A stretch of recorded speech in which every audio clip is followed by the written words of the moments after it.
Hello, hello, hello. Welcome to another exciting night with the College Genesis, the chief host of the Voice of the College Nation radio show, broadcasting on the Bills radio every Wednesday night, www.davilleradio.com, Wednesday Eastern Standard Time, 11 p.m. Eastern Standard Time. Listen to my live broadcast. And then every night that I'm on YouTube, everything, you get to enjoy me. I'll be in Liberia, West Africa in 2 weeks.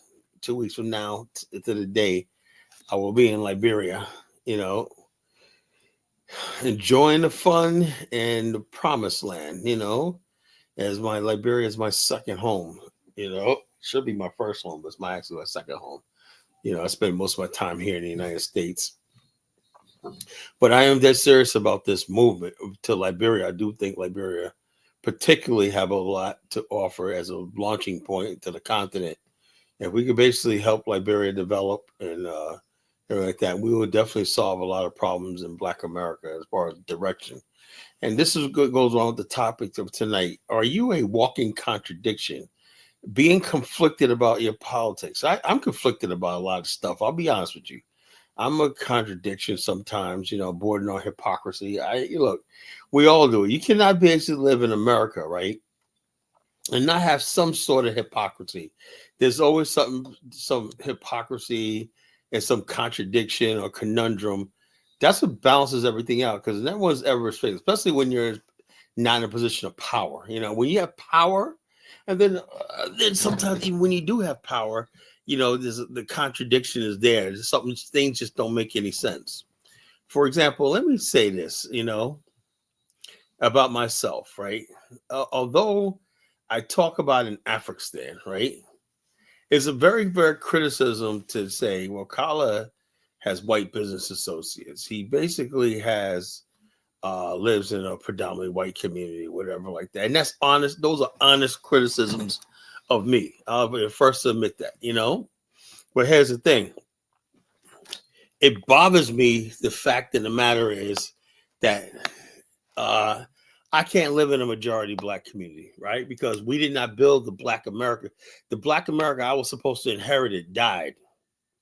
I am not going to settle for gangs, guns, drive-bys, and all this kind of foolishness, low property values, urban blight, and everything, just to be around my so-called people. And I mean, the bottom line, you could basically love your people, but if your people is not pulling you up, if you're not going someplace, if your people pulling you down, you got to cut ties and move on to something else. That's why I don't live in a predominantly Black community, right? Because I see even the nicest Black communities, there's always this edge of people that can't freaking get it together. So can't basically say, put their foot down, say, this is who we are. There's rules. We have a neighborhood watch. We have police here. You're going to basically comply or you're going to get out. As simple as that. But we basically don't control the context of our reality. So therefore, since we don't control the context of our reality, then something like the drill rappers will, the boomquishas, the pookies, all those people will basically control the context of reality, because the thugs and the ghetto Black people, they have no qualms about turning your fucking neighborhood into replicas of theirs. Talbot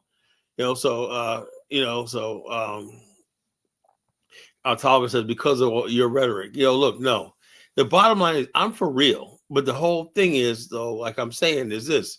Where do I go, right? If I'm going for, that's why I said the only thing I could think of to have the sort of world that I know, because a lot of people don't realize, they think all the stuff you're going through right now with every last single Black community being a war zone, this is normal. I still remember when I was a kid, there was safe Black communities.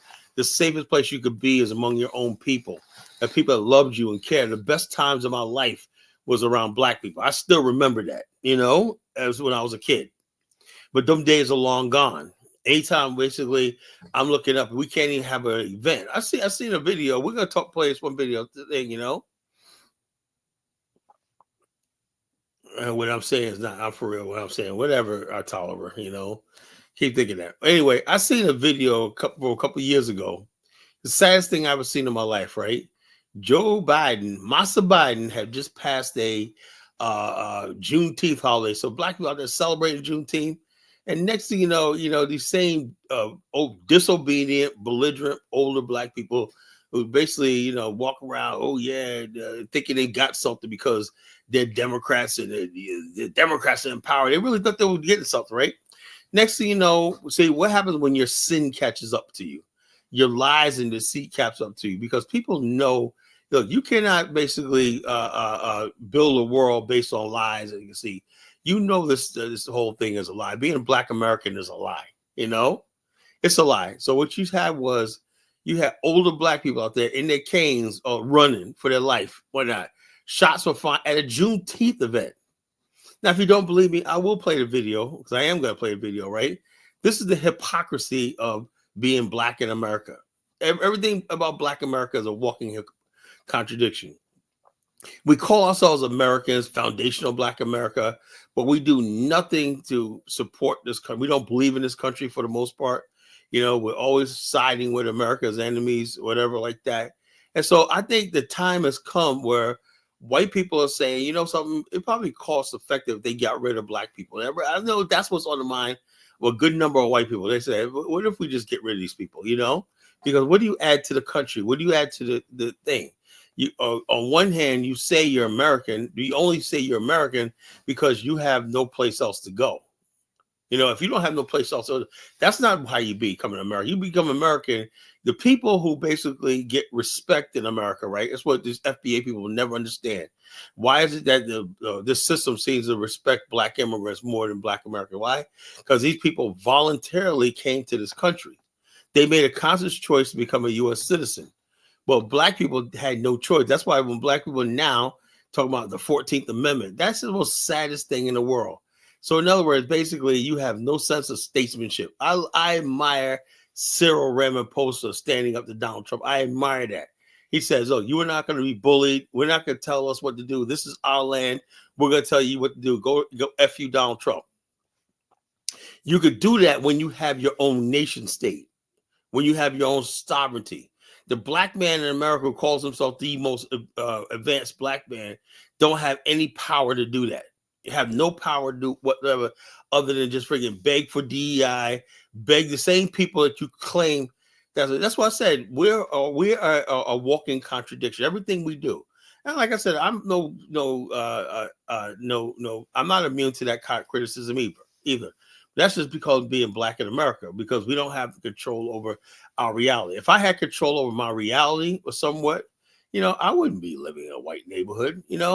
I would not have to do the business I do for a living. I would love to have a business where I have all black people and we're doing all that, but that's not reality. That's not reality. Reality, I'm a black nationalist, but I know how I make my money is I make my money in the mainstream of America. The mainstream of America. I got to freaking talk to different types of races and people and conflicts, everything like that. And so the whole thing is, that's what it is, So I'm conflicted about politics too. I'm conflicted about politics, good sad topic, Jim Crow. Give a nickel boys a watch. Good cinematography, sad topic. I don't know what you're talking about, Tolliver. What the hell are you talking about? You always ad-libbing and talking a bunch of ad-lib stuff. I don't know what you're talking about, man. Be more clear. But the whole thing is that being so-called black American is a hypocrisy. Being a black Brit is a hypocrisy. It's a lie. I see more hatred towards British by black Brits, so-called black Brits. They live in the UK. They live on their welfare, their dime, their social system, and everything like that. They can't leave because there's no infrastructure back in their home country. But you basically talk about your tribe, like Ross Moise, talk about his tribe or whatever. I'm a housewife. But yeah, he basically talks about white women and race mixing and all stuff like this. Everything's a hypocrisy. Everything like that. Every time you deal with black people, it's hypocrisy. That's why people look up. People say, from time of garbage time, 100 years ago, we have not made any significant progress. Why? Because we're a people that lie, a community of liars. We tell ourselves that we built civilization.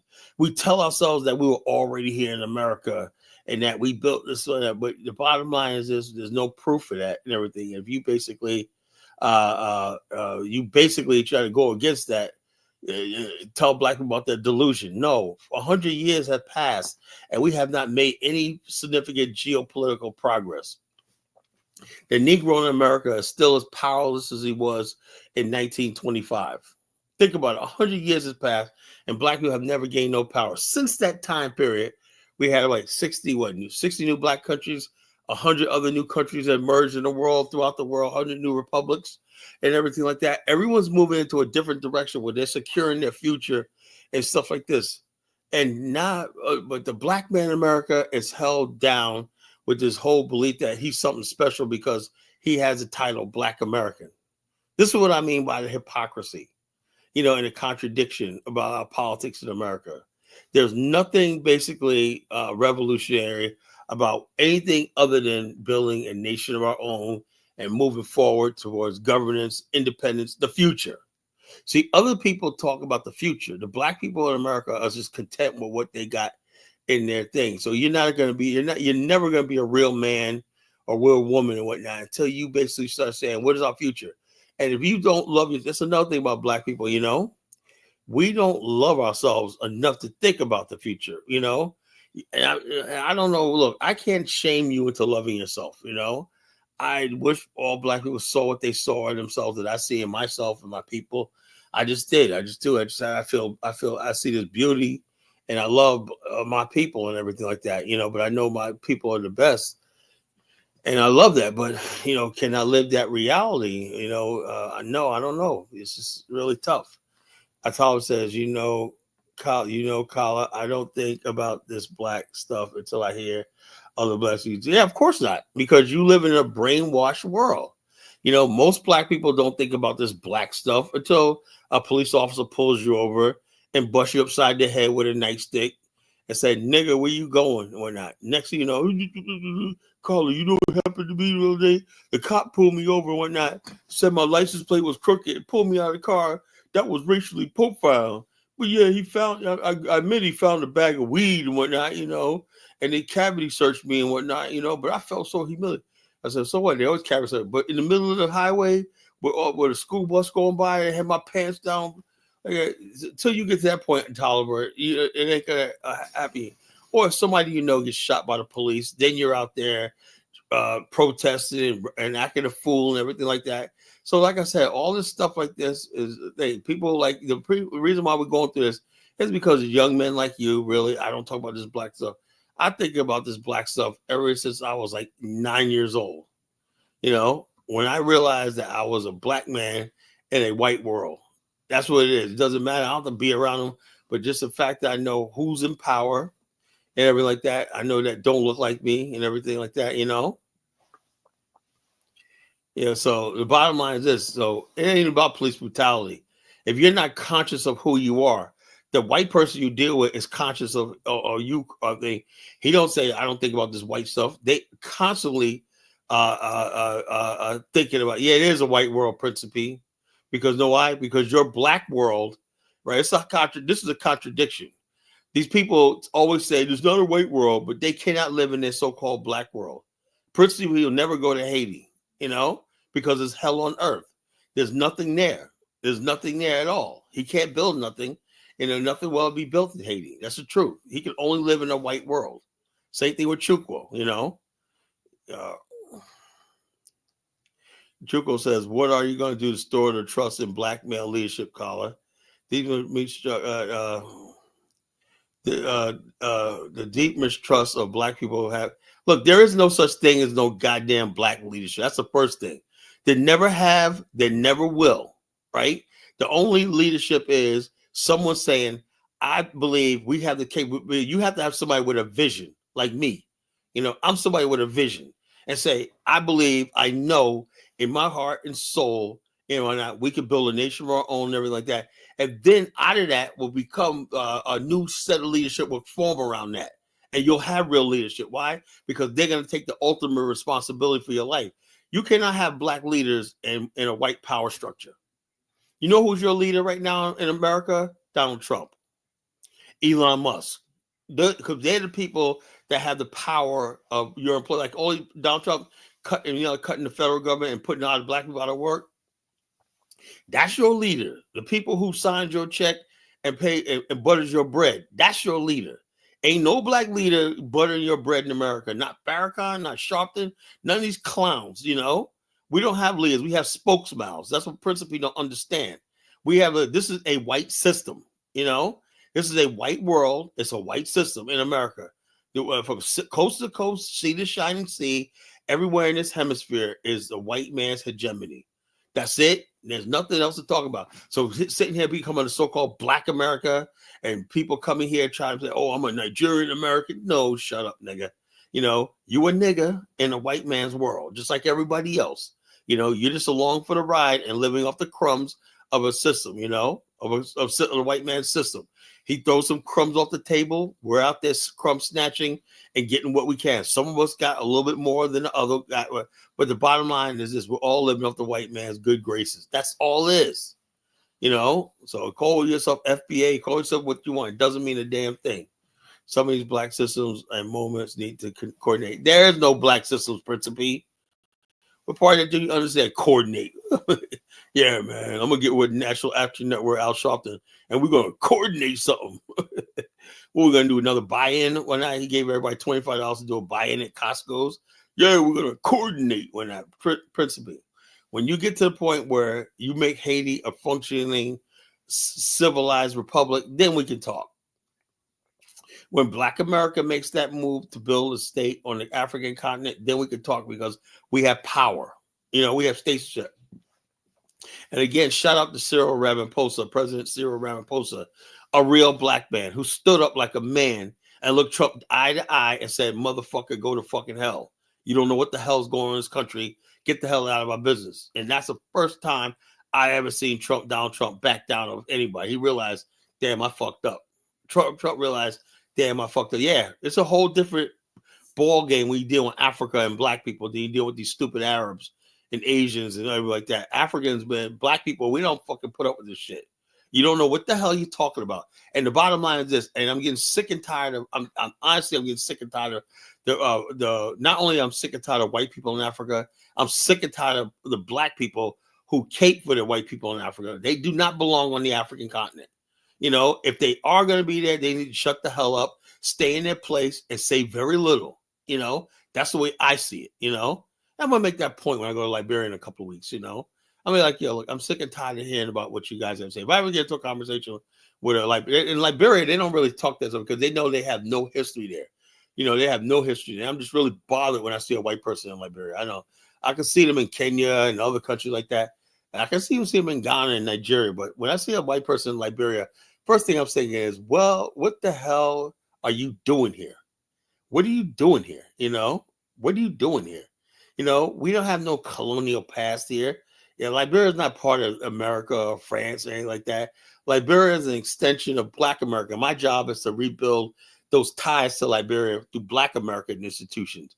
It was African American HBCUs who built the University of Liberia, who built the fraternities, Everything you see in Liberia, the Ricks University, all the universities and institutions were built by Black America, everything. So Liberia is an extension of Black America, right? And so the bottom line is we stand on that. And so we're going to basically make these countries that we're in, Ghana, Liberia, strong states and whatnot. Practice statesmanship. I don't see no statesmanship among Black people. Like, where do you stand? In order for the African American to be a statesman, we got to stand somewhere. You can't be a bunch of little sissies and piss when you're sitting down. The white man got you pissing, sitting on the toilet and whatnot. You're supposed to stand the fuck up and piss like a man. Pull that junk out and piss like a man. He got you sitting there all domesticated. You like talk about you a foundational Black American. Nigga, get the fuck out of here.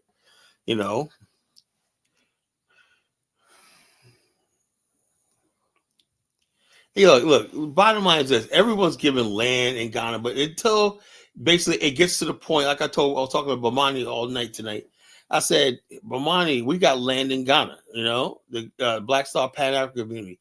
Until we get to the point where these territories that they're so-called building become municipalities, until Africa moves to that point where it means absolutely nothing. Having land means nothing if you can't build infrastructure, Black people in America need infrastructure. You go infrastructure when you become a geopolitical entity, like a friggin' a town or a state or whatever like that. And then basically you have a revenue department, you have a taxation department, and you could justify it by basically having a property tax initial, and then basically you're charging everything from licensing, and you function like a state. Then you can get investments or long-term loans and stuff like that to build and create a tax base and build your own economy and stuff like that. But until that happens, whatnot, I'm not stickler about whenever somebody talks about some 800 acres of land in Ghana or whatnot. It's all a waste of freaking time. That's just the way I see it. It's a waste of fucking time. So I'm not here to waste time with these backward ass Africans. We're gonna come with it. Come on with the come on, as we used to say. Well, look, I'm not happy for them. I'm like, I don't see what the point is. 800 acres of land means nothing if you can't build any infrastructure. What are you gonna do with 800 land? And I'm sick and tired of Black people talk about building houses. It's like ridiculous. You got to build industrial zones. You got to build trade zones. You got to build commercial districts and everything like that. You got to build institutions. What's land if you can't build any infrastructure? And I know it's all the people. I hate to say this, right? How you going to develop it without developers? And developers have to be paid millions of dollars. If you don't have banks, right, collateral and stuff like that, it's not going to develop. And you got to have buyers and people ready to invest in the area. Developers develop the land. You know what a developer does? You give him 15 acres and whatnot. Next thing you know, look, let me tell you a little story, Tolliver. Let me tell you a little story. You like my stories, right? Okay, when I first call it the disgruntled FBA panel, yeah, I'm disgruntled. I'm pissed the fuck off. I'm all the time. Look, learn that about your Uncle Collar. I'm fucking angry. I'm an angry Black man. I'm a bitter old but angry Black man. I'm a grumpy, bitter old Black man. It is what it is. Anyway, basically, it's like this. This is what I learned, right, Tolliver? This is what I learned. Listen to this very, very carefully. When I moved down to Virginia in 1991, that's when I moved to Virginia, early in 1991, right? And I lived in Chesapeake, but check this out. But I used to work in Virginia Beach, right? This one part of Virginia Beach was called Dam Neck Road, right? I never forget this, right? The main thoroughfare down that area was a main boulevard called General Booth Boulevard, right? That's a whole section of the city of Virginia Beach by the military base, right? And leading to the ocean front. General Booth Boulevard, Okay, Dam Neck Road cuts through it. There's Old Dam Neck, and there's basically Dam Neck Road that goes to the Oceana, one of the bases, right? But the other side, going up to the central part of Virginia Beach, was all woods. This is my story. Was all woods.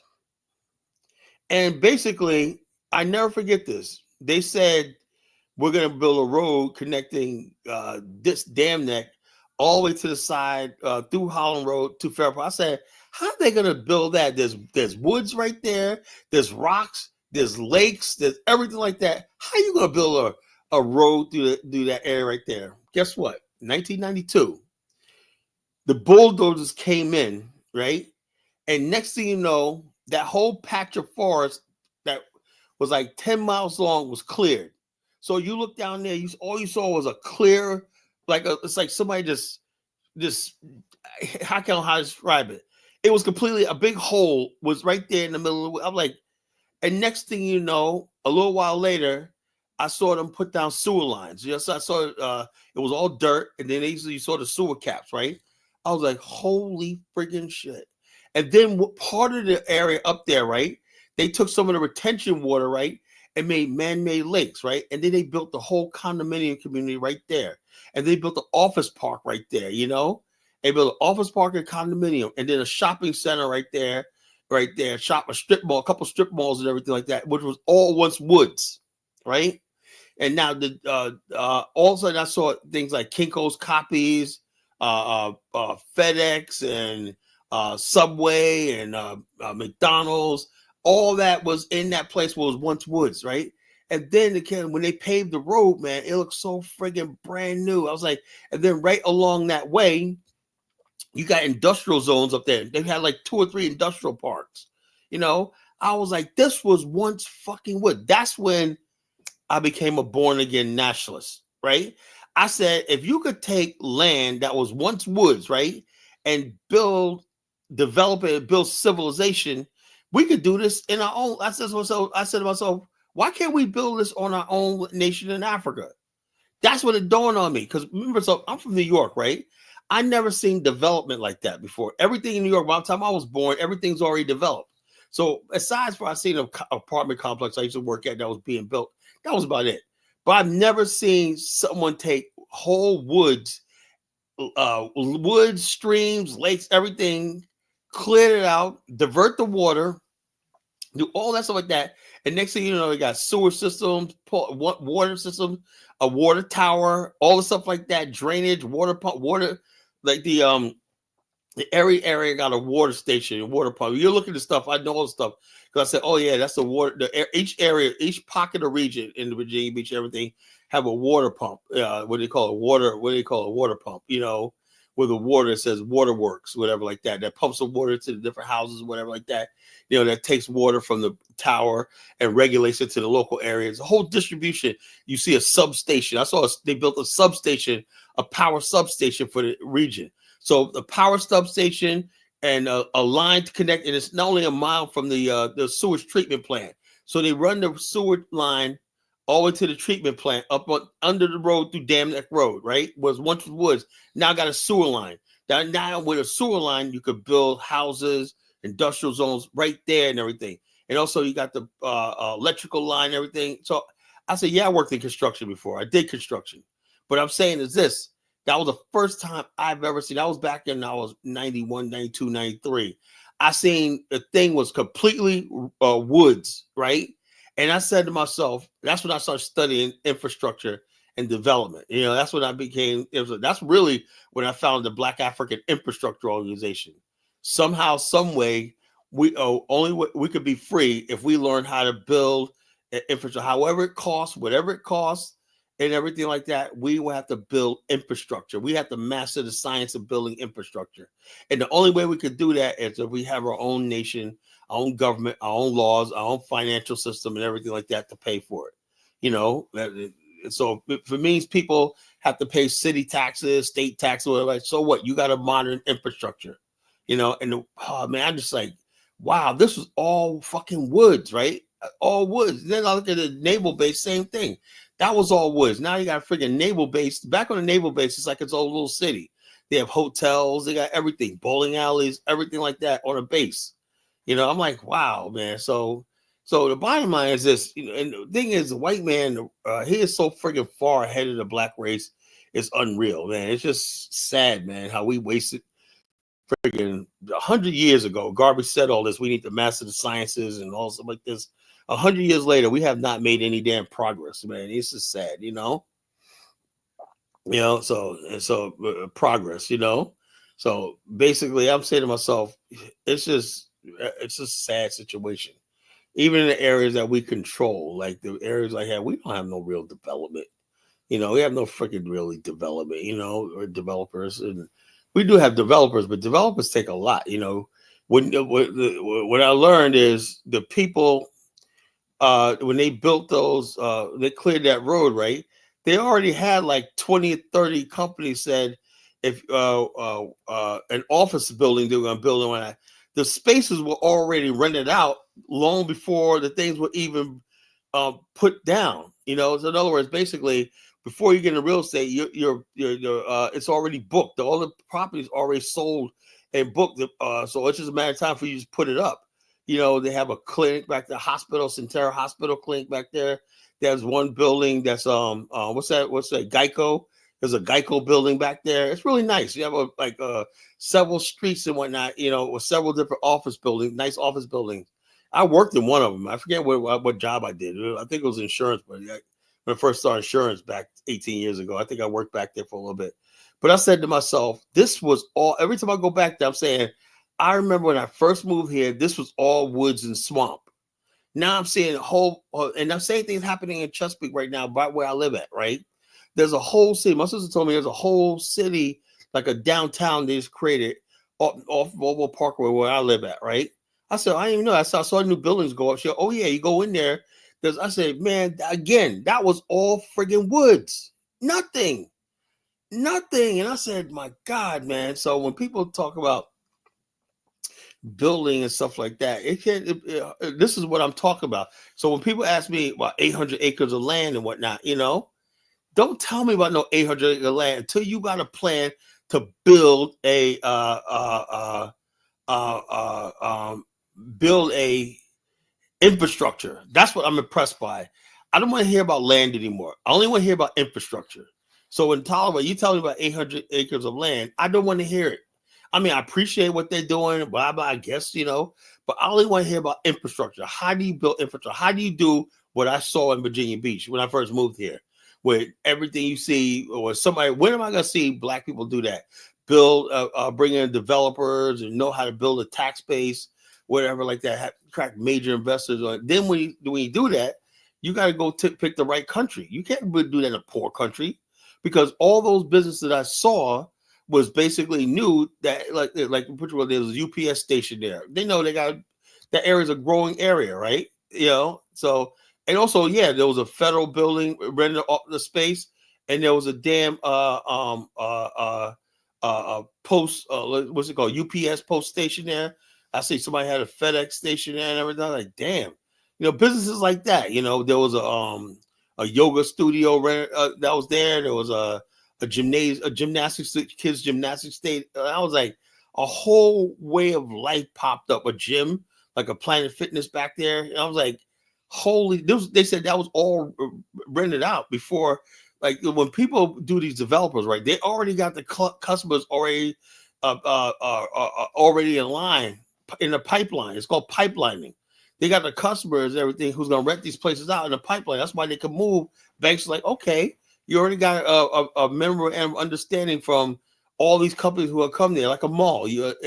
These are companies these are businesses going to be anchored there, and these are okay. You might have a mom and pop wing shop. They might go out of business. They might not, right? But the real businesses are the post office or the UPS. That's an anchor business, right? The dental office right there in the shopping center. Those are anchor businesses, So the bottom line is when people that's what you call it. What you're saying don't sound right because you're an idiot. That's why it's Oliver. Of course you'll understand what I'm saying, So the bottom line, you don't understand what I'm talking about. Everybody else understands what I'm talking about. So what I'm saying is if somebody says 800 acres of land, right? Do you have a pipeline of businesses to develop it? Do you have housing developers? Do you have people that could build an industrial park? Do you have all those things? Do you have businesses that want to operate the industrial park? All those things are friggin' necessary when you talk about developing, When people develop area, I seen at the time, who was the carrier? Oh, Sprint. Sprint had a shop there too. Now you got that whole area down there. That's friggin' lovely.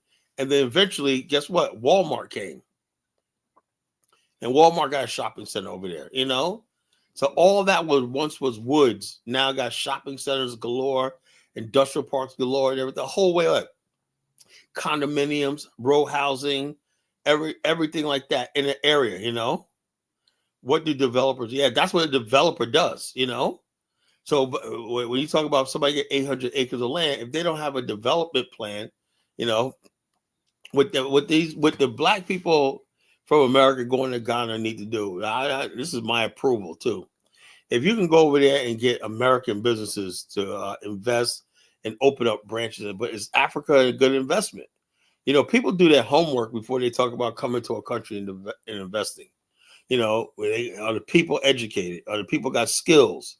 If you go to a country like, let's say, in Asia, you're going to have a large number of people who got basically technical skills and stuff like that. So it makes your investment, even better. But when you go to a country and people could barely read and write and stuff like that. They never picked up a hammer or a ruler, you know.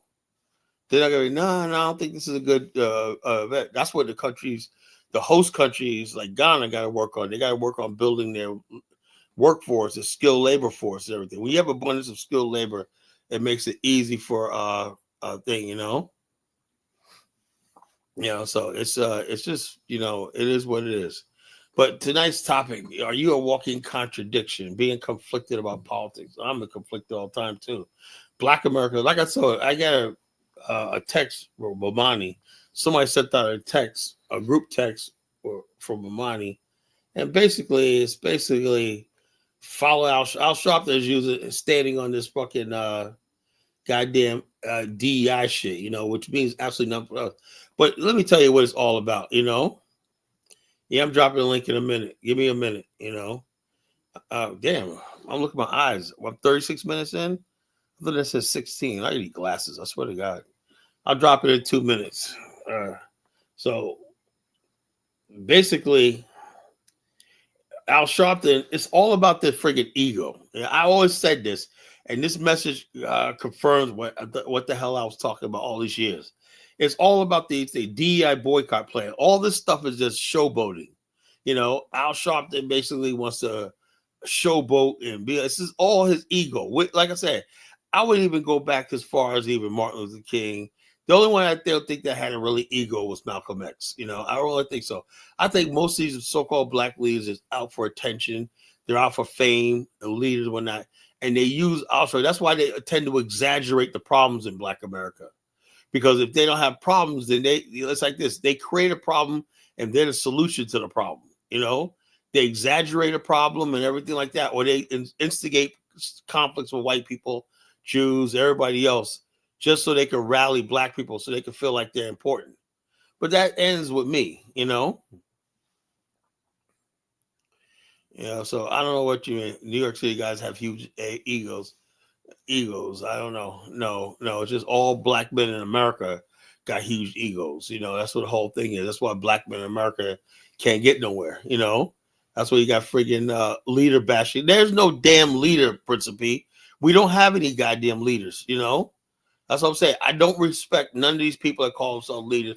You may respect them, but I don't. That's what you get from me. I have no respect for anybody. Talk about a so-called leader. Not a goddamn thing. Has Al Sharpton ever put a dime in my pocket? No. Has Farrakhan ever put a dime in my pocket? No. What do these people do besides getting us in trouble with other people and we have to go bail them out or not? They get up there and make stupid statements and we got to go out there. It's like, remind me of, man, when I was a kid, my little cousin Ali, right? Every time we go someplace, we be getting along with everybody and everything like that.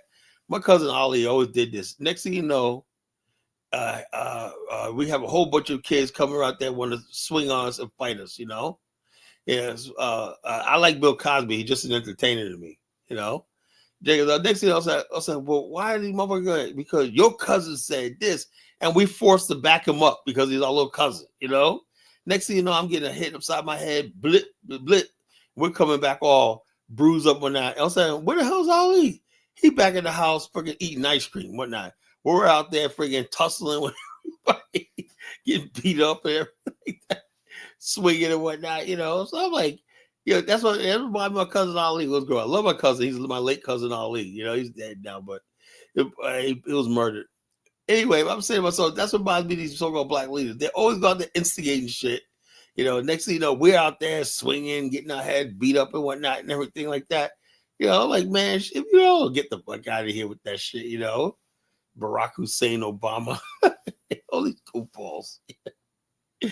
Oh, man. Baruti says, Kala, based on the damage done to Africa over the last, for 1,000 years, based on slavery closure, it's talking a while to assemble the continent. Look, the bottom line is this. We're not trying to, you don't seem to get it, right?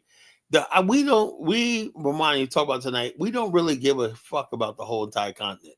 We just want to have selected places targeted that we can build communities, right, up to the fullest level, municipalities and everything like that, and then ultimately one major community and satellite communities all over the continent, which we call the extended in the main Afghanistan part of that. I mean, the community we're building in Ghana is technically a part of the Afghanistan, and all the communities that we do, all the black territories that the diaspora is building one day is going to be really developed towns and city states and whatnot all throughout the continent, and so we're going to have a main one that's a really powerful nation state. That's all we care about. And the Africans we could save will be saved. The rest of them, it is what it is. I'm firmly convinced, right, that white people are just and Lebanese and Chinese are reality in Africa.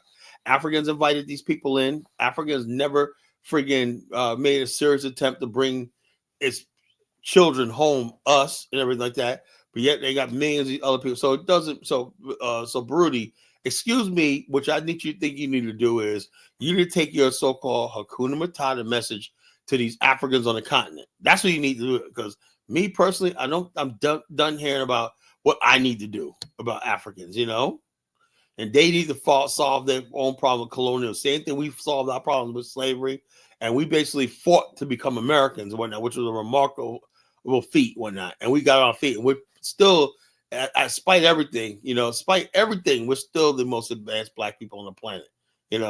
Africa got to get his shit together. You see the Congo lately is fucking hell on earth, So it is what it is. So let me get my invite in there, invite to the show if you want to come on, and whatnot. And I know, and I can't take the advice of Principe. I mean, I love my Haitian people, man, but we have two different ways of seeing the world. We saw that the other night with Principe, right? He's like, well, trying to defend child marriages and shit like that. We're like, well, what about R. Kelly and Lee? Look, the bottom line is, whatever that shit happens in America, we condemn it. That's not condone. That's a deviant behavior. But what I'm saying is, we cannot go to a place where we're watching grown ass fucking men with little fucking girls and it not be an issue. So, like I said, that's what keeps us from Africa. Africa's practices and whatnot that are outdated and shit like that belong in the Stone Ages.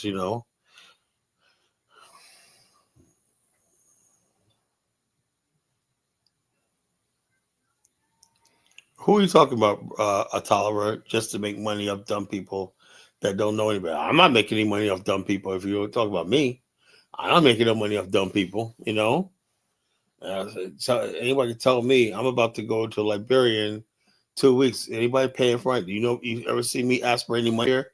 No, I pay for it myself, I don't take no money from it. With me, but mine, and I self-funded. Everything he's building in Ghana is self-funded, He takes his money and invests back in the community he's building, That's what we believe in, self-funded. So we don't have to worry about Negroes complaining. We're doing this shit. What's up, Wise? What's going on, brother? And I just thought you had a good point.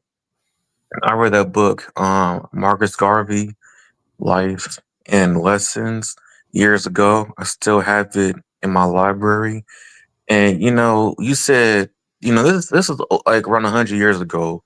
Marcus Garvey wrote that book. Actually, maybe We're close to still 100 going through the years. same damn thing. The point is, we're still going through the same thing. That book was written around 100 years ago, and we're still in the same predicament. I mean, we made some advancement, but not a whole lot, very little. Our social status has not elevated in America one fucking bit, Man. So anytime people's social status don't change and everything like that, what do you think about Cyril Ramaphosa standing up to Trump like that? Oh, do you mean the president of South Africa? Yeah, he just basically said, "Look, man, it's none of your business. Stay the hell out. Sanction us all you want. We don't give a damn. We're not gonna buckle, bow, whatever. Keep your aid. The hell with you. That's I a like you man. said that, but he needs to actually have a rule. I mean, South Africa ain't that bad. I haven't really studied the entire economics of South Africa. You know what the problem is? Nelson Mandela didn't deal with these whites while he had the chance. Right. You can look. You cannot have a whole group of people here that's anti what you are. It is what it is. If you're gonna look, two things should have happened. The black people should have been allowed to keep the homelands, their parliaments, their own governments, and everything. And some people, they should have broke up South Africa as like 10 different states, based on ethnicity and stuff like that. That would have freaking worked. But since they basically brought all these people together, and I really and I'm not a racist not like that. I really do not believe Marcus Garvey is part of the crowd. Let me mute the Taliban. We don't talk about Marcus Garvey on this fucking platform, bro. Don't do it.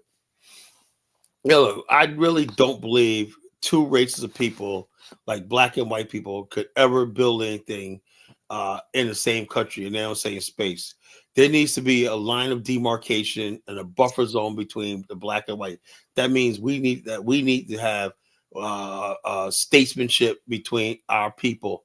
You know, we should be represented by a government. You know, dealing with the white man. I do not believe that we should be living under the government of a fucking white race. You know, I don't believe. And we shouldn't. It's not possible because it would never be any real unity and peace behind this. It's always going to be a power struggle. My Yeah, thing is this: President Raposa, when he said that, I'm glad he stood up to Donald Trump and the white power structure. But does he have the resources to run his country yeah. You have to say efficiently? South Africa is an industrialized country. It's Yes, not a. It's not now. The part of the black South Africa is developing, but make no mistake, South Africa is an industrialized country. You know, a the miracle black part of happened. South Africa, black What? South Africans are industrialized. Yeah, South Africa is a first world country for the most. They say second world. It got problems, but it's actually really a first world country, way of life and everything. Most of the people live on the grid. You know, it's only probably really the only fully. Uh, uh, Okay, but is that the white South Africa? I'm talking about no, the black it's a South black. It's a Africa. black South Africa too. Remember No, because something. wait, I got. Well, I want to cut you off, but I want you to clarify because I never been to the country. I'm still got to travel to Okay, well, Africa. let me put it to you like this, right? More and more since like the 80s, more and more black people start moving from their homelands into the cities, right? Durban is now black, you know. Cape Town is now black for the most part. Johannesburg is now black. Plus, they got black people from other parts of Africa moving there and stuff like that. They got a lot of problems that you see in the first world, like ghettos and stuff like that. But it's still the first world, you know. It's Because still I was under the idea that the white folks were living in nice mansions and houses, and the black people no. were That's living in shanty towns. look. Let me tell you something. I'm gonna play videos of how some black people live in South Africa. Let's be honest with you, now. I'm gonna show you Soweto. I'm gonna show you Soweto, the modern Soweto. You know, Okay, I'll show you modern Soweto. I'm gonna show you like this. That's a misconception people have. You know, and then there's a lot of whites in South Africa who live in friggin' I'm gonna show you the poor whites in South Africa. You know, so it's not like people think it is. You know, let's see. So Soweto homes. Homes, Soweto, housing, housing. Let's see. Let's see. I'll find this for you, brother. Let's see. See, they're in South Africa is a modern country. They have the capability of building, you know, building stuff like that. They got a lot of stuff on it. They have a see when you're an industrialized country, you could build stuff, right? You could build things. You can create things. You're creating housing on that because you can make it from right there in the country. Hold on. Limpopo is not on the grid. That's still part of KwaZulu and the rural areas that was once the homelands, right? But the black people that in South Africa that are moving into the cities, they're moving into the cities, everything like that, live on the grid, you know? So, hold on, let's see. Now, look, this is a housing thing. Okay, hold up. As you can recall, when we started phase one, which is now Nyayo High Rise, we were challenged to save some money so that when the program These is are the housing they're completed, building. Let me fast you forward. already on these houses Okay. somewhere else. Let me find another one. Okay, expect here. Okay, let's see. Okay. Now this is what Soweto looks like, you know. There I said I gotta play these images because people don't okay, this is affordable homes in South Africa. This is what the standard homes really in Africa for low income people. 700,000 rand. That's about $50,000. You know, no $25,000. That's man. You could buy that house for like $5,000, 5,000 USD. But you see the houses, see the design. That's Soweto. Yeah, I see You them. know, Oh, okay. that's Soweto. This is a new design to build. Look, man. Look, see the power line right there. That's the grid. You see that African goddess? See the power line? That's what I look at when somebody show me development. If I don't see this, but look how nice these houses look. You know? Things are made by Africans. Yeah, it's like whatever. Black people builders. Don't matter. Okay. It don't matter who it's made by, but yeah, there are black contractors who do this. You know? Yeah, it doesn't matter to me, but as long as you got the development, you're right. But it's the development. That's the main thing. You know? I see. But like I said, this is what how people are living in South Africa now. You know?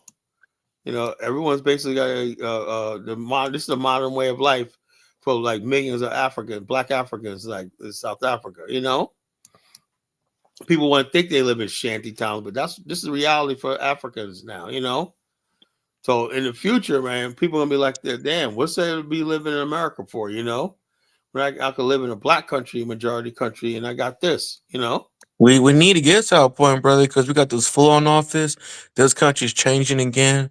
Like we need other options. Get your passport, start saving your money up. We need options like this. We need Yeah, to we be can, the exploring bottom them. line is, but the whole thing is, we don't really have. Unfortunately, like I said, the region black people chose to go to, Ghana, is so freaking far back. You know, Yeah, it so is. far back. You know, South Africa, South Africa and Southern Africa, like Angola, same thing. Got nice houses and whatnot. Southern Africa region just way better for as far as standard of living. You know, Hmm. I hate to say that, but it's only because of the whites that lived there at one time. You know. Right. In West Africa, the whites unfortunately never settled there, you know. So therefore, there's not really no real development, you Yeah, know. they try to show Ghana on YouTube like it's all beautiful. Yeah, they're showing the outliers. That's not Oh, how but the entire hold on. country What you looks. don't see is hold up. What you don't see is when they show you the stuff. I always look at like when they show me Banana Island. I just see no power. I see one power line. It was down. You know, it was like the tower, the power line. It was leaning inside the water. You know, I'm like, damn. I was like, damn. When somebody pick that up? That means if I don't see no power lines, that means everyone's using a generator or they using a fucking solar panel, you know? And I'm like, that's unacceptable, you know? And what about Kenya? Is Kenya like Kenya's actually good too, but again, they gotta take care. Kenya has a large population. They gotta take care of their own people first. If black people from America move there, they have to bring their own like the beauty about this is you do got African developers on the continent that building housing. The only problem is Africans can't afford even the cheapest houses like that. Black America can actually afford to take out, like, if a black African American homeowner could take out a $25,000 equity loan on his house in America and build a house in Africa, you know? That's But that's not true, Carla. I mean, Africa. I mean, South Africa has a strong black middle class. I know. They Hold on, can hold buy on. First of houses. all, you didn't understand what I said. I said Africa. I didn't say South Africa. I said Africa, you know? I said most Africans. Africa has a growing middle Yeah, class. I but mean, look hold on, at their middle class. Nigeria. Hold on, their middle class is not the same thing as middle class in the West.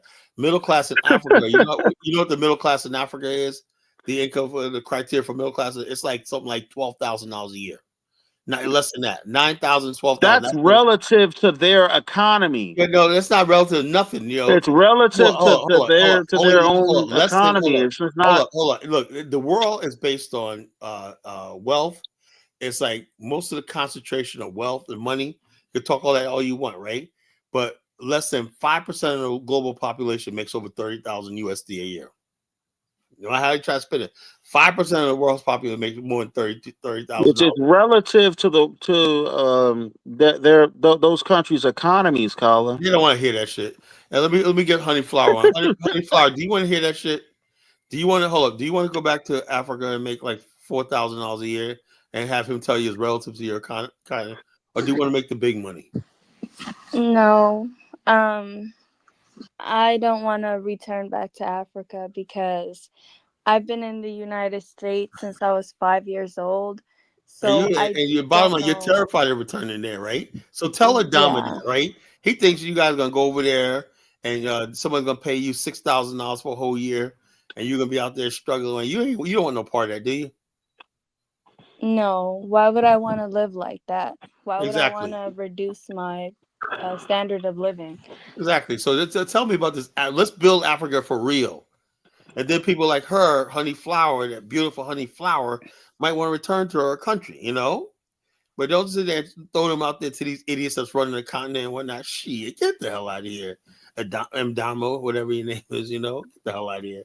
I don't want to hear that shit, Yeah, but that's what you want, Kali. You want the currency in that company and in that country to be cheap, because then you want because then the labor is cheap and it's cheaper to develop Dude, within that country. hold on. That's a lot of BS, because the whole thing is Africa. As long as you have this extreme amount of poverty in Africa, a continent is not going no place. You cannot have poverty on the level Africa has. They talk about cheap labor. Look, when I'm getting ready to go over there in 2 weeks. I'll be in Liberia in 2 weeks, right? I'm looking for a driver, right? I pay my driver every year I go really good money, right? He makes probably more money in that 1 month I'm there than he does throughout the rest of the year, I said to myself, man, just sad, man, that these guys, and I'm paying top pay, but I'm paying him a day what most people making a week over there. One day he works for me and he gets paid more than most people make in 2 weeks. But the whole thing is, I understand that although I'm taking advantage, whatever like that, but that's just the way it is. This is not sustainable. If you're gonna want people to come back and build have a nice life and everything, because it still costs. Africa's not cheap. It's not cheap. You pay somebody $30 a month, man. He's basically living on the edge. He ain't got no place to live. You know how many people work hard in Africa cannot even afford a roof over their head, stuff like Can that. I make a quick comment? Because Yeah, I'm kind of tired and it's like 10 o'clock where I'm at. right. But so I was listening to your videos and stuff like that. And there was a time I did argue with you and some other guy. I was pissed off that day when you guys were talking It's about all good. women. It's all good. It's all good. It's all good. So my comment that I want to make is about, you made a video about building, Africans building and stuff like that.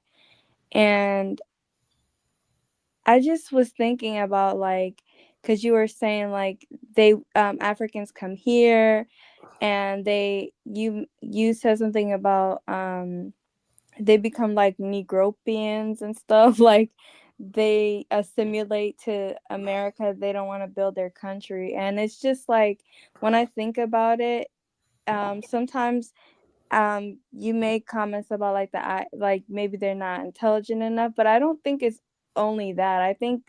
I don't know if there's something spiritually wrong with African people, where they, like, their hands just cannot benefit from the land that they're on. Like they just, I'm not saying that they're cursed, but how can you have an entire land and you don't even want to build nothing there?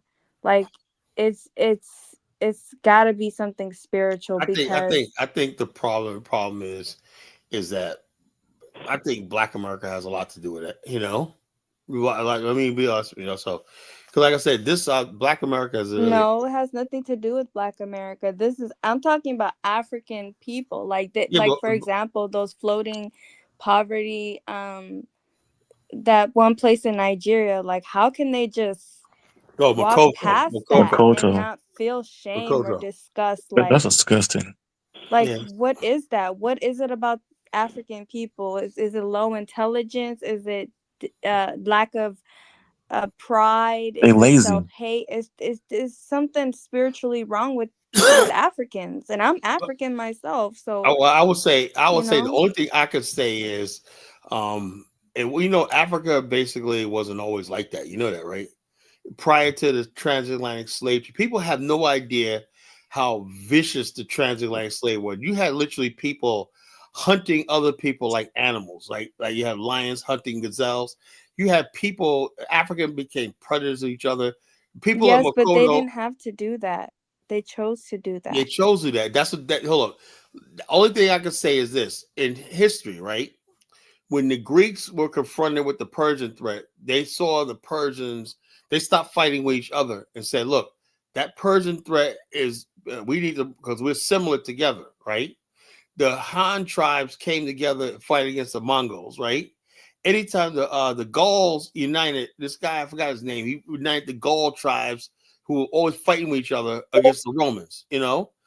But in Africa, the African saw the European as his friend, you know, and he saw his fellow African as the enemy. And that was 300 something years of Africans warring each other for Africa. So therefore, I think that that damage psychologically where we lost our humanity.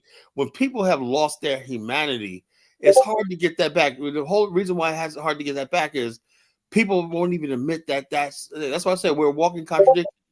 They did it to themselves. Like, you can blame, yes, you know, you can blame all that other stuff, but these people are not, these people are not, they're not good. They don't like each other. They fight, they kill each other. Like, African people are backwards. I'm sorry to say, it is the truth. Like, that's why their countries are shitholes, because they have a shithole mentality. They don't like each other. They kill each other. They practice colorism against each other. They will kiss the ass of Asian, white people, Indian. Like, their countries are being taken right from underneath them. Like, these are like, I'm African, so, but like, I can see like this group of people, there's something really, really wrong with them. They're It's not, just a honey they're flower. wrong in the mind. It's just a honey flower. Have you visited Right. Africa since? You know, Well, why would I go somewhere that is not like why would I go somewhere that's just below me? I'm sorry to say. hmm She's conflicted. You know, like I said, well, this is a topic of tonight. Look, mine like this. You know, I know that deep down inside, Sister Honeyflower loves Africa, but she's conflicted. She knows that basically, if somebody presses her and says, "Okay, it's time to go back," she's like, "Hell, freaking no," you know. And we're all, you know, look, we're conflicted. Look, I said the same thing about me, the neighborhood I live in. You know, I said, look, people say, Collar, why you living? Look, because I worked hard and I got to the point in life where I just want, you know, a house where I can invest in, stuff like that. Nice. I want to live in a nice place where I don't have to worry about every time you have a shooting in a neighborhood. Not only that, there's people in the comments saying I'm a swirler. African people can't handle the truth. Like, whenever you talk about the truth about African people, they get offended. Like, why would I go somewhere like where people are still doing voodoo, witchcraft, where yeah, people backwards, like they're freaking backwards. Like, what the heck? No, weird like, stuff. I can't with these people. They're not, I'm not gonna say they're look at that, she's the soulless Negropian Kala talking. No, the only reason why I talk about Africa in this way is because I actually care about Africa, and I really wish African people would change and they would build better countries. But these are really, really stiff neck people. I think there's a curse on them. I'm Well, not from Somalia. I think, you know what I think it was going to happen. I'm Ethiopian and Sudanese. Look at Sudan. Sudan is there. It's not even a country anymore. It's effed up. So But I have have the honey right to be flower. mad. Have you visited Africa since? You've been to any other countries, or you're like, no, I'm cool. I'm cool on that. So Now, you haven't made any type of honeyflower.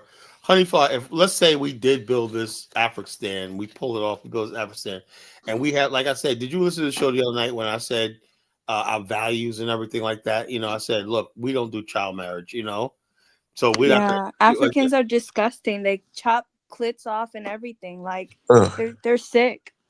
you know. So I said we don't want to do those practices or whatnot. Do you think you would be comfortable in an Afghanistan as we describe it? African people need to change mentally, emotionally, spiritually, in every single way for me to be comfortable. So, So so, so in Afghanistan, made up of majority African Americans, right? with our culture, with our thing like that. We have little some things of African retention, but the bottom line is the practices and all that shit will be like hell no. We don't do that stuff like that. And we basically are civilized and everything. But you live in a civilized black society. Yeah, I have no problem with the civilized black society. I have a problem with African society as it is right now. Yeah. Yeah, so like I said, it is So, what it is. so Look, we're all conflicted because the whole thing is this. I want to know why black people, like I said, the least placed black people.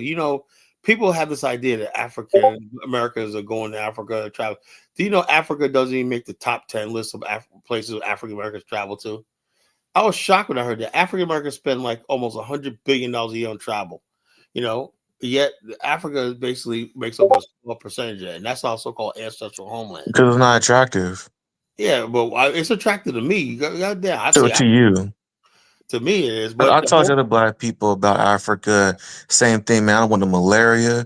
I dealt with some Africans I didn't like. I did malaria, man. It almost killed me, man. Yeah, dude, I'm telling you, people don't want to catch that. I haven't caught malaria. I haven't been there, but I know people who say they don't want to catch malaria because they heard horror stories about it. Yeah, I was almost dead, I man. heard one brother and sister, they did travel to Africa, and I thought, like, oh, how was it? They're like, it was horrible, bro. They got sick. He ate some street food, almost Oh, died. you do not eat no street food in Africa. Dude, I Don't mean, do it. their apartment, he told me something. He was with his wife. They want to visit. They went to what country? It was some part of West Africa. I forgot, but it was like not Nigeria, but they went to some West African country. Man, the first night they still crawling on them. It was roaches, Yeah, you gotta be careful. dude. It's horror stories I hear, man. Yeah, so you guys got to pick what country you go to and be careful, be clean, whatever like that. That's why we build an itinerary and stuff like that. Because we, like I All said, right, so let me ask this: why is it that y'all talking about Africa, but if you look at Nigeria, you have a black man that's an entrepreneur that has a very successful airline, and he got over 100 planes, and that is something that I have not seen. You know, that we as Black Americans we have not we don't have. Hold on. We don't have it. Hold on. accomplished that. We have Hold on. not Hold accomplished on. Hold that on. in this country. Dama. Let me And you, stop you know you what I right mean? And there. it's called Air Peace. And this man is an extremely Hold successful on. entrepreneur. In order for you to own a plane, you have to have your own FAA, Federal Aviation Authority, and all stuff like that. Black America are a minority. We're not a government. Now, we had our own nation state, and we didn't have that. You can say that. Nigerians are a different level. They're gonna have oil refineries. They're gonna have stuff like that. Just as far as the basic infrastructure of a country. We don't have a country. So you can't compare Nigerians. That has nothing to do with it, Kyler. Yeah, My it point does, is man. this. Hold on, hold on. Kyler, my point is this. Let me mute you right there. Look, Wise, can you explain to him the difference? The difference. The difference. Why is Nigeria can have a refinery and all that? Is it because they have a thing called Yeah, because they do have some economic bits. Like they have oil, they have access to resources, with majority rules, so they can have that stuff. The airplanes. they better have it, They if better we're gonna have. get They started. have airplanes and trains. You know what I'm saying? You can have trade. We can't build a rail line. How the hell are we gonna do that? That's the problem with Black America, right? We're being held back by living in this country. We're not Exactly. gonna reach our next level. We're not gonna build airlines and trains, high-speed trains. Yeah, We have a state of our own to do it. exactly. It's majority They don't rules, have man. jobs in Africa, like especially like in East Africa, in Ethiopia and Eritrea. Like a lot of the men are dying on ships that are capsizing to go to Greece and shit and live in white people's countries and being Yeah, we treated have like look. We have animals. look. I know a couple of Liberians that live in Minnesota that died that got here on inflatable rafts. One of us They is a have guy no was shame. They have no shame. They have an yeah, entire like country. what you call like Elvis. He came on an inflated raft all the way across the Atlantic, and stuff like that. And, So and you're saying even then, if that man does own all those airplanes in Africa, is he employing his own people? No, Kyler, most Kyler, likely he's why you just putting my business out eating the there like money and paying them like pennies. yeah, African mentality is just Dangote, the backwards. richest man in Nigeria. His workers only make $30 a month. That's a shame, man. That's Terrible. a Yeah, good evening, panel. Good evening, yep. panel. What's up, Because I Dave? mean, so Hey, so Dave. what do you Hey, want Dave. them to make, Kala? Good What evening, do you want Kyla. them? Good What do you evening, want them to Kyla. make? You want to make No, $5,000 a month? Adama, sit down. Hey, Dave, I'll be in Liberia in 2 weeks. Are you gonna be there? I'm trying to come there in March, man. I'm trying to come in I'll be March. there, Mark. I'll be there for a whole month. I'm So what trying you to gonna meet be? you Where out you gonna there in be at? March. I'm gonna be in Painesville. I'm gonna try to be in I Painesville, don't man. know if I don't know where my wife got an apartment. I don't know. I think it's in Painesville. We're probably right around the corner for each other. You know. Yeah, man. You know. What's good, man? How you doing, man? I've been I'm doing hearing you good, these brother. few days, man. I've been hearing you these few days, man. Yeah, what you call? I'm gonna hook you up with my guy Ross, the chapter president of the BAL. You Yeah, guys gonna man. do Hook good me things, up, man. Hook me up, bro. man. Yeah, all my people. Look, You know, like I'll get you. what's this conversation We about, kind of man? it's about the walking contradiction. You know, I'm conflicted. Everybody's conflicted. You know, I'm conflicted about a lot of stuff I do in my life. Right, I live in a predominantly white neighborhood. Yet I'm a black nationalist. You know, and the bottom line, like I I mean, said, but Kyla, you're forced to be conflicted. I'm forced. Yeah, as I said, I don't. You're You think I like this forced. shit? You You think know, I know you look? don't like it, and I don't like it either. You're forced to. You know what I'm saying? I hate that. That's why I said last night I just blew my top because I'm like, look, everybody always coming at me, judging me and whatnot, right? But yet the people who are destroying the community and whatnot, with their gangs and you see Serena Williams doing the Crip Walk. That's Yeah, man. okay. That's okay. She's a multimillionaire, but she feels Worth necessary to hundreds of millions of dollars, and she, married to a white man, but she's doing a Crip Walk, yeah, yeah. So, but yet, College Justice is an evil man, because he talks about a nation state for his people and whatnot. You the evil man because you want to I'm build the a evil nation. man. I'm the evil collar, whatnot. And Oh I man. talked, and I dared to talk about. I talked about our values. We don't do child marriage. And principles of the collar. We about R. Kelly, dude. We were roundly condemned R. Kelly, but you have people in Africa that's the normal. A grown man in his 40s getting with a fucking 12-year-old girl, whatnot. And then Jonathan showed a thing where there was a 55-year-old in Nigeria married a 4-year-old girl. This So is don't you insane. think that's a spiritual problem? That's what I'm trying to I tell you. have a Like, sick problem. It's a mental it's problem. I don't know what the hell it is. I think it's a spiritual problem. African people suffer from a spiritual problem. They can't build their countries. They hate each other. They practice just backward things. Like, and then when you try to speak passionately or correct them or try to like give advice, they get angry, they curse at you, they call you swirler, they don't even know you, they will even enact acts of violence. They'll kill you because they cannot face the reality. They are a very, very stiff-necked evil people. I'm sorry to Let say. me When well, let I me say well, let me evil, address they're the evil sister. to each other. Let me address the sister. The problem with Africa, sister, is that unlike like Asia and Europe, like Africa never really went through, especially sub-Sahara Africa, they never really went through like a dynastic period, like what the Chinese had, where they had like long periods of time of being ruled by like a central government. That's what the Europeans have. That's what the I mean that's what the Asians had. China had.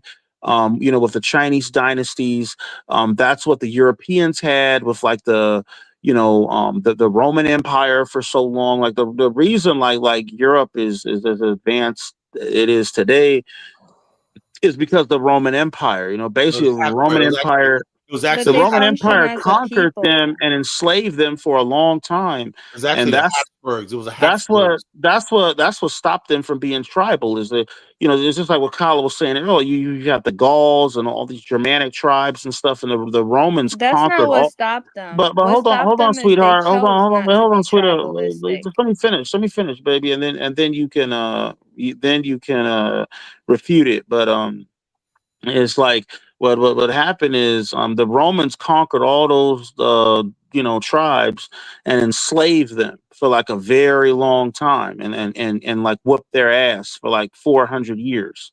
And so after they got their ass whooped, and were enslaved for 300-400 years, okay, then they were ready to be civilized. But the same thing happened with the Chinese. Like the Chinese, they used to have all these different little kingdoms, and they even had a lot. They used to have a lot of religions in China too. They had Christians, they had Muslims, and they had a lot of civil wars and stuff behind those religions and stuff. But what happened is the government had to come in, and they had to put down all those rebellions. They had to kick out those religions and all those monks and stuff out of China, and then they had to go isolationist for just so they can maintain the order in their society. Okay, so that's why those two society, China and Europe, that they work much better today because they had that in their history. Africa never had that. What Africa had is Africa had small kingdoms, but none of those kingdoms were like big enough to really impose like a homogenous, culture. So that's the problem with Africa. That's why you see Africa's still very tribal and stuff like that. But we have to have faith in our people, though. You know what I mean? That we'll get together eventually. Just give us a few more years. So as soon as Khaled gets his Afghanistan off the ground, as soon as he gets his board of directors, together, and his S corporation and stuff, and he starts the Afghanistan, we'll get there. We just gotta have faith. But go ahead. Okay, let me get Dave, and then unfortunately Elvis on. So like that. Dave, go ahead, brother.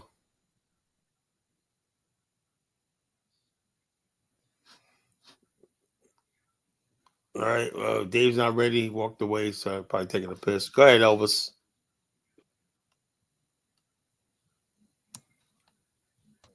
Nice. Yeah, I mean, I'm just here, Carlo. I'm just here listening to you guys. All right. The hate for Africans are perpetual on this platform. I'm not just gonna fight with anybody. Elvis. Why is it that does anybody on this platform say they hate Africans?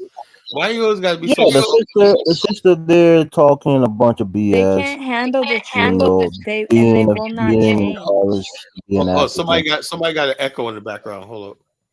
Let me mute everybody. Everybody got somebody echo in the background. They will not Hold change. up. The whole thing is this. All right, now what I'm saying with her is she has an honest criticism. She was born in Africa, and unfortunately, she can't get back. Now, if Africa was a paradise, she would be there. That's how human beings are. People go with this comfort, and we all hypocrisy, hypocrites, and whatnot. And when people are human beings are creatures of comfort, Why do people, somebody who like me is a black nationalist, live in a predominantly white neighborhood because the place is nice? I like nice things, right? Why don't people go to Africa to settle down and live, right? Because the images of Africa and stuff like that.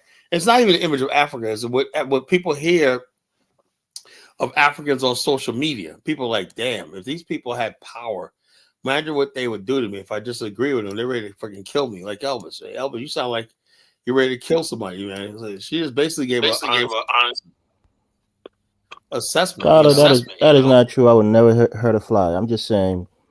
I'm not even mad at the sister. She's letting out her pain and her anger and her trauma about Africans in Africa. That's fine. I mean, we're used to it, right? Well, So I don't my whole mind thing it. is it shouldn't be like that. Hold It's on. not Why? pain and trauma. I don't have pain and trauma from Africa. It's actually disgust, anger, and shame. You should be Yeah. ashamed that your That's country look that's like trauma, that. sister. If you're ashamed, if you're angry, that's trauma. It It's comes from a place of hurt. embarrassing.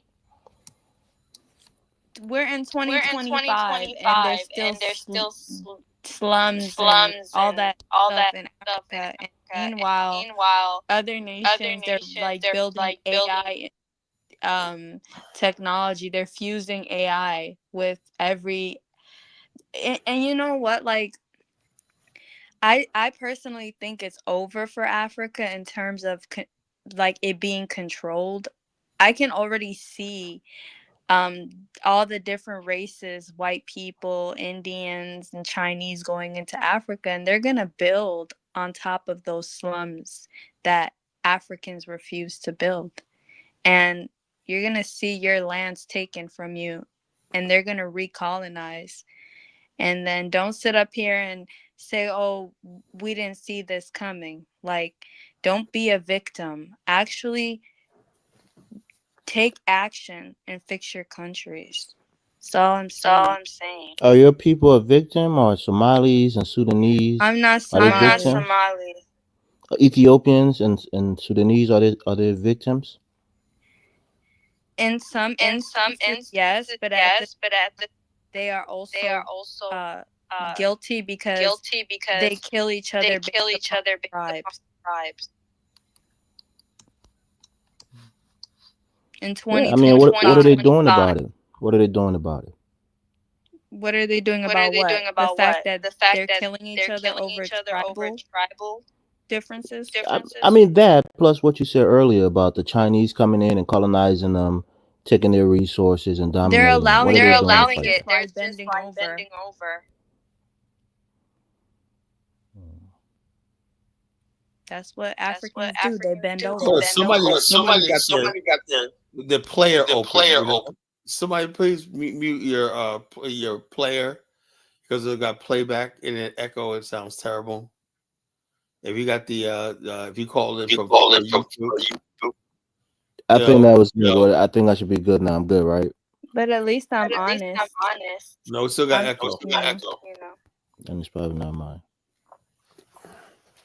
Somebody got the YouTube playing in the background. I don't hear it now, but Yeah, but what she's saying though about Africa, it's not really accurate because if you look at Africa's making a lot of different parts of Africa making a lot of progress towards like getting rid of colonization. So for instance, like with Burkina Faso and the Sahel Federation, they're kicking out the French, they're forcing, they're kicking out all the canceling all the gold mining contracts and stuff, and they actually taking control of their natural resources. If you look at Rwanda, they're going into the Congo to reinstate stability, and Rwanda has plans to build within the next 10 to 15 years.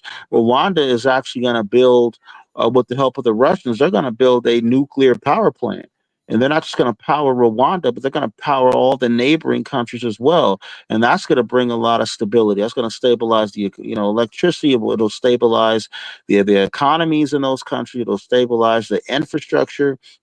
And I think that what's your name? The wildflower. What's your name? Honey flower. I think that you're just not doing any research at all. I think you just kind of come up here and you just kind of you kind of use Kala's platform to kind of go on and on and on, and you're not really saying anything though. Are you African? Were you born in Africa? Are you like? I don't need to be born, and I don't care where you were born. And I was born in Africa, and I can't go to Africa and know that I will have a job waiting for me and that I can create a life when you there. talk like that, it just lets me know you don't know what you're talking about. You're talking about getting a job, and look, why don't you go make your own job? You don't need to. Why do I have to make my own job? Why don't you figure out how to create economy? Hold on. Let me say this, right?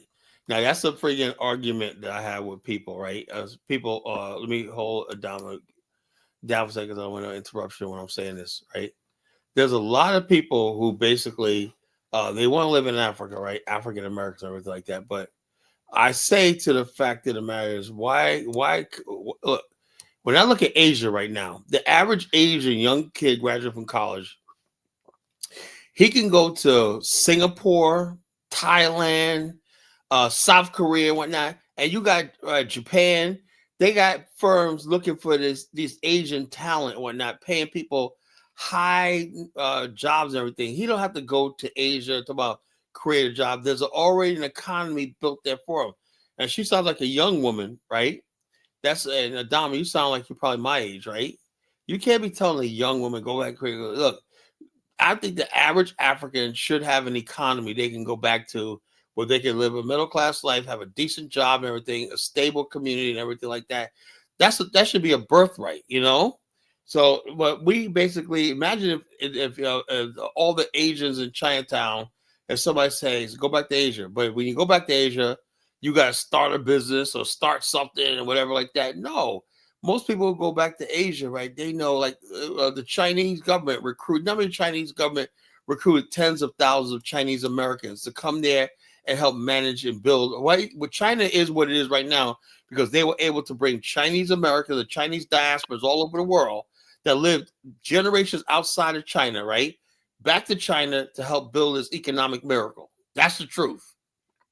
Let me say this. First of all, China was able to do that because they had a lot of people with skills that they got to go and do that. And see, There's a lot of here's the Africans problem, that got Kyla, skills. is that I told you China had a dynastic period in their history where they homogenized their culture. Africa has never had that. Stop trying to compare Africa to China. It makes no sense. Okay. Let me ask you this, right? Let's say Africa didn't have that, right? But there's almost 200 million Nigerians. You know, at some point in time, you telling me when people say Omo Niger and people say I'm proud to be a Kenyan and whatnot, don't you think they have something to build upon, even if they don't have that history? They have something to build upon, like they could be pro Yeah, Kenyan. let me respond, Kala. And my thing is this: is that the thing is that Africa is moving forward in a lot of ways, and Honey Flower, she just doesn't want to see it. She you know, she's made up in her mind that Africa is a horrible place, and that's just what it is, and that, you know, and that's what she's determined to believe. Have But the truth is, Adama, have you been to the continent yet? bruh, I don't need to go to the You can't just continent. watch YouTube and I think don't that need to Africa's go to the beautiful. continent to I'm gonna be know. in Africa. I will be on the I'm gonna continent real soon, 2 weeks from now. but I'll be in Africa. I don't need to be on the No, I continent think to you need to know, be there. to When be not, able you to know, 'cause you don't analyze the understand what data coming out of the you don't continent. understand. Look. Let me tell you something, right? And I love Liberia, right? Dave will tell you right there. But the bottom line is this: when you go there and you meet good young men, strong young men, and all they keep telling me is, "I just want a job," you know. And I said to him, I said, "Any job, wherever like that, I don't care how hard I got to work." And these are hardworking men. I said, "How much you gonna think?" He said, "If I could have a job making 500 US a month, 500, that's like Yeah, $125 a week." 500. 500, yeah. They say, If they "I'm could just good."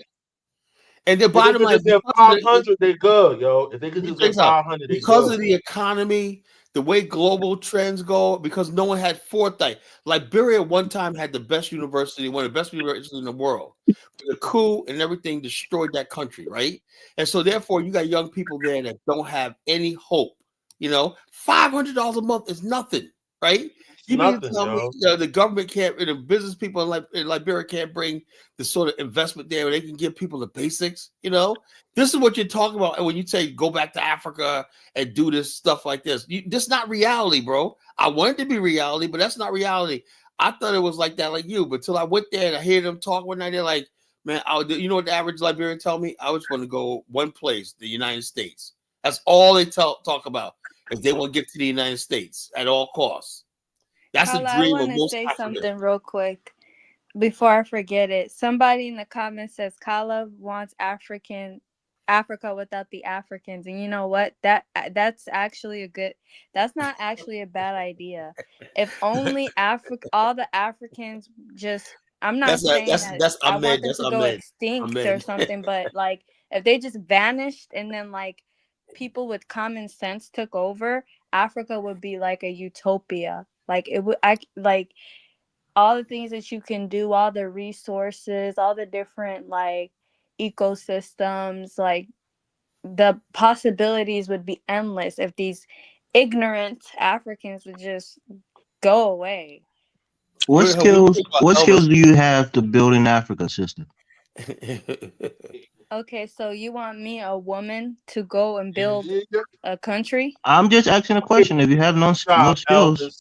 you know, that's all. Goddamn nut job, Elvis. Yeah. I just asked a question, David. How you bullying? How you Job. At bullying least a I little A have girl? Man? woman like man's job, bruh. a thought of, No, or it a doesn't have to vision or be a in dream. construction. She could be a nurse. She could be a doctor. She could be a lawyer, businesswoman. How you gonna have a nurse? How you gonna be a nurse with no healthcare system? You know, I work in the healthcare field. Do you know how much money nurses make in America? They make like $30 an hour. Who pays for that? The HMOs, the PPO plans, and everything like that. That basically insurance plans pays for everything. You know, with government subsidies. You know, Yeah, so but Carla, that's why America is the most advanced country in the world. Countries like India and yeah, other but the whole countries that yeah, has so large even economy, countries in they're Asia. lacking behind the United States. Countries in Asia are catching up to America as far as like healthcare service. Even South Africa got a very good healthcare system. You know, they got a Yeah, really good relative to healthcare the system. continent, Well, South right? Africa has a good healthcare system. So what I'm saying is this though. So you can't expect people to just go to Africa. Look, that's the job of high level people, right? Or that's what shows you that most African countries have failed their people. You know, you should say come back and build something. No, that's the job of the government and the people up on top to make sure that the people have jobs and opportunity on the ground, stuff like that. That's what the government's supposed to be for. You know, that's what you got a government for. If you the people, young people in Asia, they don't have to do all that. They just know there's high level people. They make decisions, and next thing you know, there's opportunity. You know, whether they want to be a contractor or whatever like that. You know, there's opportunity for them. You know, that's why you got all these millions of Asians who are getting their degrees and going back to Asia because we're living in the Pacific century right now, the Asian miracle, you know. But the average Asian didn't build that. It was at high level people on high levels. We just don't seem to have that in the not just Africa but the black race. Tell me Okay, what's well, And if you look at South Africa, hold on, Carl. If you look at South Africa, one of the things that really impresses me about South Africa is how heavily investing that they are when it comes to their young people and specifically the field of agriculture. And because what it is that I see it all on Instagram. You got all these South African young people. They've all been trained in agriculture, and to them, the way they teach it to them, they teach it to them like it's a cool thing. Like, you know what I mean? Like, hey, it's cool to be in agriculture. You can be an entrepreneur in agriculture. You can make a lot of money and live really well in agriculture. So a lot of the kids are going into it. They setting up, little farms and stuff. They setting up little livestock businesses, cattle, I mean, not cattle, I mean, cattle, pigs, sheep, and the chickens, they really getting into the chicken production and stuff like that. And so, and another 15, 20 years, Holla, they won't, like, South Africa won't even need, the little, the so-called like white farmers anymore. These white farmers that they've been talking about for well, that's decades. happening They, all they, over. they, That's they happening won't all need over them. They Southern won't need them Africa. in 15, 20 years because you're going to have a whole generation of young black South Africans going into agriculture, and they'll be able to feed their country with them, That's you happening know. all over. Rwanda got the same thing. Cattle farming, Botswana, all those countries are doing the same thing. They're really moving forward, and everything like that. But to this young girl's point, it's going to take a time for that to manifest itself where we can actually see it. Where when you start seeing people going to Africa and basically like, okay, I got a nice lucrative job lined up or whatever, or I could be part of some investment group, whatever like that. That we got a contract with the government to build something, and I'm part of this investment group, like Blacks Without Borders. They had opportunity. The African Americans had opportunity in South Africa post during the Mandela times. They came over at the right time. But can I think also about African men once you're done? yeah, go ahead. African men, not all, but majority of them are lazy and they like to run away from responsibility. Like, instead of fighting and dying for their country and making the sacrifice to Government, like the government, it's the government, it's the government, the government, it's the government, it's Oh, God. government. I wasn't supposed to play that. Yeah, Oh, my yeah, but God. Africans, Like, African men will say, so they'll say it's the government's fault. Like Chuko, yeah, he'll they say don't it's the fight for government. nothing. They just run away and then they go to America and Europe and then they want to act better than everybody. Like, no, like you ran away from your country. You should not, there's no, and then the thing is like, when you tell them these things, it's like they say that they can't do anything about it. It's the government, it's the government, it's the government. But But it's like, Yeah, it is, were, man. were but You know, you were you The hog government, tying, bro, it's to the the West? government, Did they hog the tie you and government, bring you to the United the States? government, it's the government, it's the government, the government, it's the government, it's the government, it's the government, the government. The government, it's the government, it's the government, the government, it's the government, it's the government, it's the government, the government. The government, it's the government, it's the government, the government, it's the government, it's the government, it's the government, the booyaka, booyaka, run to you niggas, booyaka, booyaka, run, run, run, booyaka, booyaka, run to you niggas, booyaka, booyaka, boom, boom, boom, boom, booyaka, booyaka, run to you niggas, booyaka, booyaka, run, run, run, booyaka, booyaka, run to you niggas, booyaka, booyaka, boom, boom, boom, boom, government. The government, it's the government, it's the government, the government, the government, it's the government, it's the government, it's the government, the government, the government. The government, it's the government, it's the government, the government, the government, it's the government, it's the government, it's the government, the government. yeah, we gotta do something about that, man. We gotta get our government game down pat in But Africa. Kyla, this lady was not kidnapped from her country and brought here against her will. She came here on her own volition. Yeah, So but she she's like you, fled too. Elvis. Yeah, we all fled. So what does she mean, African man? Like she's not No, but she's a a woman, woman. though, Elvis. She's a woman. I'm a woman. Oh, what? What does that mean? That Men means fight. Elvis. Let me read the Women tweet. and men are equal, brother. Women Men and are men the are ones equal. that fight Elvis, let me break that it down to Oh you blood like this. There are women like you in the Africa who country. has businesses, who have education. They're doing quite well. They're excelling in Africa. Yeah, Exactly. right, So stop it, right, man. right. Don't But use men that are I'm the a woman ones trope to that be less than. better You their can be country great as a woman. to war, to better their country, to remove dictatorships. That's what men do. Women don't do that. We'd be killed. Like we can't fight these wars. Now, I tell you one thing. I seen that one article I played with in Guinea, where his young sister was basically she was on a crusade to end child marriages in Guinea and whatnot. But that's what a lot of like and what I met a lot of women in Liberia. They work on child services and wellness because without that, Africa will be nothing without the African women who do all that stuff like that. But the funding has just been cut by the United States government, you know.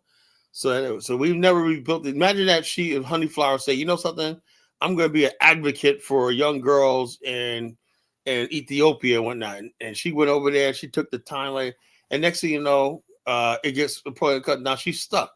That's the reality, you know, because we never built it. We're so dependent on the West. We cannot have that happen.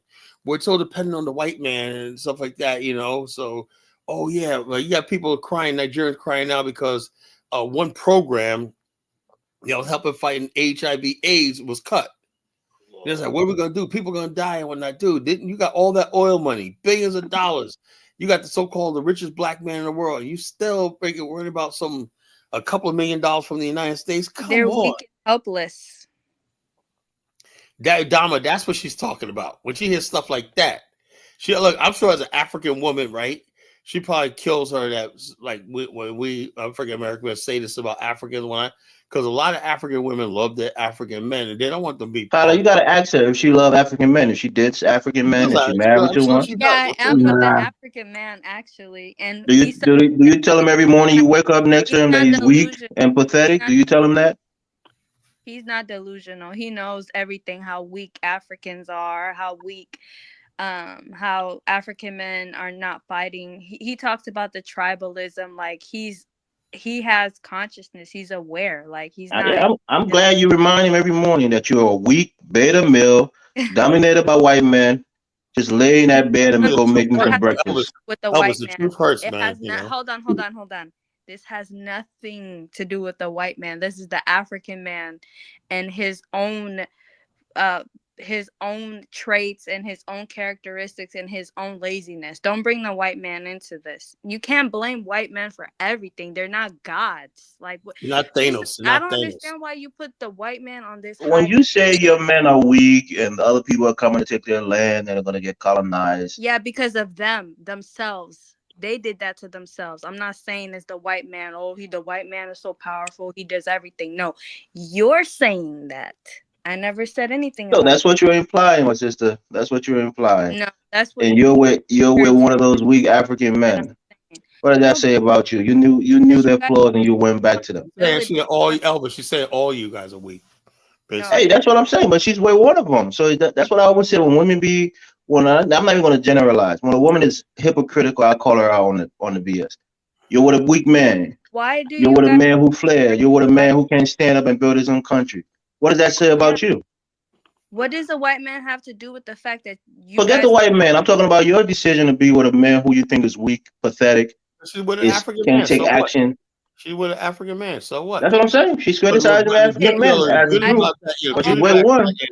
Is that most African women are still going to stick by their men, right? What they'll go down with them, They're loyal, So you should be like this. So I would say, as an African man, me personally, as an African man, what I would be saying is this: how do we basically make sure that, we're the apple in the eyes of African women? Because sooner or later, they're gonna start looking at us like. Carla, I give you credit. Carla. You know why? Because all the shit you talk about African American women, you know what you did? You went and got yourself an African woman. All the shit you talk about African men, she stayed with an African man. So, let me say this, Elvis, right? For the record, right? I did not get with an African woman because of African American women, right? That's two different things, right? It's two completely different things, I just happened. Look. Let me tell you something, Elvis. I'll be frank with you. I'll let somebody in the bag, When I wrote my book, Journey to the Promised Land, right? That's when I had Liberia fever, right? I wanted everything about Liberia. I just fell in love with the country, whatever like that, right? It was right around that time in 2014, I met Isabella, right? So we're talking on Skype and whatnot, and I thought she was really cute, whatever like that. And I said to myself, man, I said to myself, man, well, she's from a different culture. At the first time, I didn't ever thought about dating outside my culture, black, And then after we talked for a little bit, I found out that she does a lot of stuff that we do. And I found out she was like a miracle librarian, whatever like that. And then I just made the decision, like, I really want to be part of this country. I really want to be, I'm not saying I'm using Isabella, but I said I want to be part of this country and whatnot, And I sort of said, that's who I'm going to be with, And so that's who I'm going to be with. And so it had nothing to do with my hatred for African American women. It just basically, I said, this is the direction I'm moving toward. If I'm moving towards a country that I want to build with, I got a mission there. I got an organization there. I got a mission there.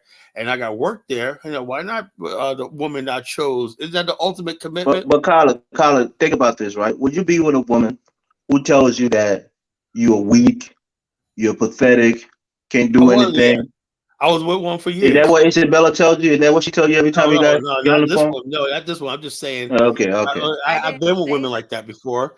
And the whole thing is this. Look, the whole thing is this. This is what it is in America. I went through this with black women in America. They with you, but sometimes they look at you like, they'll constantly remind you, you ain't no rapper, whatnot. Black women in America are worse.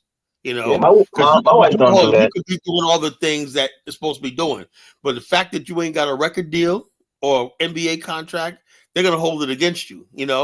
When they but if you have a college degree, if you're making good money, if you're smart and you're responsible, they will appreciate that.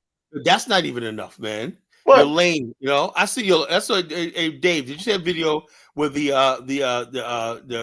guy said he was like a nuclear physicist, and they said the girl said he was lame. You ever see that video? Nah, I never seen that video. Tasha K. Tasha, what's that chick that does the relationships thing? Kendra G. Yeah, Kendra G. That's who it was. All right. These sisters said the dude was lame. This dude was all kinds of degree on that. That's the reality of Black America. That's the reality. That's the reality. You can have all that. See, you Africans, all you need is they don't even know. They don't even know this guy makes 6 figures, good money, high 6 figures. They don't even care. The fact of the matter is, they want that dude that's fucking scamming and balling out of control that can hit the club up anytime, 7 days a week, whatnot. They want super thug when he can lay the pipe down, and next thing you know, the mama like him, the auntie like him, and whatnot. You know, he's good with the homies on the street, whatnot. You know, everybody's loving super thug, and he's all mine, whatnot. You know, if you ain't doing that shit, you know, you ain't shit to these women. That's just the way it is. Kala, You can know? I ask you a question? Yeah. So, okay, the white man, hasn't he done every single race wrong? Like, hasn't he done injustice to every single race? Like, he's bombed, invaded, genocided, killed, has done like literally every single group has been brutalized by the white man, right? The thing I don't understand about African men is they will say, oh, we can't develop our country because of the West and stuff like that. But literally, like, they say all this about the white man, but they go to the white man's country to get jobs and to live and to have a better like livelihood. So it's like, is it schizophrenia? Are they bipolar? We're conflicted. We're conflicted. But So where is she Exactly. at? Is she in the yellow man country or the brown man's country? What country is she in working and making a living? she's a woman though, Elvis. You know. Follow But women and see, men are the equal. African man cannot even, No, they're he not. can't No, they're not. Women comprehend are that. not second class citizens. They have She's a full rights woman, as man. men. I'm like, look, I don't basically judge women like I judge men, man. You know what I'm saying? That's why I say I don't judge women. She's a That's because woman. you think women are weaker and less than. Oh Women are shit. just Yes, as I do. capable. I do. Yes. Yes. Nah, That's the way women are it just is. as capable, Carla. You know what I'm saying? No, There are no, they're not. women billionaires and millionaires in Africa. Oh yeah, whatever, Elvis. You know, women get their most of their shit through inheritance, right? The husband died or whatever. Every last single woman, like the woman, you gonna tell me not Elon Musk, Jeff Bezos' wife, self-made? Get the hell out of here. You know, she We're talking Bill about Gates. African women. I talk about women who got. Oh yeah, yeah. Isabel dos Santos. Stop Do you think she would have got there masculinizing without African her women father? You and know, come on, Elvis, trying to stop make it. it seem like we're the same as men. Don't There are masculinize. very wealthy women in Nigeria, Carla.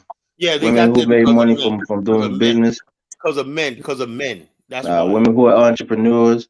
Look Whatever, at African Elvis. goddess. You know, I'm sure. Yeah, she You gives know, her late husband props, but she's doing well right now as an independent woman. She's doing whatever, business. She's traveling whatever. the continent, doing very well. There was a She's man not behind it. complaining. Somewhere along the line, there was a man behind it, you know. And I'm not no chauvinist, nothing like And that. most men need women behind them. We're symbiotic, right? We need each other. So No, not I don't. really, not really. Yeah, we You know, do. We do. We do need each other, Carla. Can you be a no, man no, and not no. be I with a know. I woman? don't need women to make money, but I tell you right now, you know, the hard thing is this. You know, women are not. Look, this is how it is, Elvis. If a woman don't make a dime, right, and this is how we're gonna get back to in our culture, right? A woman should be able to stay with her parents until she's in her 30s and whatnot.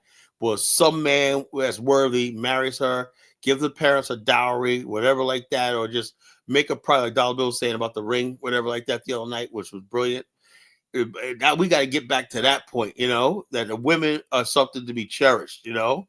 A man should be having shit together before he steps to a woman and say, I'm gonna take you not none of this shit about leaving babies all over the fucking place and whatnot, and then expecting my language, expecting women to have what we have and do women could no, I'm sorry, I don't believe in that world. I believe it's a man's world. We build it, they take it. That's just the way it is. We build the world and they take it, you know, and that's just the way it is. Whatever we build, they're entitled to, you know. That's that's how I believe the world should Carla, be. aren't you so chivalrous? You're chivalrous. Well, not even sure, but that's just the only way I know how to be a man, you know. That's the only way I know how to be a man, you know. I basically believe that, you know, women, like I said, my wife, whatever like that, it's not my money, it's our money. You know, it's simple as that, you know. She has access to everything I have, you know, everything I own, she has, you know. That's just the way it is. Would you have a joint checking account with your wife? No, she has her own money, you know. She has her own bank No. account.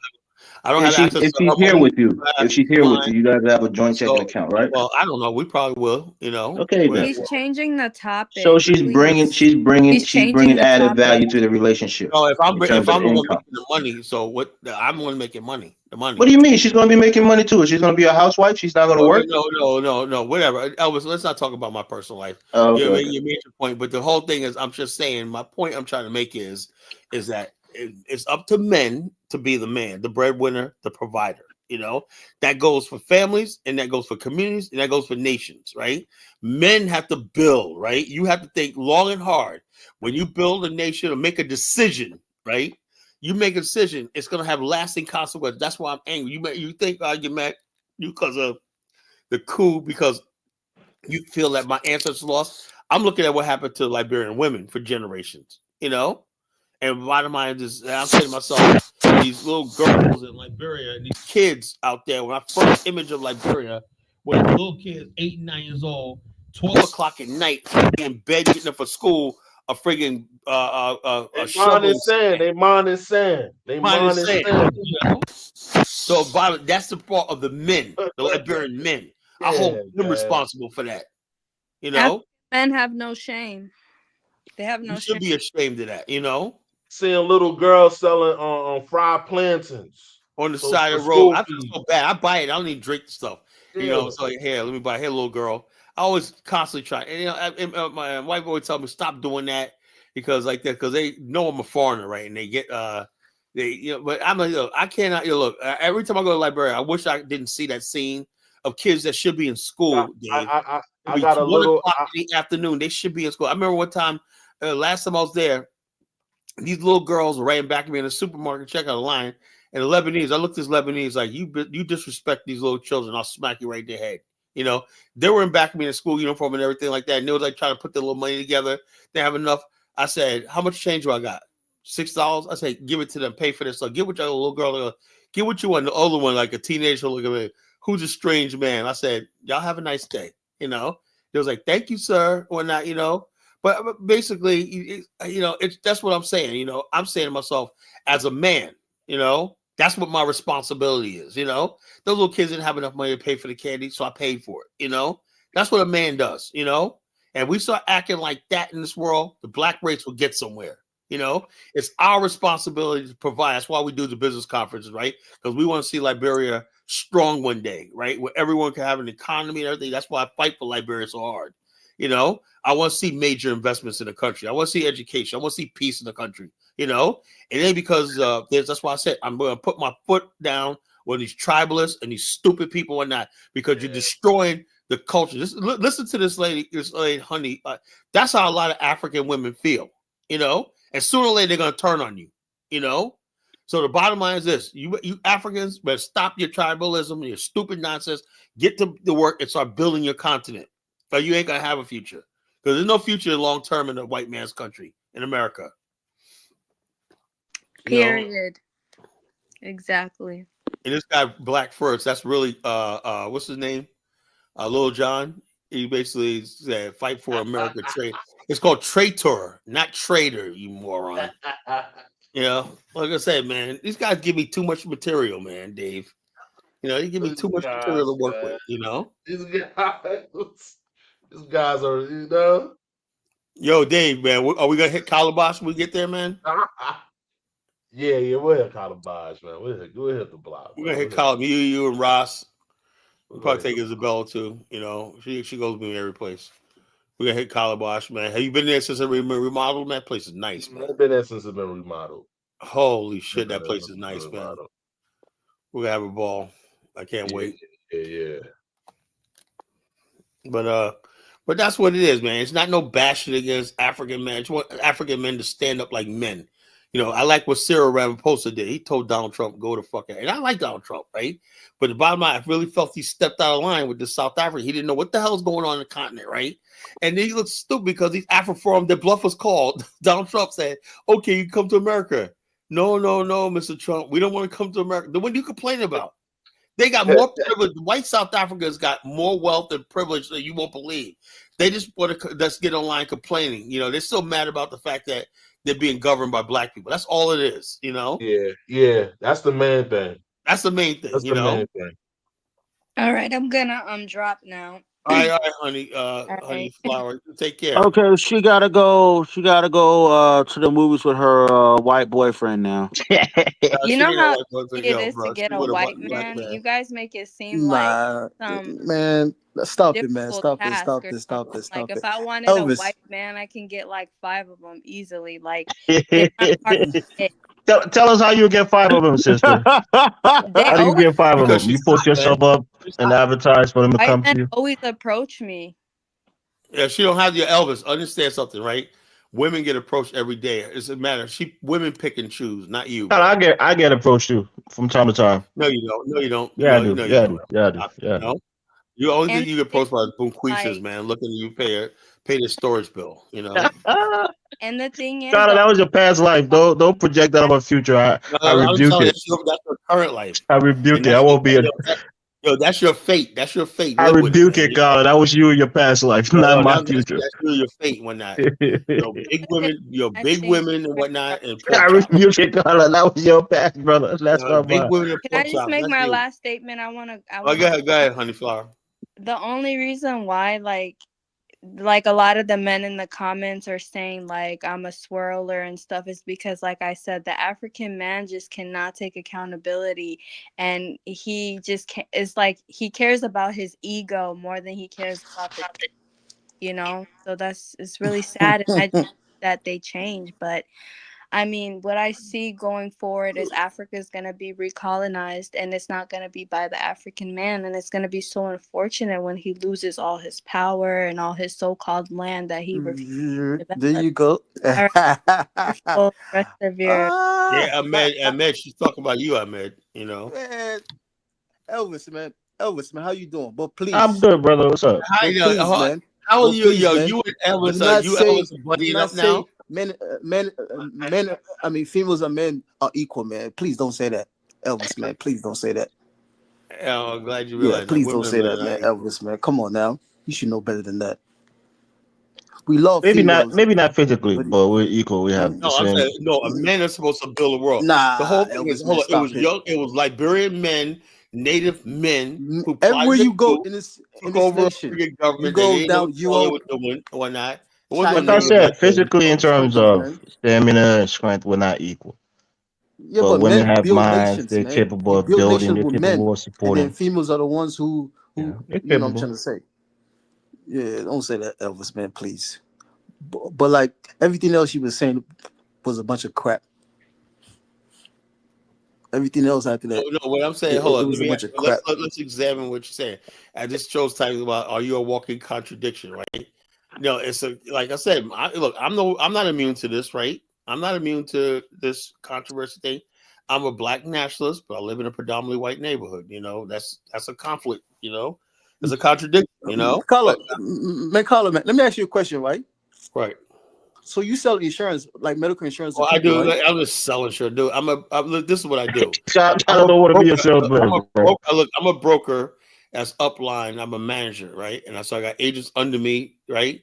And I'm also a consultant, right? So I do a whole bunch of stuff like I Okay. advise doctors' offices and stuff like that. And I get paid. I bill the federal government for my Yeah. service, you know. So You I make do all money, all man. the way around. I make money all the way around. You know, Man, you definitely make a I lot make of money. money. Look, I can go look. I can take off work for like 4 months and I do nothing, and I make money in my sleep. You know, You definitely make a lot of money. I could tell. yeah. But So, let me ask you a question, right? Another question, right? Would you hire me if I don't have no experience at all? what you call to do what I do right now, you have to be licensed. You know, it takes a lot of I'm work. saying like if I come to your office, right? I'm like, Colin, man, I need a job, this and that, right? I don't I'm give trying out to, jobs. I partner with agents. If people want to be a career, I can help you with that. You can get your yeah, but license or not. You know. would you straight up hire me or like give me a position No, I tell you what. without no license? Hold up. When I get this one contract, right? I got this cute chick that I met the other day, and when I told her No. There's a I point. I'm coming to a I point. thought I was gonna That's why I'm hire her as a asking you. secretary, but she's a female though. You know, I saw her I'm hire her coming. as a secretary. You know, I'm so coming to a point. That's why I'm asking you these questions. Okay, so then basically you won't hire me because I don't have no license, no this and that, right? Okay, yeah. so check this out, right? If just like you said, just like Yah said, right?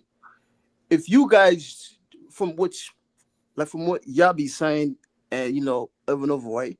If you guys are saying you guys have no black leaders in America, right? You guys have no say in the government, in the Exactly. bank system, in this and that, right? We're Right? just here. Okay. So then what gives certain Americans to make a song about other people that have their government, but then they don't have nothing to anything to claim that they have a You talking leadership about or Tariq? government. You talking about Tariq Stone? Yeah. What All makes right. Let's somebody else then? examine that. Let's examine that. No, Right. no. Check it. Hold. Ahmed, you asked a question, right? Yeah, that's a legitimate question, right? And I said this all the time. I said, look, and you heard me say this, right? I said, oh, despite everything I say about Africans, right? At least after look at the last 100 years, 100 years ago, Africa was colonized, except for Liberia and Ethiopia, right? 100 years later, we got 54 African so-called independent states, right? The African was at least smart enough to realize, right, where the winds were blowing. It was blowing towards nationalism and nationhood and everything. The so-called Black American, right? Basically, he achieved all the success, produced billionaires, everything like that. But the one thing he does not have is sovereignty, and self-determination, right? So therefore, like I said, people think this ADOS FBA movement is going to last. No, the African American nation, the colonized nation, and the BAO is going to prevail. You know why? Because we got truth on our side. The truth of the fact is, in the future, it's all about nationalism. Nations say Black America is ready to become a nation. Carla, you could take Honeyflower with you to the Afghanistan. She can be an honorary African American. Well, whatever. Look. Let me tell you something about Elvis. We talk about the Afghanistan. First of all, it's got to be done in mind. And I never said that any African woman or African is not invited. I said, but a nation has a story. The story of the Afghanistan is the people who are from the United States, for the most part, North America, because we're the least people that have a government of our own. When Jamaicans, Haitians at least had a government, have some sort of semblance of government. So the African Americans are going to be the majority. Our story, our icons, everything is going to prevail and everything like that. With the fact that there's going to be other people from the Maafa invited, and then on the next end is continental Africans, whoever they are, want to be part of it. It's going to be an African state, but based on our story, Okay, Carlos. So basically, what you're saying, like, you won't hire me because I don't have no experience at all. African gotta say you did ban Africans from I did coming not there. ban Africans, man. I must have said Elvis. I'm a ban Elvis. but hold on though. So then, what gives me the right if I don't have no experience, which you do at all? I don't have no license to anything that's attached to medical at all, right? What gives me the right to make fun of you then? No, look, hold on. Okay, you understand what I'm Elvis, trying to say? I what mean, gives me the Elvis, right Elvis. to make Ahmed, videos? Elvis, same thing. But let me say this, videos and attached to it. Look. Okay, all right, okay. As a I can see people get triggered by insurance. People get triggered by the. You're right. Black people in No, America have no right to make fun of Africans' government because we don't have a one. Or I always said that. I mean, you guys said it. We didn't say it. I didn't say it. You said it. The last time I said African Americans have no right to be listed Africans, no matter what they are, because we basically are living under as much as we talk about racism, white supremacy, we benefit from the same system. It's a contradiction. We benefit from the same system we say we hate. It is what it is. The last time I was here, about like 2 or 3 weeks ago, I tried to bring up Jesse Jackson, all them other people, right? That the white folks said, "Oh, this y'all leader." Yeah, they gave it to but then y'all said, "Hell to the no." Then on top of that, I tried to attach it to what the white folks, say, "Oh, this is African presidents. We chose." Yeah, hold on, and then y'all say this and that. Okay, everybody say what the difference is. Okay, everybody see what the difference is. Point B. Hold up, the difference is, Ahmed, like Ahmed, the difference is Africans go to polls, right? That's you guys fake, be that's out fake, that's there fake. cheering and whatnot, and you guys elect these people. No. We do not. Nobody elected Al Sharpton. Nobody elected. No. We do not elect those people, Carla. Oh, come on. We do not. I'm telling you. All right. Let me tell you organization. Let's go. Let's go to the video. You guys love doing this, man. Let me show you a video. Okay, let me show you. You probably have never heard about. Sierra, you want me to say it? Do you want me to say it? Elections. Do you want me to say it? I guarantee you probably have never heard about it. Do you want me to say it? Carla, do you want me to say it? I guarantee you have never heard about it. Okay. Check this out. I mean, have you ever heard about the NED? Never heard of it. Oh yeah, that's the three no. The NED. What it stands for? I don't have no idea, bro. You see, once again, That's what I keep saying. When you Okay, well, when you how about cross this? the Kala is river, not all knowing, that man. He's not all knowing. There's a lot of things Hey, you don't know. check us out. when you cross the Oh, river, right? hold Okay, on. okay. Yo, When look, you cross the hold on. continent, right? Hold on. You deal with a You guys, different beast. You guys had an election 2 You're years dealing ago. with a different beast, Carla. You're So dealing with a different beast. let's talk the about your inclusivity election 2 gap years ago. You know, in a Man, country like you Philippines, gotta play some traditionally YouTube video that's challenged in propaganda, man. terms Come of on, man. Stop how's it it. development propaganda? and How's it progress. propaganda? You That's know, YouTube video so put this by is white your people, lovely man. country, Sierra Stop it. Leone, right? Julius Maada Ah, Bio is leading Sierra Carla, Leone's man, stop it, presidential man. election count. Stop Oh, it. this is your Country's election, electoral man. commission Yo, said your on country right Monday there, the the That's Hillary fake first country, elections, right? percentage man. of votes That's tallied. fake. By the way, Come on, man. yo, Provisional see, you results can't do shows that. Bio You on can't go to a over 1 country million once votes. election is His biggest certified, it's rival, real. Samora If you Kamara do of the go against that, No, opposition All People's you're committing Carla, Congress, treason. I You asked know. has you. just You told me under you have never heard the NED, 800,000. which There which are says Oh another yeah, everything. all I 11 know is candidates people went vying to the for the polls, y'all presidency. voted, y'all got what you want. You got white people out However, Oh, there observing your international shit. You observers know, have voiced concerns over just like election Al Sharpton, transparency who's and your leader, tampering with Service. and ballots. you Jesse got white people Jackson. Observer observing your and shit. lawyer When come Augustine on, you Sende Maris still said complaining. it's up White to man the even took the commission to time to observe dispel your such elections, nigga. You know. suspicions. So, for example, Just make like sure how that the Jesse counting Jackson, process is transparent. Jesse when it Jackson comes don't to hold That any the public office, tallying bro. process is I'm transparent. you missing the point Make because sure I that try to ask you the who's your leader. You Like you guys results said, have oh, you elect that guy. people verification that process hold is public office. You know, that's the beyond difference. transparent. Carla, you That have never when heard you about the NED. tally the fears and the doubts You of have What's the never heard NED? about All I them. know is you got a president that you elected. You have never heard about the An NED. Okay, unusually all right, See? okay. Let's stop the for music Sierra right now. Leone. Tell me what NED is and what the hell's that got to do with anything? You can't even tell me. Sure. Okay. The NED, right? Let me tell you something. Because end of the Yo, day, say it, man. You keep saying. Let me tell you something. I'm gonna Tell say me, it. I'm gonna nigga. say it. Hold on. I'm Go gonna say ahead. it. I'm gonna say it because there's a lot of time I don't want to come Kala on is these impatient. Man, shows. just say it, man. Come Kala, on. stop being so impatient, bro. Wait. The NED stands for National Endowment for Democracy. Okay. Yeah. It's an agent that's controlled by the American government. You Yeah, understand? Agency or agent? You get the point, man. Because sometimes my words are a little up and down. Okay. So basically, these people, what they're responsible for is to make sure they get certain people in position of power in certain countries. So they basically like the face, but then behind closed doors, So in you other got the words, three. you're saying really is that the white man's Thanos, right? Man, Carla, you live in America. You just said okay. Man, yeah, but hold on. Okay. I live in right? I live 2 in weeks America ago. because I live 2 in a weeks ago. country 2 where weeks I'm not ago, the right? majority. I'm Check we're this out, only right? 12% 2 weeks of the ago. population here. 2 You weeks know. ago, right? Hold on, let me tell you something. Let me tell you something, bro. If we were if 2 we weeks were the ago, right? majority That in a was the Super Bowl, country, right? you know, if we were majority in a country, You you see, know, you have never heard of an NED. The NED, they in Congress. I'm looking at it right Is here. that exclusive to Sierra Leone or is that African? No, the NED Hold is on, over Okay, the it's world. Africa, right? Hold on. They're over Look, the world, man. hold on. Check this out. Let me read the mission statement, right? It's the National Endowment for Democracy, supporting freedom around the world. Don't sound impressed with me. Violent conflict. Oh, wow. That's like you saying America is not racist. Hold up. That's like you saying America is not a racist country. Man, you gotta let him Tyler, speak, man. brother. Let him speak for a second. Hold up, man. Like I said, man, I got you Negroes on the run. You know, violent conflict and the collapse of democratic governments. And so, in other words, they're trying to stop the collapse of democracy. See, like I don't see nothing wrong with that. You see. Okay. How difficult elections in Nigeria, Sierra Leone, Liberia, Senegal, and the Democratic Republic of Congo. The consolidation of authoritarian regimes such as Angola, Uganda, Cameroon. Damn, Africa's a fucking hot mess. Zimbabwe, and corruption and poor governance persist throughout the region. Damn. Yes, citizens, activists, and so in other words, they got the support of citizens and activists.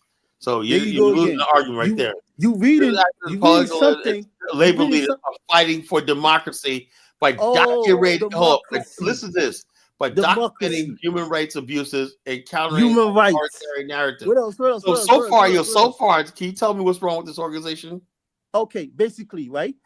What you just read was something that your people that control America put that, right? That's hold on. So in other words, basically, we should be fighting against authoritarian regimes. Let me say something because you said you have never heard about this organization. This organization right now. That's what the is funded by the U.S. government. Man, you know, it's funded by the U.S. government. When you in the Senate, right? You got communities, right? That's Oh Lord. you got foreign communities, right? They're responsible for Do I these got any states. sane people on the Hold panel? on, hold on, Hey hold Dave, on. can you tell me That's what like he's me talking saying about? America is not a You racist look for country. sane people when you go to Dave, man. I don't even know what he's talking about. Hey, That's what I'm Dave, saying. check this I out. don't Look, even. I just read what the NED is. He said because we got That's the NED, right? because you. The Oh NED my is God. basically a human rights watch group that monitors like corruption, authoritarian regimes, human rights abuse, everything. Is anything wrong with that?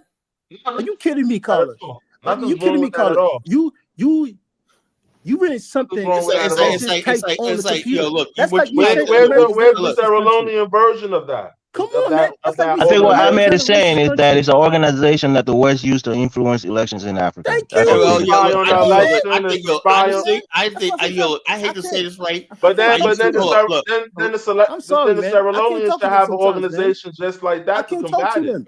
Yeah, let me say this, right? This is what a problem I have, right? When you have Africans always complain about, the West, but yet they live in America, they come here like that, and the West is basically saying they want to stop the flow of you niggas from coming here, right? So they know they have to help you fix your own country. They want nothing more than you fix your country so you can go to fuck back home. Elvis, you remember, they don't right? want you here. Elvis, you remember that Carla said that America is a fake democracy. They go around the world talking about democracy, but it's bullshit. Remember he said that, right? This is an NGO. This is not the Remember he American said that, right? government, Yeah, I remember. That NED is funded by the State Department. Not anymore. It's not. What are you talking about? Because USAID just cut everything, on, so it's gone.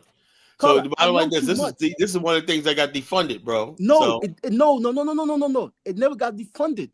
Yo, they never all the talked money about from because of Africa comes from USAID. They paused all that money, bro. They paused all that money last week, bro. Oh my God! So you're gonna use that as an excuse forever, man. The organization's defunct right now. And you're gonna use that excuse forever, man. Come on, man. Stop it, Super Bowl was 2 weeks ago, right? Elvis, the Super Bowl was 2 weeks ago, right? No, just last Sunday. Okay, last Sunday, whatever it was, last Sunday, right? Okay. Now you telling me, yeah, I'm at a break, man. No. Hold on. You telling me, right? I like Ahmed, but he's a goofball. I'm not a goofball. I'm giving you proper information that you probably didn't even know about, or you probably don't think about it. You see, the problem is you want America, but then at the same time you complain about American racism and all these things in the country, but then what America does in other people's countries, you say that's BS, that's bullshit. That makes no sense. America is an empire. Your country has military base. If you don't believe anything I say, right? America has no interest in oppressing you. What's the point of give him that word, Ahmed? A country has almost 800 base. Yeah, they're not trying to oppress you, bro. They're trying to stop you. What's the point of a country that have almost 750 military base? The white man, the white man trying to stop you guys from killing each other. Oh my God! Okay, starving, man, Look at the Super Bowl, right? Everything that you watch, that you seen, that you ate, was controlled by the white person, ownership-wise. About I didn't watch the Super Bowl. 98%. 98% was controlled, ownership-wise. Shout out to Jalen Hurts. You tell me that makes sense. Well, I don't participate. You tell me that makes sense. Or not. But the people that's in the field, America is a white dominated 80% black. If you don't understand the history of this country, right? During the Gilded Age, they openly say that was a freaking this is a white country. And all the blessings of America, the wealth belongs to the white race and the white race only. Okay. That's Carnegie, the whole point. Rockefeller, all that came from the Gilded Age. You know, that's the whole point. It is what it is. It is what it is. But you can't say it is what it is in America. But at the same time, we produced Madam C.J. Walker, the world's first black female billionaire. Carla, who else is going to produce the world's first female billionaires? Well, I have no idea. What I'm saying is this. So we produced the first black billionaire, Reginald Lewis. And so, who else is going to produce we understood the rules. We prevailed regardless. Right? No matter what they do to us or not. Reginald made his money from America, which is the biggest economy in the world. Yeah, it was more likely to happen here than anywhere else. I'm trying to make is this. Everything else you see was 99% or at least 98% owned by white folks. Yeah, of course. It's a white country, man. It's 98% white everything, man.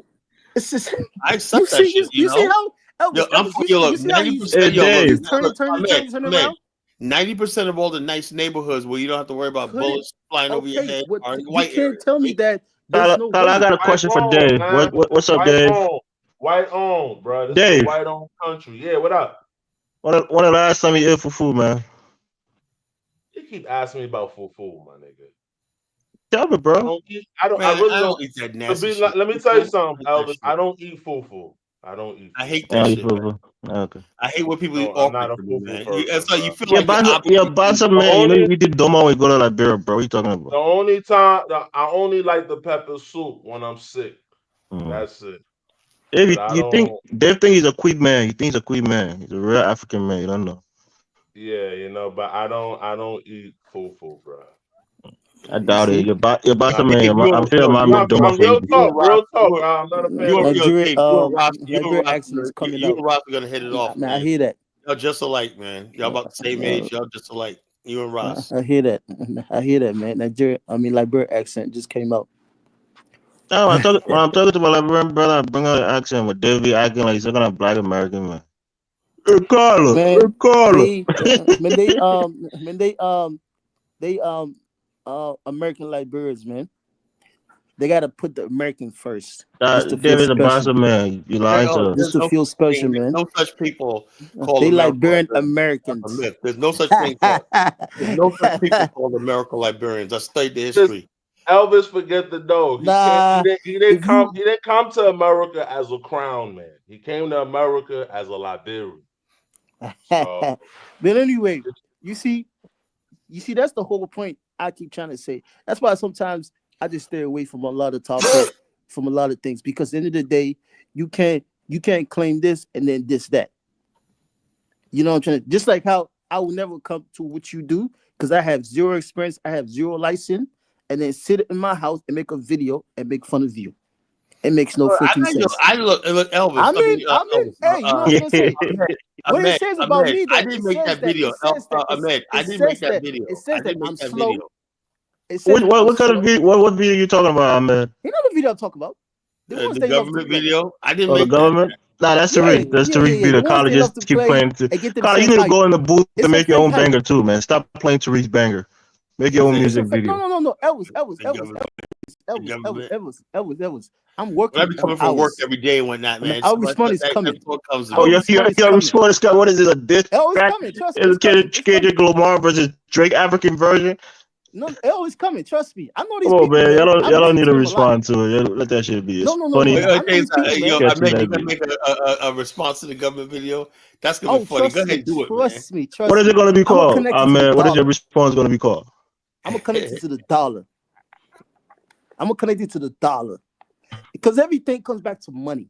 I don't care what anybody says. Everything comes back to money. He or she who has the money has power. Everything comes back to money.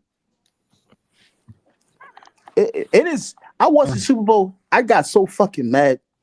Why? I said everything I'm seeing I don't watch Super Bowl. is white. It makes no fucking sense. And then these are the same black folks in America talking about overseas, but they don't know nothing about overseas. But then when you open your mouth about America, they start telling you, y'all motherfuckers don't know shit, man. White people are racist. White people stole I'm this. mad White that people did this this. White country people is did about that. 70% white, brother. This is a majority No, white you're missing country. the point. But listen. You're missing the point. There's a reason why it's like that. Because Yeah, they're the white folks majority and made they have the sure. most power and the most money. That's the reason why. It's not some kind of esoteric thing man. that you have to tell us. No. What I'm saying is this, right? It's systematic. It's on Yeah, purpose. that's the thing. The It's on majority is purpose, ruling. systematic. It's on purpose, systematic. And then these folks are so surrendering to these white folks nowadays. It's ridiculous. I'm mad, Especially bro. like Black people the make new up ones. 14%. That's if you include all black people, African, Caribbeans, African American. Especially 14%. I can say, So they're going to especially dominate the these new economy. They're going to ones. dominate a lot of things. What can you do about it? I respect elder black folks in this country, especially like the ones in their 60s, the 70s. I have a different type of respect. Different type of respect. But trust me, that government, they respond. Trust me, I'm gonna connect it to money. Everything I connect back to money. I cannot make fun of somebody if I don't have zero experience. No, do I have control? Or if I have, you know what I'm trying to Carla say? got real quiet when he saw Michael Lawada in the chat. He's Oh, ready to Quiet, fight right now. who the fuck is that? Mike the fucking idiot. Michael Who the fuck is Carla that? got shook. He's like, what does this fool want to say right now? I'm looking in the chat room. If he type anything, I'm gonna block him. I don't block Michael. Carla, you gotta make friends, man. Stop making enemies. Look. The best thing about Mike, I let him speak. Because he basically does it to himself, man. Damn, Carla, he said you only believe what the white man tell you. You got a plantation brain. No. What it is this. What are you coming up with? Look. I'm not Tariq, right? But I am all to African, what I call African bullshit. Like No. Our chick tonight. I was Carla. People like her, Africans who can't speak. You guys have the same mindset. You guys have the same mindset. Africa. You guys have the same mindset. And whatnot. I've listened to y'all enough. I've listened to y'all enough. You guys have the same mindset. Like a couple weeks ago, right? I listened to you and what's his name? Dollar Bill, right? Y'all talking and this and that, right? So then y'all start talking about Africa this, Africa that, right? And then all of a sudden y'all start praising America, right? And then they come up to, oh, Donald Trump just bombed Somalia and stuff like that. They were just excited. But then at the same time, I didn't get no excited about. Hold on. I'm landed. Hold on. I'm almost done. But at the same time, before they even say that, they call, Africans are not civilized, this and that. They backward people and stuff like that, right? So then I connected. I said, how the fuck you gonna say Africans are not civilized, the backward people, but then you approving your government bombing somebody else in their own country? Who approved? So then, who's uncivilized? America bombing Somalia. Look, let me ask you a question. Play the video. Hold on. I got a couple phones. I'll play it. Ahmed, let me say this, right? I'll play it. Check this out. Hold on. Are they basically bombing terrorist bases or are they bombing Somalia? No, but you can't call somebody uncivilized and call somebody. But I thought you guys said Trump is not for that international stuff. He's going to stay out of Africa. But then at the same time, let me tell you something. Hold on, I'll tell you right. Hold on, Ahmed, let me say this, right? Trump's first term, right? He didn't give a fuck about Africa. I don't know why he changed his mind. That's because you guys got bamboozled, Carla. You guys are lied to. Look. At the same time, Elvis, I really don't care. Why? Of course. Because I agree with like 75% of everything else he's doing. I knew who he was, bro. I'm not surprised by anything he's doing. He made a mistake. You can't call certain people in Africa with South Africa, and I can't think of anything else. It's that the whole thing about South Africa was a big blunder on his part. When he's going to pay for that politically, because he made a big mistake. Listen to people. AfriForum basically saying we have no intention. They were the ones who basically got together with Tucker Carlson and all these Fox News and made it seem like Afrikaners were being persecuted. And then Trump just being a person that, okay, if they're being, let's give them refugee status. They said, no, we ain't be, because whites in South Africa got it good. Better than they have been. They know the reality of America. They're really full of shit. And Donald Trump is going to be like, well, wait a minute, Elon. You told us these people were being the president. Why aren't they coming? No, Carla. The heads are going to roll over this shit. Trust me. Carla, bring Mike up, man. Mike wants to talk. Carla. Donald Trump said the same thing when he was in office his first term. What did he say? Oh yeah, he said that, but the bottom line is this: he didn't. Trace out. He didn't offer Afrikaners refugee status. That was something transformative. He said now, while he was in office his first term. Ahmed. He said it. Now, hey, let me tell you something. Let me tell you something. Since the topic is about contradiction and conflict, right? I'm saying to myself, if an African country, let's say South Africa, said we hear that Black America is being persecuted, George Floyd, blah, blah, blah. We offer African Americans land to resettle in a refugee program for ourselves. We can take it, but how many African Americans would go? Almost none. Same thing. African Americans, just like my biggest issue. My biggest issue are hypocrite. Black America, look, Black America is a walking contradiction. My biggest issue with y'all want the America, but then y'all don't want the America. Most Black people want to be American. That's the problem. I get that point. Y'all just want a different position in the American system. Yeah, that's not gonna happen. But then y'all want the same agenda in overseas, which it makes no sense because then you can't come back and say, "Oh, America is racist. America don't like Black folks. America is this and that." You can't. Hold on. You gotta understand something. It don't make no sense. Oh, you gotta understand something. Ahmed, let me be clear. the Now, hold same on, thing, Mary, but you it's gotta be just in clear. a different Okay, look, position. Ahmed, Man, you gotta be quiet for a second, you brother. gotta be clear about something, right? My name is not Phil Scott. I don't go around talking about them folks and call myself FBA and all sorts of things. I'm not Phil Scott. But I'll be on the record. I have no problem with America. I have no problem with white people.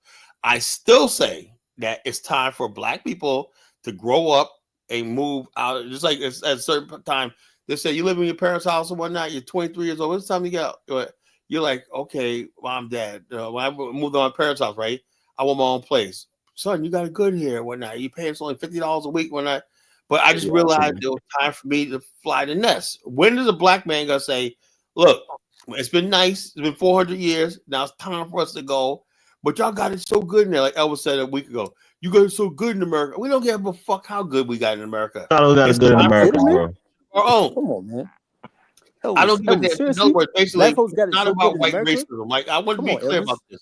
I don't do the Afro-Stand movement thinking about white people or white racism, right? I don't. That's the last thing on my mind.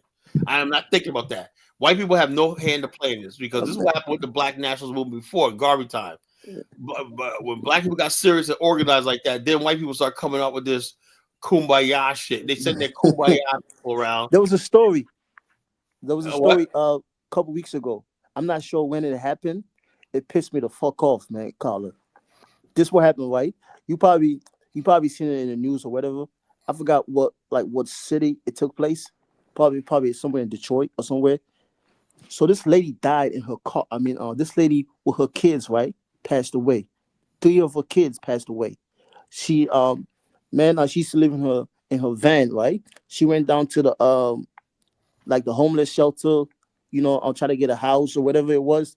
They turned her down. She barely had no money. So one day it was so cold that she had no money to run the engine on the van, right? So that she got stuck in the van, and then 3 of her kids passed away. In America. Yeah, it happens. Yeah. In America, man. Yeah. Man, when I watch it, I say, God damn, a black lady too. Shit can happen. Shit can happen you in America. Just as It's just you I looked at it. basically on It your was own. But what are sad, you man. saying? Was she living in her van or was she just stuck Yeah, out she was there? living in a van. She had no money. She got 3 kids. She Yeah, should have went bottom to the line, homeless people shelter. like, look, They had no there space. are people that fall on hard times in America They had no too. space, So, man. yeah, bottom line, it can happen anywhere. Yeah, it's. I'm like, wow. Yeah, the homeless situation is crazy, bro. And it's sometimes it's I not said, because of man, the people, it's because of the economy, man. It's capitalism, right? Houses, housing is too expensive. A lot of people can't pay rent. Man, I They was. pay other bills and The whole survive. thing is, no, you know what the problem is? I'll tell you what the problem is, right? There's housing for poor people, but the housing of poor people, right? It is a thing that says if you're poor, you got to live with violence too. In other words, basically, it used to be a time like, let me give you a perfect example I'm talking about. There's one building I talk about all the time called the Cogent Building in Norfolk, right? It's like a 9 stories, 11 stories, something like that, owned by black people, owned by his apartment building, right? They have a lot of Section 8 people in there and everything, but this building is run so nice. They constantly being remodeled up, and apartments look really nice, right? There are white people in there too. The Koja building, right? But mostly seniors living there, right? Anyway, it's run by black people, right? And I remember once a month they have a review, right? Where basically downstairs where they have an auditorium and stage, they bring, if you have a violation or something like that, they bring you down there and it's a panel of black people. You look at your own people, right? They're saying, well, you was caught on camera doing this, pissing behind the building. You got this is your 3rd violation, whatnot, you got one more and you're going to be evicted with it. And I said to myself, that's how it works. When you got black people checking other black people, you can't claim racism, The Koja building Oh yeah, is hood basically a buggers. black-owned building, when that black run, black everything, Yep, Now, at the same that's the time, best way if to it was go. run by white people, they're, oh, okay, we know how you people are. You can gang bang, you can do all kinds of stuff, they don't say nothing. Black people, when black people have power and they want to say, they said, we want you to act a certain way, we have a code of conduct and stuff like that. And when black people set down rules, they said they found that it's really enforced. Like we had Joe Clark when he ran Eastside High School. When it was black and black people put their foot down, other black people, they fall in line. The problem we live in America is the black people don't have any power over their reality. You know, so that's what the problem is. And these poor communities right now are so violent and so thing that decent poor black people are forced out of these neighborhoods. This, we have enough housing for everybody, right? But you don't want to live in a place where you got boo boo and them on the corner shooting up in the bliggy and whatnot and shooting the ops and whatnot. Where Carla, you think people choose to become homeless rather than staying in the projects? exactly, yes, That's yes. not why. That's I know, not why. Look, yes, it is. Yes, it is. Because if you could live in a project and pay almost nothing, why the fuck are you? A lot You of homeless people have mental health issues. They're on drugs. And also, It's what not I even found that, out was Elvis. what I found out was it's also the culture. There's most of the people who are black homeless were once middle class, like myself. You know, I'm black middle class. Most black people are homeless. When the poor black people know how to survive in the ghetto and stuff like that. But what happens is the black middle class, when they fall out, they really fall out because there's no structure there for them. You know, that's why I fight for the black middle class. You know. And a lot of people who are homeless are temporarily homeless. They'll be homeless for a couple months and they're and then mostly get back on black their or feet. white middle class people, you know, and that's what I'm saying. It's not because of poverty, because it's circumstance, you know. That's what people don't No, but understand. Carla, people who have mental health issues, who can't keep a job, Like I said, who are on drugs.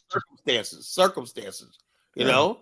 And so the Yeah, bottom line, but so at the the whole same thing is, time, if you don't But have, if you and look, tell a homeless person, we'll give you Section 8, give me $80 a month for rent in this project, they're gonna take that. They'll they're not gonna say no, I don't want it. I'm gonna stay on the street and sleep on the street. no, yeah, only the mentally ill people will. But I'm saying like this. You see, only the mentally ill people will take living in the project rather than sleeping on a bench. Only mentally ill people will stay on the street. Oh, okay. That's what I'm saying. So that's not why they're homeless. It's not because the The case project of that lady who is too died when dangerous. no, Elvis. Somebody probably had a good job at one time. Oh yeah, Carla. She fell on hard times and whatnot. Sorry about that. And a lot of times, I found the video. People don't know how to. A lot of middle class black people got pride, or they don't know how to access the system to help them. They don't like handouts and stuff like that. Trust me, black I found people, the video. pride, we're proud. You know. I found the video, Carla. If you want to play it, I found it. The lady. I'll take your word for it. I don't want to play it. Yeah, it's fucked up, man. They couldn't find a space for her. She kept on going back and forth. Like I said, they couldn't find space for her, man. How do you know this lady, right? She probably like, oh, I got another week and I'm gonna move into this place, or I got a new job. Yeah. Imagine you don't have money for gas. You got kids. Oh yeah, expensive, bro. Let me tell you something, right? You could easily at any point in time, anybody. No, it's true. It's true. It's Colin's saying though. It's 100% true. Look, the bottom line is, let me tell you something. The poor people, black people that I work with in my like this, they don't have to worry about money because I have healthcare plans that got a food grocery benefit card. They got emergency housing and stuff like that. That's if you're listed as poor. Medicaid covers a lot of that stuff like that. But if you're in the black middle class, whatever like that, you know, you lose your job, you're on your own, you know. That's the problem I have, you know. Yeah, change of status is never immediate, right? Like you're saying, you're right, Carla. Like if somebody just F's up, right, and they lose their job and they ran out of savings, and now they can't pay rent and they're homeless, they can go file for for food stamp and get it the next day. It's a whole process they got to go through. They can't go file for low income housing and get it the next day. Elvis, a lot of people think that process is humiliating. And then also you could be born in poverty. No, I'm just saying that the hardest part is changing from a middle class and having to go down to like poor, like Colin was saying. Like you have to go through a lot of processes, right? And that thing, those things take time. People in America got a social safety net. You know, they're always at that level. Food stamp. They know how to work the system. You know, middle class black people, right, are the ones that I know is going to be attracted to the black nationalist movement. That's what I'm looking for to build a movement with the black middle class. They're the ones that have been hurt over the years. They say our community is being destroyed by these ghetto black people and stuff like that. We're trying to get away from that, all that shit like that. We have a safe place finally for us to live on. And if it means having our own nation, that's so big. How do you persuade these people, man? Well, it's going to be very easy. We look at persuade these people. When you look at somebody in Prince George's County and say, because I do hey, agree with you. Hey, you know, last year, man, you put all this money in the house. You paid off your house and everything. It's time for you to retire and relax and everything. But I heard there was like 3 shootings, murders, and all of a sudden I showed images of gang members on the street. Remember that a couple of months ago, there was this kid that was 15 years old that shot up another kid on a school bus in Baltimore. He was on the run. I don't know if they ever captured that kid. He was on the run, and the parents and everybody was trying to help him, hide him out and shit like that. You know, I forgot. I don't know if they ever caught the kid or not. You know, he shot another kid on a bus, but it happened the gun malfunction, and the dude wasn't killed fatally. You know, but he shot Yeah, him. which I seen the video on YouTube. That shit was crazy. Yeah, so Yeah, I'm but I saying do agree myself, with you, though, Carla. Though black people. Hold up, black people are tired of this shit. They're I do tired. agree with you, They don't man. want to You be guys around this need your own no nation more. in Africa, Like man. this. So when we say like this, if we're gonna have a nation, and we know, like I'm showing this video. No. We I know, agree with you on that. Carla, what percentage of black people you think are living in those conditions that they're so tired well, of? no. Look, I will say like It's a this. lot. It's a Look, a lot. lot of black people that live in middle class neighborhoods, right, are not safe. Why? Because what happens is white people come in, they'll buy property in black neighborhoods and start stacking them. I don't know, intentionally, unintentionally, with Section 8 people. And we're like, what the fuck? That's why I had to fucking move out of these black neighborhoods. I want to live in a black neighborhood, but I know for a fact about my neighborhood, there ain't nobody renting no Section 8 in my neighborhood. You know, as simple as that. So I don't have to worry about no fucking. But you live in a residential neighborhood or a commercial I live in neighborhood? a residential neighborhood, right? That's Yeah. really one of the best So neighborhoods. most of the time, there's no And so, Section 8 the housing bottom in those line is, places. the bottom line is this: the average house in my neighborhood, I got go for like between $600,000 to $1 million. You know, and so the bottom line is, ain't nobody gonna be, Section 8 gonna be renting out here. Simple as that. So it's a shame that you have to actually be able to save a lot of money, right, in mortgage and move into a neighborhood like Level Green, a black neighborhood. But I can't do that because Level Green got Bloods and Crips and whatnot. A bad blood shootout happened a few years ago. We got Bloods and Crips out there in black neighborhoods, all working class black neighborhoods that should be a place where you like that. Nice houses, everything, right? But you got Bloods and Crips out there making shit hot, and Vice Lords and Latin Kings, every kind of degenerate gang and shit like that. Then you got white trash hanging there and whatnot, biker club. It's just a fucking mess, And so when you want to live at peace, black, white, whatever like that, you got to move in exclusive neighborhoods. And it's like, we lose this, man. Let's say my neighborhood that I'm in right now, there's no other place to go. I would have to move to that continent, to get away from this chaos and madness, because the bottom line, that's the way America is going towards. Maybe with Donald Trump, that's the one thing I do like about Donald Trump. I do see crime and all stuff like that going away a little bit as far as illegals and all stuff like this. I don't think that's all the problem, but you can't have all these people on the streets, these gangs and Venezuelan gangs and stuff like that. This country was spiraling out of control, It was spiraling out of control, but not in Virginia. Because this country number one problem Virginia. is They don't play that shit in Virginia, This Virginia, country number one problem. You do not want to go to jail here in Virginia. You Nah, don't you don't. Hell no. Not in Virginia. This is the last state you want to fuck up in. Yep. Virginia, You're right. Shit, you're right. That's the worst state in the world. They say come on vacation, leave a felon. Yeah, it's a Commonwealth state, right? Oh, Virginia, right. Man, no. But the bottom line, I learned how to survive here, man. I realized that I can't do the dumb shit I did in New York when I can't. No. He got my ass in real quick, man, when I moved down here, man, And when you go before that judge and the cop, the officer such and such, so what did you say, officer? Well, blah, blah, blah. Okay, agreed. Case dismissed, guilty. But, man, my fucking cop was lying. Virginia's a Commonwealth state, right? They believe in it. Whatever the cop says, that's what it is. The judge is like, always side with the cop. They just want to convict your ass, so it's like, that's it. So they don't mind throwing niggas in jail here, at all. It's like, whatever, we got plenty of room for you. Oh, they don't play. They don't play in Virginia. Like accommodations, they don't mind giving out year sentences for little shit, So they keep people in line here. Everybody stays in line here, So that's why I had to come here. That didn't work out too well. I ain't come out what the cops said. State police said, I'm gonna give you one warning. You block the traffic, you're going down. They said they went there. Oh man, we don't have to worry about it. We'll get bailed out, whatnot. Next thing you know, you see all of them get hauled off and whatnot. Virginia State Police don't fucking play. He said, look, you're gonna get out of the road, you're gonna stop you can protest on the side corner, right? But you come out here and block, you walk in the traffic, you're going down, They motherfuckers did it anyway, and next thing you know, okay, they came up there and just started packing people in the paddy wagon. They're like, this is racism. They call it racism. But even the black people are like, yo, get the fuck out of the road. I'm trying to get to work. The black people, when you see black people out there, motherfucker, get the motherfucker out the road. You know, yeah, black people out there saying, "Nigga, get out of the road." But black lives, man, if you don't get the fuck out of the road, man, and so the white people are like, "Yo, black y'all pissing on black people now? Now y'all really not fucked up." Yeah, we really got leeway now to throw y'all. That's what I'm saying. And Virginia is like that too. Nick, I've learned that real quick down here. When I was getting arrested back in the days and whatnot, cop had me hemmed up. Niggas was driving by. Them bug guys like, what that nigga do? I'm like, ain't nobody stopped my help when I was like, help.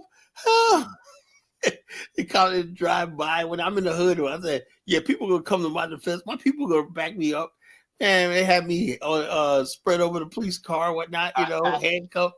And that motherfucker just driving by and whatnot. Yeah, okay, how you doing, officer? Hey. Yo, man, Negroes in fucking here, man. Negroes in Virginia, man. I learned you're on your own here. That's why I stayed out of fucking trouble, stayed in my place, man. Fuck it, So, it is what it is, It is what it is. They don't play tonight. It's like I said, everything is a contradiction, man. Everything's a damn contradiction, man. We're all contradictory because I don't control the context of my reality. I'm a black man surviving in a white fucking system. That's it. I'm doing the best I can, but the bottom line is I cannot let this shit fuck up my money. I can't. That's what it is. I can't. I gotta get this money. The reason why I'm able to help and build something in Africa is because I do make a lot of money, whatever like that. So I can able to go to the continent every year and stuff like that. Pretty soon I'll be going twice a year. Twice a year? Wow. You're going to pass Elvis, man. Elvis barely goes back home. Elvis loving that cold over there in Minnesota, man. Elvis love that cold, man. America. Shoot. I can't stand the Midwest, man. I spent some time in the Midwest, man. I'm like, I got to get the fuck out of here. Once I graduated, man. I hate the Midwest is like the worst part of the fucking country. Look, I'm an amphibian. I'm adaptive. I adapt, brother. I don't know. They're cold blooded, man. It's too cold, man. It's too cold. It's too cold for me. They're cold blooded. It's better than Liberia, right? Right, Elvis? You think I want to go into the sweltering heat and be dying of fucking heat exhaustion every fucking 5 minutes? I like my weather every year, bro. Anything is better than Liberia. It's too cold, man. It's too cold. I can't take that cold up there, man. I can't take that cold for like 9 months out of the year. Last year we didn't have a winter because we had 9 months out of the year. I can't do that, man. Last year we didn't have a winter really because we had that what is it called? Where the weather's kind of flips. Well, color, man, y'all do need your own nation in Africa, man. Yeah, that's my line in the stand. But my everything issue I do in Liberia is gonna lead me to that point because my issue is, man, y'all gotta have. Hold up, Dave. How do you think we're coming along pretty good? And we keep doing like I was talking to Bamani, how really inspired how his community's coming in Ghana. Hopefully, y'all gotta have some specific black men and black women and stuff like that. So, bottom line, I'm building the political capital. Y'all can have these. I want to see what support I get from African governments when I. Y'all can have these like some of these crazy Democrats in America that thinks there's three genders. These crazy Democrats. Ahmed, there's two genders. What are you talking about? Ahmed, you gotta let me talk, bro. My point I'm trying to make is nobody on this platform talks about Democrat. They're irrelevant. And so, like I said, mainstream media and stuff like that, yeah. But on these platforms right here, we're completely black nationalists. The Democrats are useless. And so the bottom line is this: black people still go out there and vote. They don't even get it. It's like a ritual. You go out there and vote. Well, what are you going to get out of your vote? Nothing. We're doing our job to vote because Al Sharpton said so. Let me tell you the thing Bomani sent me, right? There's this text going around, right? Talking about they're going to have a DEI day. We're going to show white people how our money, our strength, and everything. Let me show this freaking nonsense and everything, what they read, Yeah. You can have these crazy Democrats, man. Talk about three genders. All that BS plan, right? This is the first step. Let's follow Al Sharpton's leadership. Wow. Are you serious, man? Yeah, it says, here's the DEI boycott plan that has been shared. Man, you know what happened? Share with all your contacts. Yeah, right. Yep, The that's paid. 24-hour. Hold on, man. Let me talk, bro. 24-hour blackout has been scheduled as a first of multiple countermeasures against attack on DEI. First of all, DEI don't help black people. It helps gays, white women, and everybody else. They don't help fucking black people. So, but yet they always using us as their mules and everything. You know, black people waking up to this shit. Our first initial act, we turned it off for one day. We should show who really holds power. The bottom line, I bet you the stocks and every market will go up. They're like, "Whoa, black people didn't buy nothing. Everything went up." White people are like, "Okay, we'll just buy a little bit more." Now cancel that out, right? Friday, Wednesday, February 28th, I'll be on the plane to Liberia. So y'all tell me how it turned out. What not to do? Do not make any purchases. Do not shop online, in store. No Amazon or Walmart, Best Buy, nowhere. No McDonald's. That's gonna be hard for Negroes, Do not spend money on food, fast food, gas. How are we gonna fucking get around to work? Gas, major retailers. Do not use credit cards or debit cards for non-essential spending. What do necessary. Only buy essential items as necessary. This is what you call black leadership. This is the adolescent. Doesn't sound something like a spoiled teenager would say. Medicine, spread the message, talk about it. That's the boycott checklist. Yeah, for one day. Man. Come on, man. So somebody said, you see the leadership. That's basically somebody hand them that those lists. Check this out. Which Principe. This is why I can't listen to Principe. He thinks that's a good idea. The leadership. Somebody hand him those lists. Carlo, you know that, some right? People just like doing stuff just to say they're doing something. I guess Rosa Parks boycotting and the boycotting Montgomery, Alabama. Those are all bad ideas. First of all, let me tell you about Rosa Parks. Let me tell you something. First of all, the first case actually with that was a dark-skinned girl that was a teen mother that had the first incident, but they didn't take her case up, and they said because that wouldn't sell well to public. So they had Rosa Parks, right, and that did that. I'm feeling tired. She because they first were going to use this one girl, right, to test the boycott, like to launch the case, right, but they found out she was basically like a teenage woman with an unmarried mother. At that time that was a shame. Oh, she's an unmarried mother. Imagine how Puritan black people were back then. She was an unwed young single mother, and that was like the worst thing you could be in Black America at one time. Now it's the norm or not. Who's your baby daddy? Our culture's changed for the worse over the years. That's why Baruti, instead of attacking me all the time, so he goes, Colin, you pose it, middle class black people tired of ratchet. Yeah, we're tired of them, nigga. It's the black middle class is going to be part. That's what a black nation is, Baruti, right? You go to black middle class communities where you'll see pictures of Malcolm X hanging on the wall. You'll see Afrocentric stuff in the wall. You'll see pictures of Kwame Nkrumah.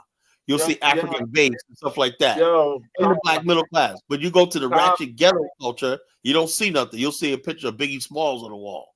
It's a big difference. Big difference. Carla, I've been seeing a lot of red, black, and green flags in the month. Oh yeah, it's coming back. You see middle class black kids. I don't see no braids. I don't see no FBA flags. I don't see FBA. I don't see nobody doing FBA. I see only red, black, and green flags. Exactly. So. I mean, FBA is gonna die eventually. It's gonna die. It is dying. It's already dying. It's gonna die eventually. Stupid movement. It's gonna die. It's gonna die eventually. So it doesn't have any base. But y'all do need your own nation, though. Hold on. When it becomes evident that the FBA is anti a black nation, the FBA is going to be like, it's going to be an Afroform in South Africa, right? This FBA say that they be discriminated by whites, black immigrants. They hate everybody, right? It's a hate group, right? And then when you pull that card, right, when you say, okay, it's time for us to have a nation of our own, where you don't have to deal with black immigrants, you don't have to deal with Caribbeans, you don't have to deal with white people. No, I'm a foundation. This is my country. We built this country. Then they go further saying they were already here. They make up a freaking fake ass history, We were already here and whatnot, So all this kind of freaking nonsense and whatnot that freaking people talk and whatnot is foolish, foolishness, So we're just gonna stay the course, Our goal is an independent or semi-autonomous nation. Well, I'll take anything, right? I know eventually it'll be independent, but initially it don't have to be, Initially, it don't have to be. As long as we can get infrastructure built and we Africa is have a big, steady man. flow of people Africa is big. migrating there and building, I'm good, Africa is big, man.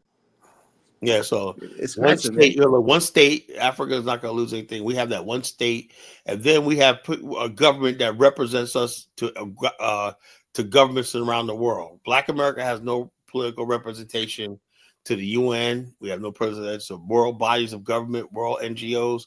We're nothing, We're 45 million people that eventually kept here, and the white man benefits from because they take all our money, like Bhavani said. We just put all money back into their system. We get nothing out of it. So it's time for us to have a nation of our own. I'm just dead serious about this. Time for us to be independent. Now, the African Black immigrants, they want to come over here, whatever they're doing. Hey, they're in a more desperate situation. We're not. So they probably need America. Yeah. The African immigrant probably needs America more than we do. Nah, they. It's a mind game. It's a trick that's playing on them. The average African, you got to pry him out of America, bro. Yeah, it's fucked up, man. They be like, it's they be bad. like hugging the street. It's like bad. a cartoon, like they like no.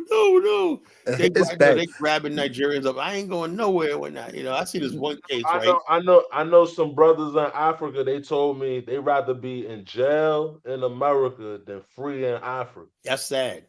Check this They out. don't know nothing. Check this out. I never forget this, right? When I first moved to Virginia, this was like back. I'm trying to find this video, right?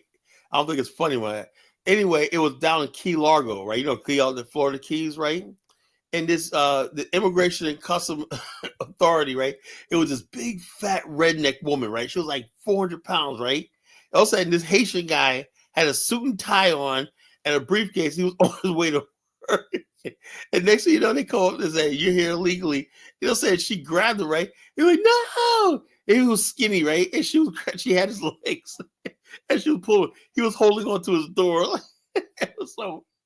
And she was like trying to go, "You're coming with me," and whatnot, Like, "No, you can't take me." He was like screaming, "I ain't going back to Haiti," whatnot, But I was like, it was just really fucked up. I said, "Damn, is that serious?" I was down in the Florida Keys, and when that lady was so redneck, whatnot, she was like. The dude was holding onto his door, and she was pulling him whatnot to take him away and whatnot. It's a war zone out there. It's a war zone. Key Largo? There, nah, Haiti. It's a war zone. This was back in the 90s. The 90s. Nah, it's still. But this guy looked like he was on his way to work. He probably tried to be a model Negro and whatnot. Probably he was on his way to work in the 90s, and then he's getting pulled over for papers. No, somebody dimed him out. They see illegally, So, and but during that time, it wasn't no, stuff like that compared to like the last 25 years now. Somebody dropped dime and said because they was like saying there's a lot of Haitians in Key Largo. But he had completely looked like he was on his way to an office job. He had a certain tie on, And nevertheless, they grabbed his ass and threw him and shipped his ass back to Haiti. That was back in like 92. 92? Yeah, back in 92. Yep. That was easy to get paid in 92. Ago, man, That was back down in Key Largo, the Key West or Key Largo, Key West, Florida Keys. So Haitians might have made it across. Man, Carlos, sometimes I'm happy for Donald Trump in power, man, in different ways, man. Different ways, man. I'm happy. Wow. One thing I'm happy about is the fact that we get to have an honest assessment. Like, how is Africa going to rebuild this stuff up again? Because the aid, the relationship with America, and whatnot. Before that aid is just a front, man. That's just a CIA. Come on now. Well, the bottom line, hell, is say what you want. There's a lot of Africans eating off that aid, and a lot of schools, like medical. Yeah, because they create that mess. They create that mess. That's mess. No. Africa, you create mess. You create mess. You could actually be fixing governance, man. They have, look, they have. That's what I'm trying to say. That's exactly what I said. They create the mess so that it could give them. Hold on. You know what poor governments come from, right? The culture. When people have a strong culture and everything like that, they have good government. Carla, you live in a very powerful nation. America is a very powerful country. Let's just put it that way. They when you run the world for almost 80 years, there's a reason why. It's not just because of what you do in your own country. It's because you do certain things outside your country. Half of those stuff you do secretly. Well, I don't think You know what I'm America's trying to say? No, benefiting I from. mean, Look, Ahmed, only thing I disagree with, I don't think America's benefiting from Africa's situation. You know, I don't think there's like this. You know, I know there's come a on, lot of Carla. Americans Come who on, Carla, basically, man. yo, come on, and then look, I Let's be can't, more yo, I honest. can't think I'm giving you America your got nation in Africa. America got North Korea to worry about. They got Syria to worry about. They got serious things, Russia, Ukraine, I'm and giving whatnot. you. I don't think Africa's high on the priority list, man. You know, I'm giving you I your could be nation in wrong, man. Africa. What? What's I said I am agreeing with your nation in Africa. I'm not saying no to it. I'm saying yes to it. Absolutely. It's a must. It's a yes Of to it. course it is. You I'm know, agreeing to your whole plan. But the thing is this, you look at America as if it's just a I'm country not that don't saying have America is what it no is. America. hands in all these Well, other nations. I think you should be You talking can't run about. the world for I 80 think you should be years. talking about the English, the French, and all these other NGOs and stuff like that that meddle in Africa. They take Africa for a joke. That's the problem right there. You know, people basically meddling in Africa's affairs and whatnot. And also, you got to say something too, brother. There's a lot of white people that have an affection for Africa, right? But they want to erase the history of Africa, right? They can't just. They say, "Oh, Africa's a beautiful place, beautiful people." They always see Africans smiling, you know, talking about Fuck come those to people. Africa, see our zebras, see our big five, whatnot. You know, that's the Africa they want. You know? Like That's the today. Africa they want. Everybody got that T'Challa voice, you know. Like Come to today. Africa, you know. Yep. Like today, They all right? got the T'Challa voice. That's what Africans imagine, right? But what they don't imagine is the fact that they see when they see people like me, Bomani, that terrifies them. We wear When Africa, they see the nationalists, they see the nationalists. the black nationals. They don't want to see black nationals there, No, you know. you know why? You know why? Because you guys understand them. Y'all know their game. So but the bottom line is Africa is basically understand too that we can't have too many black nationals because we'll scare the white people away. So Nah, Africa, you yeah, don't know I'm that. dead serious. That's what it is. Because That's they true. corrupt. That's true, Tyler. We're That's gonna true. scare the white people away. David, Yeah. right? They corrupt because of you know. Well, that's Africa, man. That's some Africa, people. man. That's true. Y'all gotta understand. People make money off of some people suffering. You understand that some people make money in Africa. That's Africans. That's making sure these people stay poor. Oh no, just stay in their place, not poor. But stay in their No, place. no. I'm telling you the truth. You can make money off of people staying poor, poverty wise. That's facts. All I know is Africa. The African man has to do better at providing for his women, his children, his future. You know, Yeah, but those guys that can only happen with them. You know. Yeah, 100%. Yo, College Genesis, man. They can't lead us into the future, man.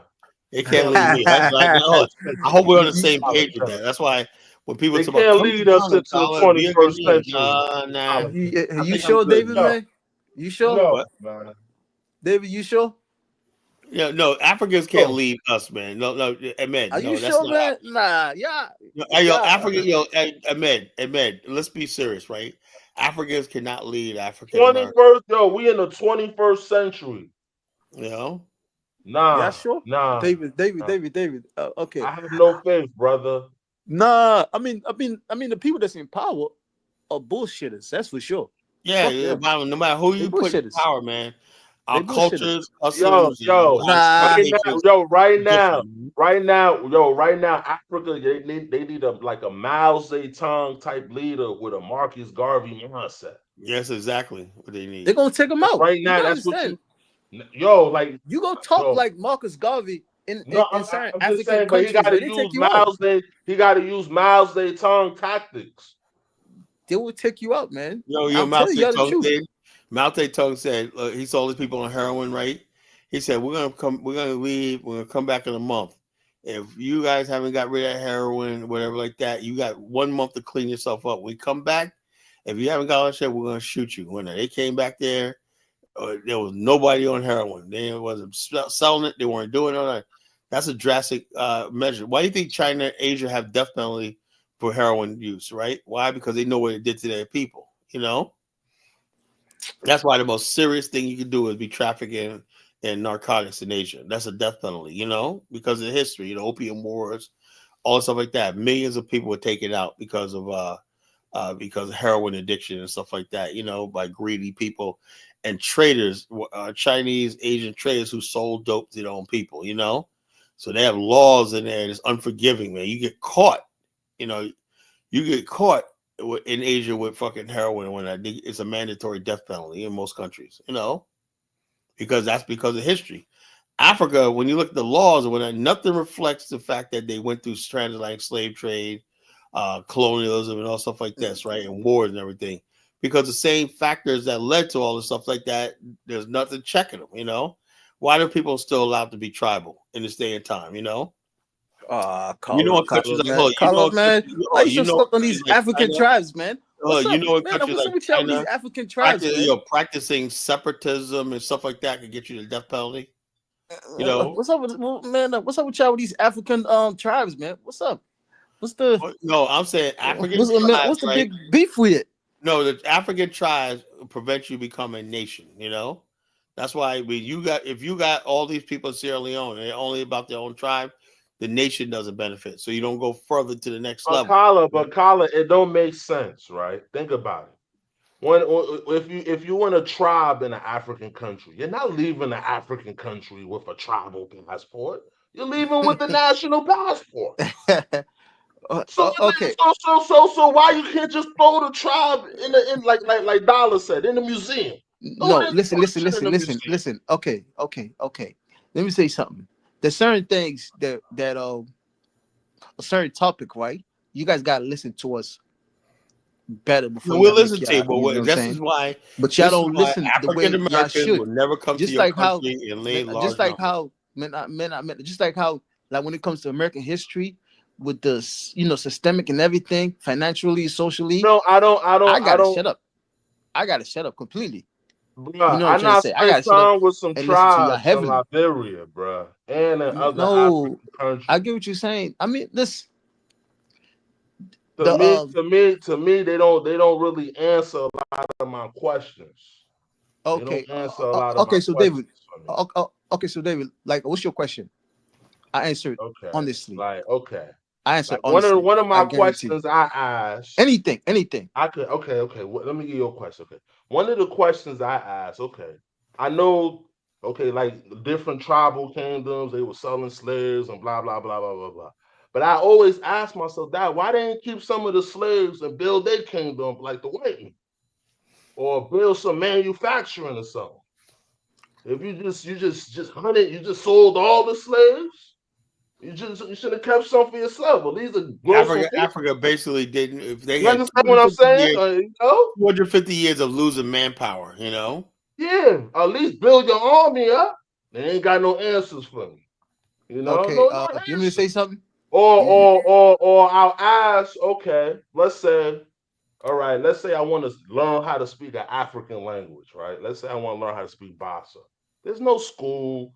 Even the white man, he got his tribes, but you still could go to some of his schools to learn some of his ancient languages or whatever. These guys don't even got no school. They're not even trying to monetize or capitalize off the tribe or nothing. It's just there. It don't mean shit. You know, it's just there. Okay, you want me to answer that question? Yeah, go on. No, okay. Go on. Okay. The tribes come from the way you talk. Everything connect back the way you say things, the way you talk. The names of certain things connect back to certain histories. Gibbers and whatnot. I got another. It's very important. No. I'm serious. I'm gonna let you when you finish. I got something for that too. I got something to debunk that too. Go on. And then also, when you saying like build this, build that, build this, you gotta understand, Africa has never had the opportunity to govern itself. Okay. I'm telling you the truth. Okay. Before America become the world power, it was the British. The British ruled the world for over 250 years. All right. America has been running the world for like 80 years. You calculate that. That's over let me explain something years. Let me that's very important. That's very important. Let me explain something to you, bro. Okay. I'm coming. Hold on. There's something I gotta say. All right, let me guess. The British are very wise and mastered and very smart at divide and conquer. When you look at the whole divide and conquer, right? The British did it in a different way. They even went as far as understanding Africa societies, like secret societies, right? They make sure they even understand it and make sure that when they separate these people, they make sure they separate in a way that these secret societies are like infected in a way that it benefits them. And then at the same time, right? At the same time, they make sure that these countries they function enough, but they function in a way that it doesn't benefit the people. But at the same time, you look at somebody else that look like you blaming them. That's the issue. You understand? So Africa was set up to make sure that it doesn't function in a way that it's supposed to function. So Okay. it's functioned dysfunctionally, so that at the same time it would never develop itself. Yeah. Ask yourself why? Because of in Africa, right? There's only one thing the white man wants. I say two things: what's on top of that ground, and then what's underneath that ground. That's it. Everything else, we don't give a fuck about it. Okay. And now, So you now gotta back. understand what's on top of that ground, and then what's underneath that ground. That's what they want. So at the same time, you want the country to be dysfunction, because when the country is dysfunction, right, you will come in and get control of what's on top of that ground and then underneath that ground. At All the right. same time, you could buy it as cheap as possible. When I say cheap, I'm saying basically free. All right. That's what they did.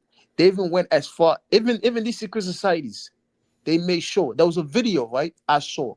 It was a British guy talking about African societies, right? Secret societies that, certain people that's in it. That I'm not in it, but I have family members that's in it. Man, so what they did was they separate these things, so Africa, can never be united. Like some African leaders, right? That's in politics, right? Governmentship, right? They in it, man. So what they do is now they use these they use these, use these things to make sure they separate each other. Then you might have the Mendes, they have their own. Then you might have the Timneys, they have their own. When Madabio came in power, right? The APC lost power, was run by the Timneys, right? The Timney has their own, right? So every year they come out on the street and celebrate with this cultural thing. So within this culture thing, it's a society. You get me, right? So Yeah. when he Yeah. came in power, he made sure he stopped it. He stopped it for a reason. So you gotta understand, in Africa, the land means a lot. Black people are spiritual people. I'm telling you the truth. I understand that, bro, and that's true. You understand? You gotta understand what the British did. The British did an excellent job to separate Africa. Look up Kenya, how I don't. Kenya got their independent. Okay, I don't know if you. I don't know about that because when I talk to some of my brothers out there, like I'm like telling you the let's truth. say let's say if I talk to some of my brothers in Guinea, right? I know some people in Guinea.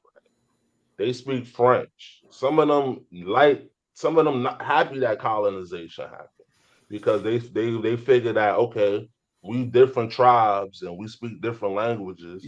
But You know what? these guys came. No, You know listen, why? listen. No, I'm telling you what they said.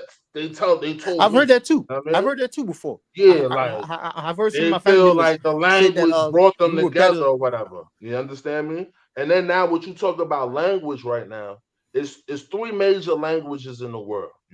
Either you speak in English, you speak in Spanish, or you speak in French. If you want to transact business on a major level, most people in the world they're gonna either speak English, they're gonna speak Spanish, or they're gonna speak French. The Okay, reason hold up. The reason why is because those empires about 500-600 years ago was taking over shit and conquering shit and force their language on people. okay. Switch you understand what I'm saying? Through Yeah, I conquer. get what you're saying. You know what I mean? You understand what I'm saying? Yes. So the African man ain't do that, my nigga. Okay. If we had an African kingdom that was speaking one language, just conquering shit and taking shit over 500 Okay. years Okay. ago. Okay. Let me Listen, say no, this. Dave, there's always been hold up, trade languages listen. in Let him finish. Africa. Let No, him no, finish. Let him no, finish. Let him I'm finish. just I saying gotta something. respond for I'm that. making, I'm I just got a making perfect a response for point. that. Go ahead. Go ahead. Go ahead. Go ahead. I'm just trying to make a point. You understand what I'm saying? So we all speaking these different languages. So if we already got to look at it, yo, we lost the war. All right. So how could we win another war, win the war with ourselves or whatever. We got to speak English. We got to do things. And a lot of people in like, let's say in a lot of African countries, they illiterate. They can't even read. They can't write in English, or they can't read and write in Spanish, but you know what I mean? But they can speak, English or whatever, but they can't really read and write in it. Or they could really, they could speak French, but they can't really read and write in it. You understand what I'm saying? There's a lot of that going on, right? Yeah. Let me say this. Let me say this to you, right? Okay, check this out, right? All right. When you conquer the world in that way, right? You making sure your ideology, your system spread around the world and make sure that it maintained. See, like in Africa, right? Africans don't have this mentality to conquer the world, because of when you're in Africa, you basically have everything to survive. You get me, right? No. I'm not talking about like right now how the world is. You know what I'm trying to say? I'm saying, like, if you go back in time, let's say 200 years ago, you basically have everything in Africa for you to survive. You don't need to go far away or like try to conquer other continents, like for you to get certain things. You get me, right? So these kingdoms, they already have everything that they have within where they live at. So basically they're not thirsty for power compared to the white man. Because the white man, when they live in Europe, there's nothing really there, nature-wise. So then when they come to Africa, they see all these things. They want it. So they create a system, and eventually we got conquered, and then we got defeated. You know what I'm trying to say? Then they make sure that we stay defeated by implement a system that we can never uprise until we wake up one day and finally take over where we're supposed to take over. All right, bro, do you think Europe don't have resources? Man, Jonathan, how you doing? How you doing, bro? I mean, listen. Okay, this like that Pan African lie. I hate hearing it. Listen, Jonathan. Listen, Jonathan. Right? Go ahead. Okay. If you want to plant anything in, let's say in England right now, right? Yeah. You got to use special fertilizer. You got to use all these things, right, for the soil, for you to grow certain things, right? In Africa, majority African land, you ain't got to do nothing like that.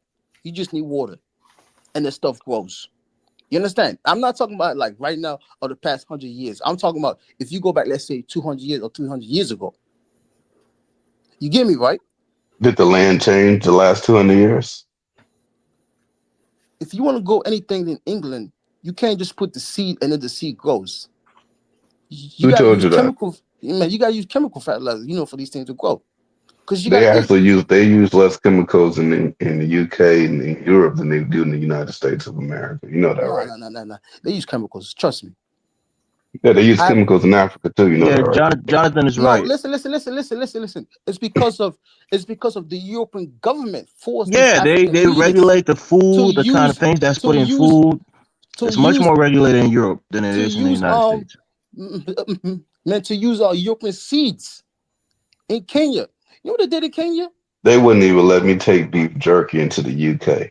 In Kenya, right? In Kenya, right? You can't use African seeds. What? Is there a law against it? Yes. Man, come on. You could grow your own fruits, reuse the seed, and plant more of that same fruit or that same vegetable. What are you talking about, man? I got this news from a Kenyan. Oh, okay. It must be true. I'm not saying something. You understand? No, it's true. I'm telling you the truth. It ain't true. It is not true. Okay. Let me pull up the thing, man. Yeah, pull it up a little bit. You see, okay. When you use, I have a land, right? I have about 2,000 acres. Oh man, is it in Kenya or is it in Sierra Leone? It's in Sierra Leone, in my country. I have about 2,000 acres. You're a very rich guy, man. That's a lot of land. My plan is to have like 5,000 acres. Oh man, that's a lot of land. I have a plan for that. That's why I keep saying I'm gonna get the fuck out of this country in 10 years. And I meant it. I'm not lying. 10 years. I laugh when people say. No, I'm saying completely. Like completely. Are you on your Lewis shit? It's 10 years in your mind, but it's really 45. Jonathan. Nigga say I'm not, you give him 45 years. That shit was Jonathan. hilarious. I'm not one of them typical Africans. Okay. No disrespect. You're special kind of African, right? No, I'm not talking shit. I'm just saying. It's just. I mean, you got what? You said 2,000 acres of land. That's, nigga, you know how much 2,000 acres of land is? I know what I'm saying. I have it. I don't come from a What are you poor doing family. What are you doing with You it? don't understand. I don't come from a poor family. I get it, bro. You're a rich guy. I get it. What are you doing? Well, poor. hold on a second. Hold on a second. I'm You not know, rich. I'm an American. So when you say I have, you own it, not like a cousin, not the auntie, not an It's a uncle, fam. but you It's a bought daddy you land, bought bro. it. That will pass down by generations. We know how it works. Oh, okay. Okay, that's No, what I mean. I require some other lines too. So then when you calculate it, it comes Come to on, that man. number. So Stop then it. I'm getting no seriously. I'm not lying to you. Okay, so there's a line, right, that we have, right? I guarantee you, Jonathan, if you take any seed, you plant it in that ground, it will grow. All you need is just water. That's it. You understand? Africa, we have rain season that comes every 4 months. We get plenty of rains. Everything that Brother, the you say Europeans this have shit done. as Zimbabwe is fucking starving right now. Everything the European has done, Africans has done it. It's just that we haven't mass produced. Africa has never mass produced anything in the point that we're supposed to in the 21st century. Have we built nuclear in the weapons? 19th century. In the No, I Daddy, mean, don't go there. Don't go there, Elvis. Don't go there, Elvis. we haven't. I want to focus on the food aspect. Okay, what's up? Why are people dying of starvation in these countries, bro? Which countries? All of them. Because people don't grow all no of food. them. Because people don't grow Why? no food. The dirt, you could just drop a seed in the dirt and boom, you got some shit. That's what you're telling me right now. 100%. I'll show you the video. I'll show you lines. If I have like, I'll give you my other number. You could call me. I'll send you the pictures. I don't talk just to talk. Yeah, you're not talking just to talk, but what you're telling me is that you're trying to say that Africans are incompetent. They could just put the seeds in the ground and then they're going to have, at the bare minimum, fruits and vegetables that they'll be able to eat. Yes, 100%. Yeah. So why is it not being done? Don't blame the government because anyone can do it based on what you just said. Hold on. You gotta understand, Africa is big. Africa is massive. You're talking about 5 or 6 United States in Africa. So you know. Yeah, so that's even more of a reason why I should be happy. Why are you showing me a starving baby? It's not two. Tyler, come on, man. Stop it. Turn shit up, man. What's wrong with you, Tyler? Nah, let me play. I don't know why I thought that was man. I was like, man, you let him play it. Tyler loves to troll. He gets mad when people troll him, man. Stop this crap, Tyler. Let him play it. Let him play it. Yo, it's not funny, man. It's not funny, but you play that laughing in your heart, Tyler. We know you. Elvis. I'm not laughing, man. I'm not laughing. Elvis. We got a problem with hunger in Africa. People would tell me, you gotta understand all the great African agriculture. We got so much land and whatnot. Why are people hungry? We gotta go get the food to the people, man. I mean, it's about mechanized farming, using mechanical equipment to farm. That's what big tractors, big irrigation systems. We're not doing that. We know how to farm. The thing we don't know how to do is to do mechanized farming. We haven't learned it. We're not being taught it.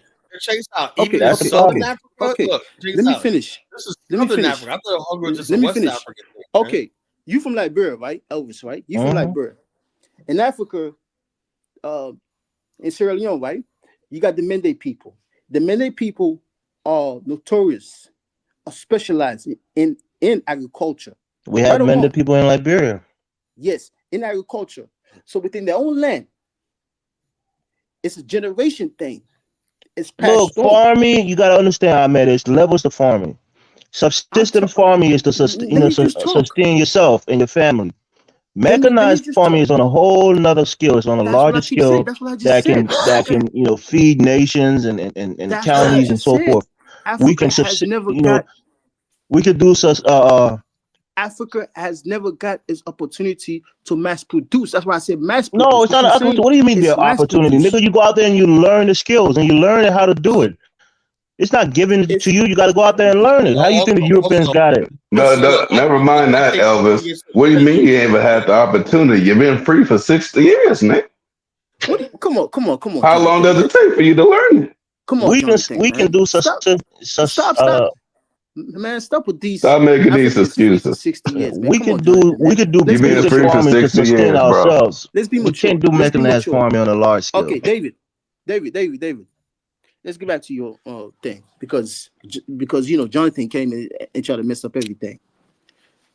Jonathan, I didn't come on here to listen to lies now. in Western Europe. Europe ain't got no resources. Africa got all the resources. That's just cap. Not many people knew Jonathan, why Clive in Davis Western wanted Europe, Barry White there is gone no land so desperately. much But a few fertilized insiders in were Africa. aware that it You're being disrespectful now. You're just playing shit. The Netherlands produce more food than Africa. Yes, because they mass produce it. No, What that's because excuse what do you have? You just said they can't do it. They understand the science of farming. You missing the point. Come on, man. Come on, bro. Let's talk like that mature. little tiny island is outproducing the whole I never damn said continent. that. You making it sound like these people are stupid or something. Jonathan, you know one of the things that get me right? When I go to Africa, when I talk to my relatives, this whole nonsense about season, I guess, I mean, it matters. But, man, why can't we grow shit, for most of the year? You get certain... things like orange, bro. You get orange like 2 or 3 months out of the year, and then it's not available for the other 8 months or so. People look at that as slave work. That shit piss me off, man. Like we can't grow shit year round. Elvis. Just like I said, if y'all want, I'm gonna give you guys my number. I'm gonna show you something. But at the end of the day, they just keep it like this. Give me your number, bro. Oh. What's my other phone? I don't trust you, man. You might be the CIA. Because sometimes you talk like a CIA. Oh, God. You talk I like got more important things to worry about than you, man. Okay. Let's get back to the topic. Let's get back to the topic, right? You understand is this, right? Every tribe in Africa knows how to grow their own food. Subsistence. Every tribe is something that's passed on for generations. The white folks, it's not. That's basic, bro. That's what I'm trying to tell you. You understand? You can feed a village on subsistence farming. You can't feed a nation on it. That's the difference.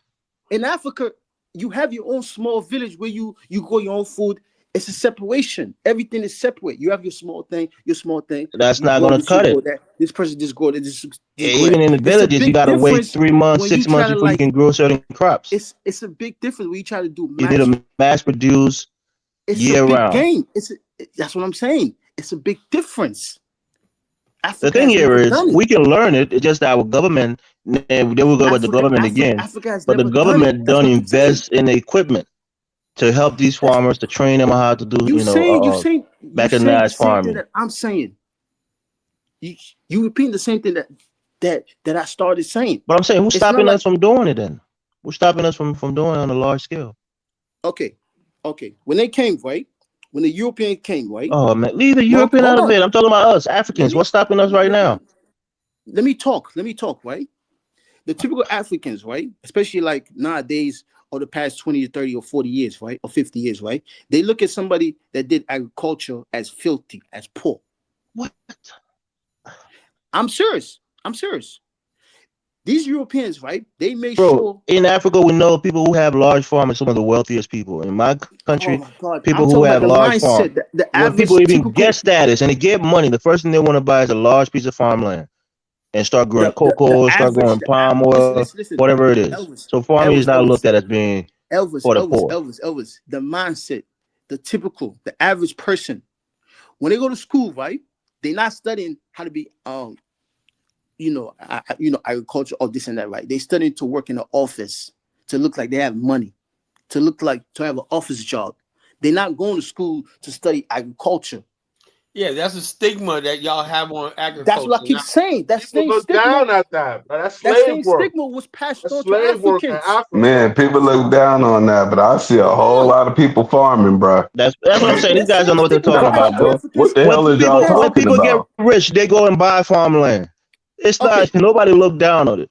You're talking about little people that got the Let me little see. Let me backyard see. farming, and that's not going to bring any money really. But if you have real That's money and not you what I'm got saying. acres of land, you can make real money. Smart people understand that. I would be a liar if I told you I can name one wife whose family don't have a farm.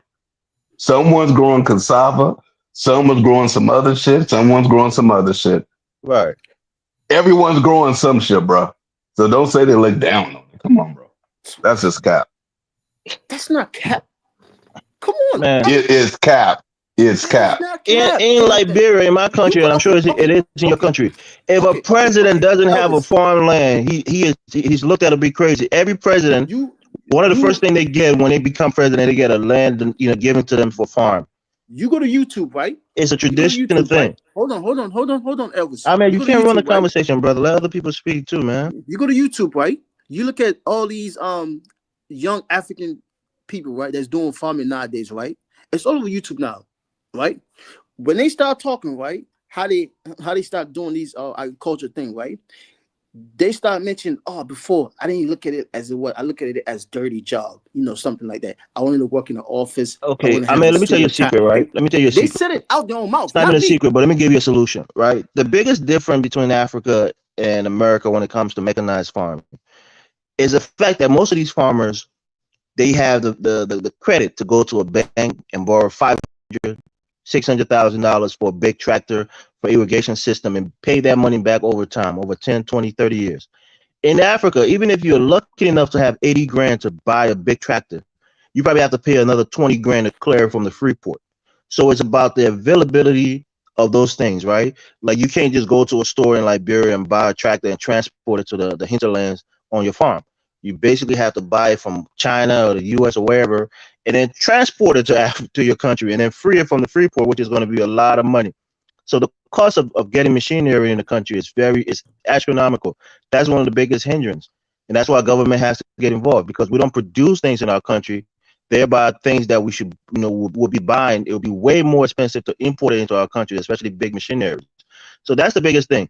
You can be a farmer, go to the government, have some, the government will give you some, what is it called? Help, right? And they'll subsidize farmers and help them to get equipment, help them get grains and seeds and other things like that, and then put them on plans, on credit plans, like you pay it off every month or every 6 months, you have bills to pay. We don't have none of those things in Africa. During the 70s and the 80s, you had the LPMC, which was like our farming agency in Liberia, where they were bringing leftover crops that farmers couldn't sell, and they were selling it to Liberia, and just to make sure that the farmers would break even. So the government do a lot of things to subsidize their farmers. We don't do the same thing in Africa.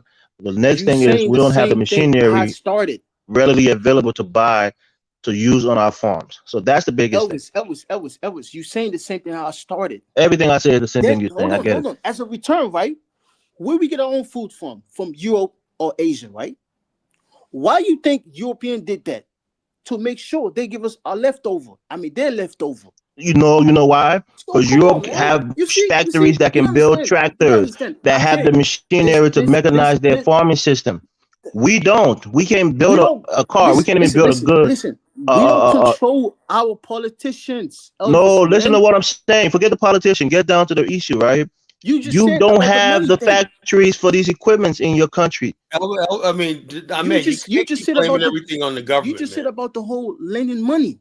Who do you think? You're not hearing what I'm saying. Loans? The cost of doing business is one of the most important things. If you can't bring down costs, you're gonna be out of business very quickly. And in order to mechanize farming, you have to be able to get the equipment. And getting equipment in Africa is twice as expensive as being in Europe or being in the West. Because you have to order it and import it and free it. It's a whole nother cost that's added to that machine. That's the point that I'm telling you. Elvis. If your government sees a vision, it will happen. The biggest advantage in this country, right, is because you could lend money from the bank. The bank will give you money. The government, it's the government, I know Carlo was wrong, man. the government, it's the government, it's the government, it's the government. Guys, before you even get to my favorite part, my the government. the government. It's the government. It's the government. The government. It's like a female. It's the government. It's the government. It's the government. Where's she at? Look, Baruti just made a great comment, right? Baruti said that if Black American farmers can partner with African farmers to bring mechanized farming to Africa, that's a great initiative. Those are some of the things we should be looking into. Hold on. There's only one problem. There's only one problem with that. That sounds good, but what do the Black American farmers get out of it? You know, farming takes time. Hold on. Farms we First have of in all, America and whatnot, you know. First of all, What do they get out of it? First of all, okay. Look at the Vexation of spirit, Kala. We did something good. They could bring exotic food from the continent, right, Kala? They could have a pigeon hole. Hold on. We get the romantic Hakuna Matata. No. They can have a pigeonhole on certain things. Africa has some of the best avocados, right? Let me ask you a question. You can. Who's gonna lobby on? Who's gonna protect our investments, our equipment? Say that again, Kala. We have. We don't. Well, Black America is not ever gonna do anything in Africa until they have a government of their own. You can do business without government, Kala. This is a business transaction. I am against Black people in America doing any further business in Africa till we have an Africa. You just mad because you don't got what you want, man. But you can do business in the interim, Kala. Let me say this. Baruti made a great comment. You should highlight his comment. Now discouraging any African Americans from investing in Africa. That's the Ubuntu spirit, brother. You can hook up with an African farm. You don't want me to say what I'm saying. I'm like mother F Ubuntu, you know. Oh man, I'm telling you, Kala. Ubuntu is dead and the Africans killed it. The biggest thing is getting machinery on the continent. Let me say this. And African American farmers can, hook up with African farmers. We have a nation of our own first. Okay, Elvis. You see, well, hold on. Can I say something real quick? A minute, because even what you said about Europe, only certain key nations produce certain key machinery. Africa do indeed have certain nations that are producing these things. It's about pricing, and that goes back to what my main question I asked in the chat was about. Basically, if Kala and what's that lady name again? Something Honeyflower or something like that. If you guys was to establish an Afristan, do you guys believe you guys are going to be exempt from global trade, targeting in terms of pricing, banking, trade? First of all, one thing we'll have, unlike you guys, is we'll have a consumption base. You see, that's what Africa does not have. Africa does not have any consumption base. You see, consumption base. Oh man, you see, Prince P. There's always a consumption base. It's about the money. Africans live on subsistence. Most Africans with these folks, right? We don't. We're moderate. What do you do with these folks? Right? Kala, respectfully, all farmers in America are subsidized. Black farmers, white farmers, they're all subsidized. I mean, subsistence farming. I mean, you live hand to mouth. No, I know that. I'm saying when you talk about farming industries in this country, most of it is subsidized. I was in North Carolina when I was a kid.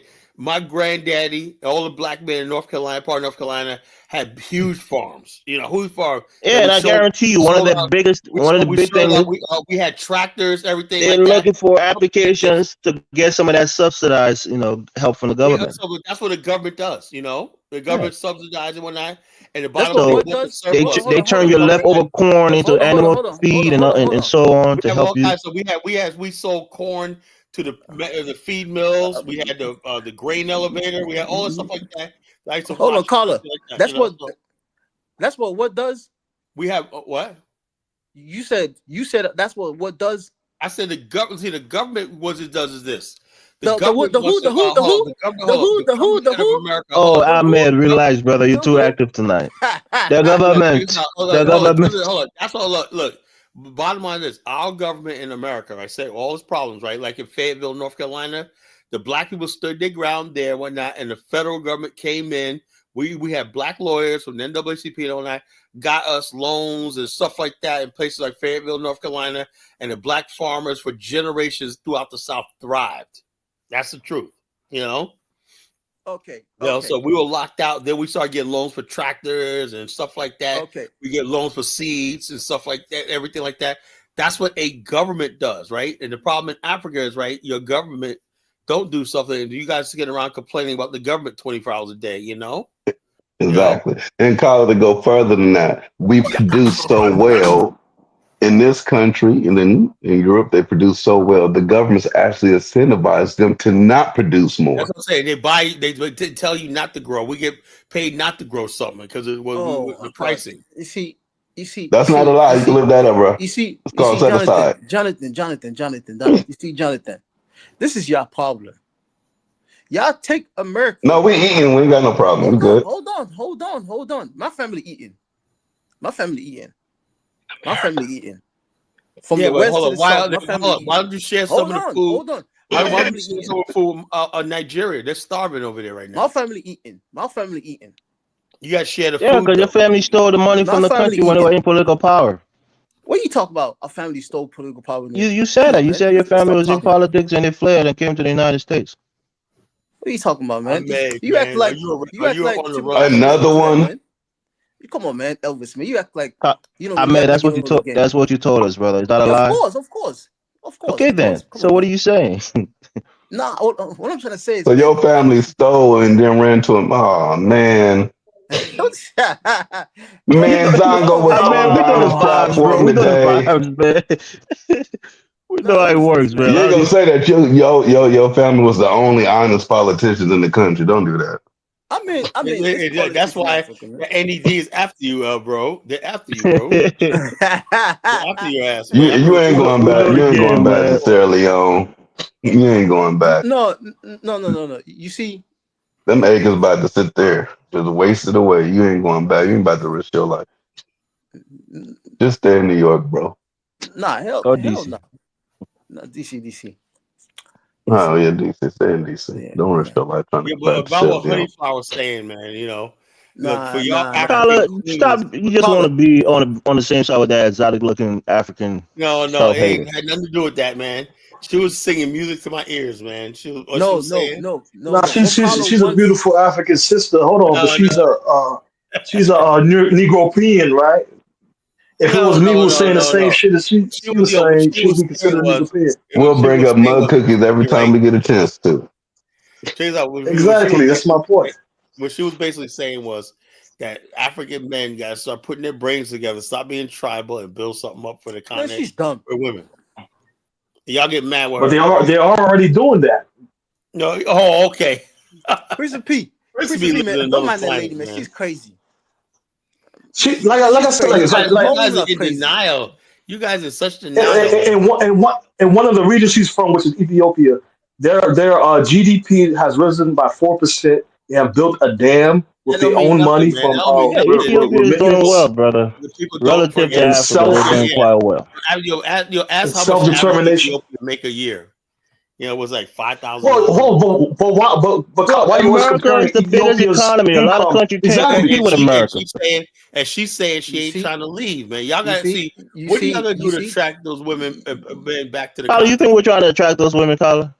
Yeah. Niggas always want the women that don't want them, man. If a woman is talking trash about you and they bring you down, that's the kind of women you like, Carla. You want them to change and become more submissive. That could be one of y'all, man. They're far gone, bro. That's what I'm saying. We're not looking for women like that. Y'all push them that far. Nigga, we don't want them. Elvis, just the other day, he said he's going to have Afristan without African American women. Yeah, that's what he said. It's going to be 100% African American men. I know Jonathan is not going to be there with no women. First of all, don't put words in my mouth. Right? When I say somebody asked me about African American women, what I'm talking about is said no woman at all. Okay, Jonathan, how do you know? What I'm saying is, starved, Jonathan. If it's somebody like, if it's people, I like, won't be there. If it's somebody like what's it, Miss Chantel. Hell no, you know. Nah. You gotta take her, man. Pakistan, that fat chick. You gotta take Chantel. Onisha. It's a must. What's the difference between Miss Chantel and Honeyflower? It's a must. Good question. Honeyflower might look better. It might look beautiful, actually. That's a good question. Honeyflower probably eye candy. Chantel is not ugly. You seen her? I seen her picture. She's not ugly. Like a man. The picture that we all seen. I mean, Jonathan, what are you trying to say? She's not ugly, man. She's like Gary Coleman and Shaka Zulu. She's just natural. She's not doing all the makeup to hide all that shit. You know, people who wear makeup. Naturally, what? She's natural, bro. Yeah, right. Some people shouldn't be natural. Well, they're both beautiful and they both bashing black men. So that's my thing. They both black women bashing black women. The So thing what's the with difference? Honeyflower, she has a lot of European, admixture in her. Females, man. Men That's what She's color. like a regular black Somali woman. Ethiopian. Nah, nigga, she got straight hair. She's Nilotic. That's how they look over there. They're black. She's Cushitic, Majority not black. a lot. It's Cushitic. So what, man? You guys always nick people. No, but she's from two different regions. She's from two different regions. Yeah, she's So from Kala, I see you. I Ethiopia, see which you. is Kush. She's from the and African Sudan. continent, sub-Saharan African. Yeah, so leave it at that. She's This is from a black woman. My Ethiopia, thing is, not at the end of the Sub-Saharan. day, Yeah, you guys keep moving my the end of the, goalposts to suit your needs. yeah, but hold on. That's At what the I'm end of talking the about. day, You at the end like of, ambiguous Yo, women. the same Racially Negroes, ambiguous right? women. she's a black woman, man. Black people got different features, bro. The same Negroes claim Ethiopian civilization. Ethiopian had the oldest church. Ethiopia got this one that. No, them niggas ain't African, man. But I see you got the. No, they're African. They're African, man. They're African. You know, black people got different features. There's people with similar features like that in West Africa. There's people that look just like similar to that in West Africa, in Mali, in Chad. You see what I'm saying? So you can't really say that's just unique to David. East Africa. But may I ask Kyle the question real quick, though? Go ahead. Because I don't think he fully answered that. Because when you start your Afghanistan, do you believe the majority of your population is going to be making $100,000, $50,000, $60,000, or are they going to be making lower profits due to the fact that your nation is going to be targeted? It's like this. Hold on. By global banking. This is what I envision, right? I look at South Africa right now, right? The cost and everything like that. The average South African probably a good salary in South Africa on South Africa standards probably like $25,000 US. That's upper middle class in South Africa. It all depends on the country, how well we do financially and stuff like that. It doesn't matter. Like you can't apply American standards to a new country and whatnot. You know, people probably could do a middle class or less. Middle class in America is But you do that to African nations all the time, though. You do that to African nations all the time.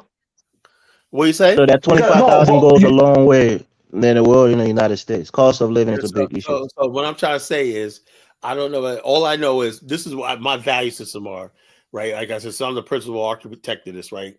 I believe that every person. This is the first thing I want to say is this: when we start talking about an African, we do carry out. It's not something that we're going to give everybody. You got to earn your citizenship. You know, at least 7 years. You know, of labor, hard work. And then if after 7 years and whatnot, you got a good score, whatever like that, you got your stuff together, whatnot, you got to put in, there's going to be an investment portfolio for you to invest in. Like I said, I already got things planned out like Singapore does, right? You know, the average Singapore, they're given a certain amount of money at 18 and it's put into an investment or anything where they add more money to it. That also pays for their college, also helps me rent a house and stuff like that, a condo, whatever. I believe in mandatory financial planning. You know, we're not going to have and then also after you do all that or not, I'll put people who are low income. Yeah, then the state will subsidize you. Somebody mute your mic.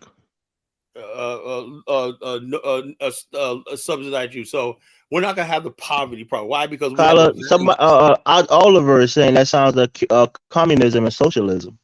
It's not communism. Look, the bottom line is call what you want. It's basically. Because collective resources. People understand what communism is because it's tolerant. Like it's not communism. It's more socialism. No, it's not even socialism, right? It is socialism. What do you mean? Socialism means the state owns all enterprises. We're gonna have private enterprise, everything like that. But like Singapore does, right? They have a national corporation. Like they'll start the state will start the national Singapore airline, right? That's owned by the state. After a few years, it's a socialized welfare program where you're giving collective resources to the people. It's a socialized welfare system. Check this out. The whole thing is because you live in countries that don't give a shit about that. It's basically human. It's like humanistic capitalism more than welfare is also socialized welfare. It's human. It has nothing to do with it. Every civilized society, even ancient Rome and Greece, had a social safety net where people can get basic grains and breads and whatnot. That's a tenet of socialism. Oh yeah, but it's not socialism. That's just basically saying the tenet of you have a social. You have a social safety net. There's a difference. That's what I'm saying. It's a tenet of means, it. socialism simply means that there is no private enterprises, no private property. You can't own anything, but you're provided for. So let me ask you, right? Do they have to invest that money, or could they just take it and use it? No, they have to. It's basically mandated money. Okay, then. So the state is controlling their actions. Hold up, just like in Medicare, right? You can't just go get cosmetic surgery with your Medicare. It doesn't pay for it. It's what's called. That's what I'm saying. So those are tenets of socialism. The state is looking out for the best interest of the people, using the collective wealth of the country. Socialism, moron. Elvis is different. It's a tenet of it. That's what I'm saying. Using the collective wealth for the benefit of the people. But Elvis, you're wrong, because technically Kyle's right. Some of what you're saying pre-exists communism as an ideal. These things existed previous to that, which is basically you have your own land, you have your own rights to your own things. I'm not saying it's socialism. I'm saying that those are part of the tenets of it. That's what it is. You just miseducated. No, but you got to understand, communism is more recent than some of these older systems that always had taxes. We said it's a socialized welfare program. Marxism, communism, all the same thing. The same thing. The main thing is, like I said, the question was about me. I said, look, I believe in a two-tier. I said I believe in the state could basically own properties, whatnot, but eventually the state would turn it over to the public at a discount rate, like this. Let's say we have an African Airlines, right? Initially owned by the state, and then after like a few years, when the agency or family business that or investors conglomerates going to take it over and manage it, the state is they'll have 51% of the shares. And then the state's share will get listed on the stock exchange at an extremely discount. That will be for the people that I just discussed with their savings and investment portfolio. All kinds of intricate ways how you could basically. The problem in America is America does none of it. You're completely on your own. Just we have a social safety net, but I do think some aspects of socialism or social development and stuff like that, financial is needed, right? In other words, America's whole thing is. Sometimes it's like going to Vegas, right? You go to Vegas, right? You can either win or you go home broke, right? But what if you went to Vegas and somebody says, okay, you could gamble, but we'll guarantee you that you'll at least go home with $500, You say, okay, I'm going to go on that because that's what I'm talking about. But everyone will go to Vegas because okay, if I spend $300, $500 in Vegas, I may not win big, but I'll walk home with $500 because they'll reimburse me my initial thing after I won. I was up to $10,000 and I lost it all, but I'm going home with the initial $500 I came with. That's what I'm talking about. That's what like that. Is that right? We don't know, but the bottom line is it seems to be working in Asia.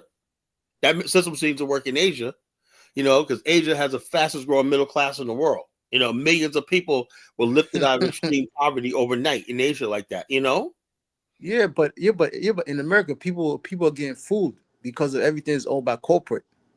What's wrong? What's wrong with corporations, bro? Corporations is bad, man. What's wrong with corporations? Look, you gotta have certain, God damn, this is what I'm talking about. The ignorance of Africans, man. I know the evil corporations. Why don't you try building one your damn self? You just man. Tyler, you're a sucker for capitalism, aren't you? Look, all I know is socialism. Capitalist system is the reason why I'm headed to Liberia. But you want African land? 4 or 5 straight years in a row. I'm going to Liberia this year. And Carla, you sell socialism, man. Carla. Hold on. Ask Carla another question. Insurance companies are socialized, my man. insurance companies is private sector. No, it's privatized. They're socialized. I help people get their healthcare plans. I help doctors get better CTT credits so they can get people sick, man. I do all insurance companies as a whole is socialized. They're using the collective money to pay for people insurance. And please stop talking to me because I'm about to kick you out of here. You don't know what the fuck you're talking about. It's socialized. What are you getting mad about, man? Socialized, How does insurance work? Hold on. First of all, I work with Medicare and I work with Medicare. And the bottom line, you pay into Medicare. It's not free. You got to pay a premium for that. That's what they did. Insurance only means you pull risks together. That's it. That's private money. People's money. You think that the money you pay for your insurance is all the money that you put in by yourself? Yeah, it's called this is how insurance works, right? Let me give you guys education here, right? If you go out there and buy an insurance policy for a State Farm, whatever like that, okay, your premiums is like $100 a month, right? But you may get into a car accident and the damage, everything may cost $15,000. Why is that able to be paid? Because it's basically insurance is about pooling risk, you know. And the bottom line is, if you become a risk, right? They minimize risk by raising your premium. If you have traffic, it's called analytics, right? And then basically, if you get in too many traffic, they'll drop you, you know, because you're a risk, right? So by when they manage risk, insurance companies make their money because when you pay premium, they automatically buy stocks, bonds, mutual, gold, real estate, ETFs, everything like that is invested. So your money just goes right straight to investment. So all they have to do is keep the money coming in investment, right? And basically keep the money slowly going out through claims. No, so less claims and more premium to come in. That's how insurance companies make their money. You know, so basically they're recycling the money. Yeah, the money's invested. Money, And that's and what then insurance the companies. money's becoming And they plus. got. And the government has a thing where the insurance board, where the most important thing in the state is the insurance and the solvency. You know, if insurance has too many claims and not enough premiums invested, whatever like that, become insolvent, and the state corporation commission will take it over. Will take over. Yep. They'll take it over. You know, that's how it works. It's private. You know? It's So private. please, man, but people want to know. Ask me. I'm not even gonna argue with you because you're gonna get mad. So I'm not even gonna argue with you. Because every time you lose an argument, you kick people off. Collar. You don't know what you're talking about. Let me ask you another question. Because you lose an Because argument. Collar's talking from the standpoint of American going to Liberia. When you start your Afghanistan, you're not gonna have ties to America like that unless you're gonna keep your job here, right? That's why. So when That's why we already got that figured out. First of all, every sector of Black America, not everybody's gonna be able to go over there. You know, some people just simply can't make it. You know, the bottom line, the one main people are gonna be people who are retired. You know, that's a group. College students, that's another group. Young people, people who do manual labor construction, that's another group, right? Getting people over there and stuff like that, there's not going to be a lot of time for people because until you build a service sector, it's like that industrial base and stuff like that. Industrial workers, that's going to be another group and everything like that. But the whole thing is, like I said, to survive, whatnot, you basically have to spend like 5 years. You got to buy an annuity or something like that, a variable annuity, right? And put into it for like 5. Let's say you want to go to the Afghanistan. Well, if you pay into annuity for 5 years, right? And then basically, when it comes to annuitized, right, after a certain age, you got that financial instrument work where if you got an IRA, you're gonna have to be able to start an IRA, some sort of financial system. So if you ever fall on hard times, whatever like that, that's less of a burden for the state. And then basically, the small percentage of people that basically can't find work or can't invest, then the state's responsible for that. But for the most part, we want people that come over.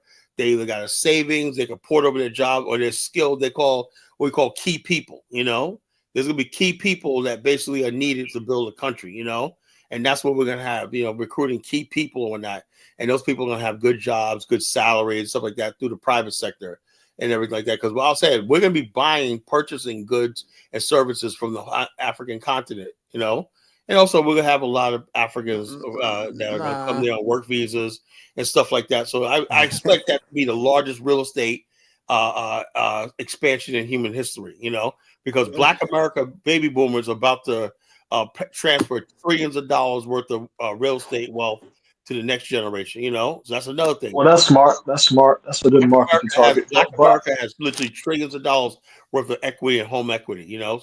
So some of that money being transferred to the Afghanistan to buy condominiums, high rise, because we're going to spend vertically, you know. We're not going to do the African way and try to develop American-style suburbs, you know. That's why you got all this cluster. We're going to spend vertically.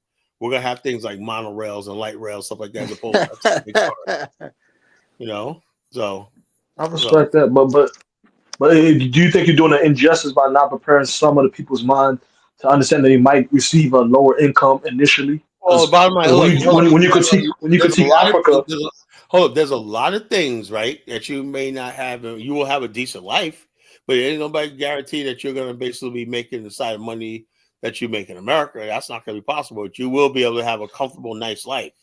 You know, simple as that. You know, so you're right. Because I respect that, but I'm saying because when you money, you happy. Let me tell you something. I'll tell you how my people are, right? Black America, right? My people are, right? when we were the most happy when we had shit. We had nothing, you know. We had nothing when it was just like men had worked and whatnot. We didn't have females working and contributing to 2 household incomes, making 6. But we were much more happy back then, you know. We had very little, but we were happy, you know. I want to get back to those days, you know.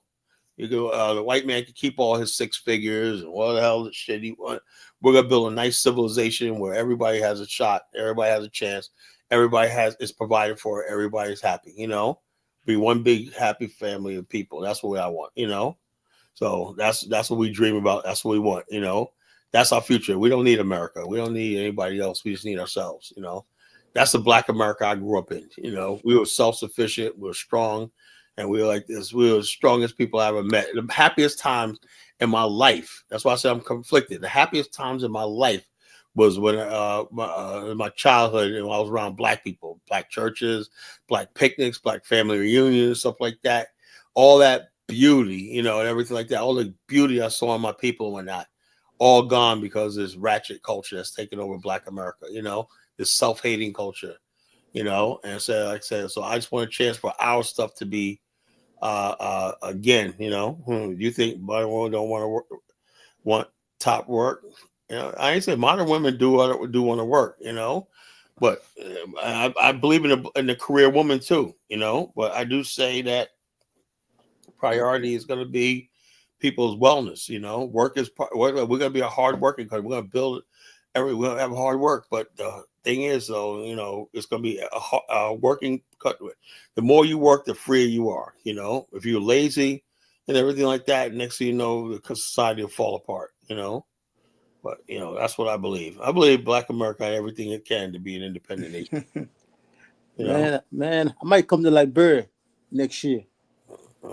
Do it, you know. Come see you and your friend Dollar Bill. Why don't you just take the money and go on a tour? Man, I'm going to my country first, man. Man, you tell me you can't afford $4,500, man. Also, if you have your own plane ride, right, we'll knock off the price of the plane ticket, and you can go there. You know, we're gonna be on tour with us. You know, I'm leaving in December. What? I'm leaving in December. So what? We'll be there in February. You know. Yeah. I'm gonna go there for about almost 3 months. So why don't you come on a tour with us then? That's what I'm saying. That's what I said. I might end up in Liberia and come. Why don't you just come on the tour, man? You can't hang out with us if you ain't on tour. With us. Man, I'm already African. You live in America. Tyler wants to sell your tour, man. I'm just saying. I'm serious if you about that. Tyler wants to take fish to water. I don't know. I don't want to because whatever you want to do, man. You know. So I just want I'll be there, but mine will be there, and all the rest. I might come out there in Liberia because you know I've never been there. Oh, so it's very similar to Sierra Leone. I've never been to. I only been to Sierra Leone's airport. I have no intentions of ever going to Sierra Leone. Never, you know, just nothing. It's just like Liberia, probably slightly better. No. Everybody, like my wife Isabel, goes there. She hates it. It's terrible. So why does she go there? Why does she go there? She went there on some church thing. She hated it, you know. And my boy Zongo, of course he hates it, man. Of course he hates it, man. She's Liberian. Sando Morris, right? He basically is Liberian, right? And he worked in Sierra Leone, a missionary. He has a book coming out, right? I had a forward with him, right? Yeah, he fell out with Kyle Fambula. Anyway, he was in Sierra Leone for a couple of years. He was like, man, I gotta get the fuck out of here. Because at first he took a thing. He was first with Liberia because they didn't like his plan that he was with his NGO. He couldn't go. So went to Sierra Leone, but he hated it. He said, man, these people with their tribal shit, their voodoo, whatever the fuck it is. He said, these people are not us, man. He goes, I don't know. I thought Liberians were primitive, man, but goddamn, you know. He's out of Liberia. Sierra Leone is slightly better than Liberia. He's American Liberian. Let me tell you something, Colin. American Liberian. He's the type of American Liberian that, you know, he's the stereotypical American Liberian, don't like natives, you know. Yeah, African goddess Sierra Leone is very similar to Liberia. We're sisters. No, it's not. No, it's not. It is. It's very similar. The only thing about Sierra Leone is the African American settlements of Freetown. Not true. We have tribes A lot of the Oh, same tribes in Sierra Leone, in Liberia. Your tribes in Liberia, the region. Man, Carla, Man, The Mende, the Gisi. Nobody. Let me ask you something. Bottom line is nobody on the streets talk that stupid stuff, man. You know, everybody What talks things. are you talking about? There's a lot of cultural similarities. Everybody, And even geological similarities. They call Similarities. you a village idiot when you start talking that tribal stuff. You know. Yo, Elvis. What's up, Prince? I made it. You guys, you're not following the practices of what's that name? Honey flower, the South African dude in that guy name. You got a brown nose collar to get good reviews about your country, man. Yeah, that's you gotta come up here brown nose. Collar wants you to agree with him even when he's wrong. Because you know why? I'm just saying. Look. Who knows what the truth is? All I know is she's a young girl that had to flee her country and whatnot, come to America, and she's literally terrified. She shouldn't be afraid of her African brothers like that. You know, she has no confidence that you guys could build that sort of Africa. And I don't think that's the truth. But I tell you, there's a lot of stable countries. Namibia is a stable country, you know. Angola's a stable country, you know. But the whole thing is, we look at what's going on in Congo and shit, and not a good look, man. Not a fucking good look. And yo, I just saw a video. Rwanda's prison, they say, is the worst in the world. They say you people survive in there by eating human flesh. Well, I thought Rwanda was a developing country. It was, man. But yo, all I'm saying is it comes at a price. Their prison is fucking hell on earth. They said, like the worst prison in the fucking world. Man. God, You know what terrible prisons are synonymous with? Well, all I know is American prisons. Okay. Basically, African prisons is something else, man. I would not want to go to jail in Africa. Terrible prisons are usually synonymous with the despots and dictators and terrible. No, I seen the Rwanda. Let's go to the video. Let's go to the video. Which one is this now? It didn't look like they're despots to me, man. This ever trying to defend these goofballs, man. Prince and Pete. Yo. Man, what's going on with your boy out there? Who boy? What's my boy? What's his name? Barbecue. I never supported barbecue in my life, man. No, barbecue, man. Barbecue's the shit. I support him. No, I don't. You know that idiots always support you. I respect the Kenyans. You know that, Nah, you respect the Kenyans? Man, come on, Prince and Pete, man. You kidding me? Kenyans are going out there risking their life to try to save Haiti. Exactly. Hold on. Admit. Come on, man. Those Kenyans do it because America tell them to do it. Come on, man. No. They're one of the few African nations. It's better for an African black nation to go there and peacekeep rather than a white nation to go in there and try to kill things down. Exactly. Previously, it was Brazilians and all these other kind of groups that came in and did whatever they did. You see, Elvis, man, sometimes you like Kala, but just the African version.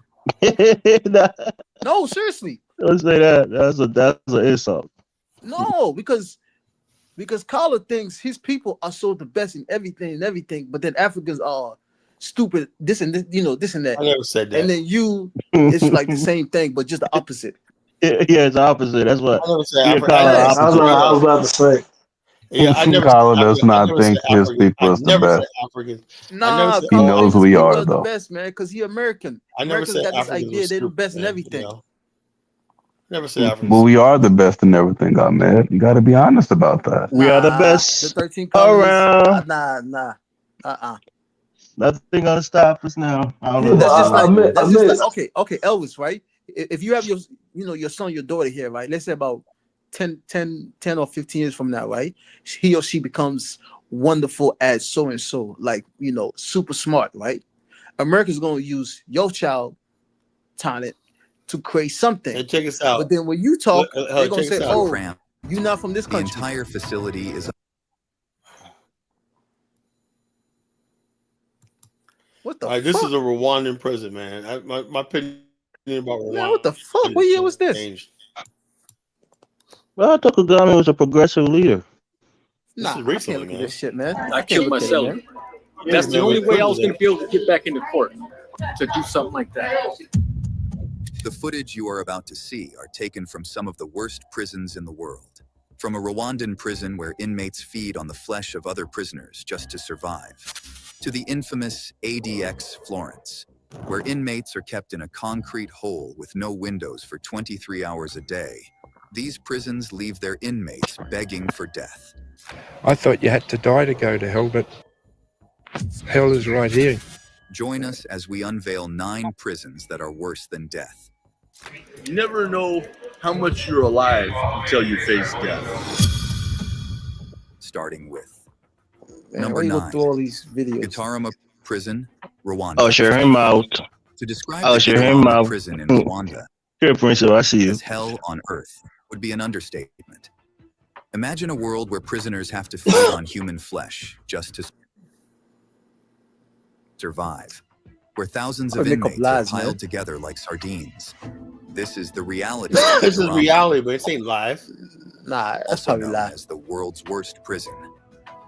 It's Once you worse, step worse. inside, But you'll find but Hold on. Rwanda don't allow men, people women, to and that's a even lie. children, move freely in this all nation. Where they get That's this a freely lie. to this small That's like the space. American. No, Rwanda is the heaven on earth in Africa, bro. Today, It's just the over example of 8,000 it. inmates currently No, call killing it Africans, home, right? which has Africans led it to a is. dire case of overcrowding. Sleeping spaces are cramped, the entire facility is unhygienic, and the food and water The hell? supply is strained And most of these guys are probably political beyond capacity. prisoners. Unfortunately, that's No, not probably where the horrors probably end. somebody tried to overthrow him Hungry because and you know that guy. desperate for a He's proper The meal, guys are the desperate, inmates man. would They're often descend addicted. on the yeah. He bodies been in of power deceased for like prisoners, what 30 years? devouring them just to stay alive. Although the Rwandan government has debunked these claims, stating that they're all mere fabrications, the inmates themselves tell a different story. Many of them started their journey here after the infamous Rwandan genocide of 1994. According to See, official he's not even showing you the concrete evidence. documents, He just these somebody talking convicts on were the video. rounded up and accused Anybody of could do murdering that. over 800,000 people within a period of 100 days. Whether they're guilty or not has never been proven. But one thing is sure, These are all freaking 90% of them Rwandan are never genocide. making it out alive. This Inside, is you will Kagami's find work, men man. struggling to find You're a a great place to leader, sit or Kala. stand. Yup, Finding a still an sleeping African spot shit here and No, is give the it to the another bottom white line man. is tremendous he's sport. still better than the rest Due of to you. overcrowding and the dilapidated facilities, many Remember inmates some are How's legal he better? forced to criminals, sleep Still man. an in They did African open something shit. Give it wrong. to the white man. soaked in human sewage. These horrific conditions often lead to severe disease outbreaks, and in a place like this, it doesn't take long before an epidemic breaks out. Many of the prisoners here develop gangrene on their feet, and it's not uncommon to see rotting toes falling off after weeks of neglect. In addition, when you cram thousands of alleged criminals together in one place, tensions would definitely rise between them. Fights, gang violence, and targeted harassment is the order of the day here. It has gotten so bad that inmates frequently need medical help after getting beaten up by their fellow prisoners. Broken bones, bite marks, and severe injuries all make up about 38% of all hospital visits. Nah. In recent times, the government has attempted to reintegrate some of the inmates What year back was into this? society. Efforts Recently. are also being made to rebuild the Huh? facility and Right improve now, the man, it's inmates' happening living right now. conditions. Nah, No, I'm talking show about the the video. view Number the 8, the public. I'm talking about the Bangkok video, the Central actual Prison, video. It was 4 months Thailand. ago, but it might be a couple years ago. They call it the Yeah, Big and Tiger, then plus he's talking a over the video. prison He's that talking Nah, this devours is more. anyone This who is enters probably it. recent, somebody bro. else took that footage Located on the and then outskirts just of make up Bangkok, something. Either way, this is not good, the Kyle. It doesn't Bang make your Central point for Prison Kagami. is home to some of the worst offenders in Yeah, the because city. Yeah, sometimes, so man, no, you look, can't Killers look look, awaiting the videos bottom and line is just this: execution take what they and Paul what they convicted Kagami and all the felons people, y'all serving gotta life sort that shit the sentences. fuck out, man. All You know, that's you Africans' problem. You know, y'all gotta sort this shit out. Y'all gotta work that out, man. You know, y'all gotta make your way eventually back to the continent. So y'all gotta figure something out, man. You know, what the I'm hell gonna y'all be want here to till do? I die, brother. I ain't going nowhere. Yeah, yeah.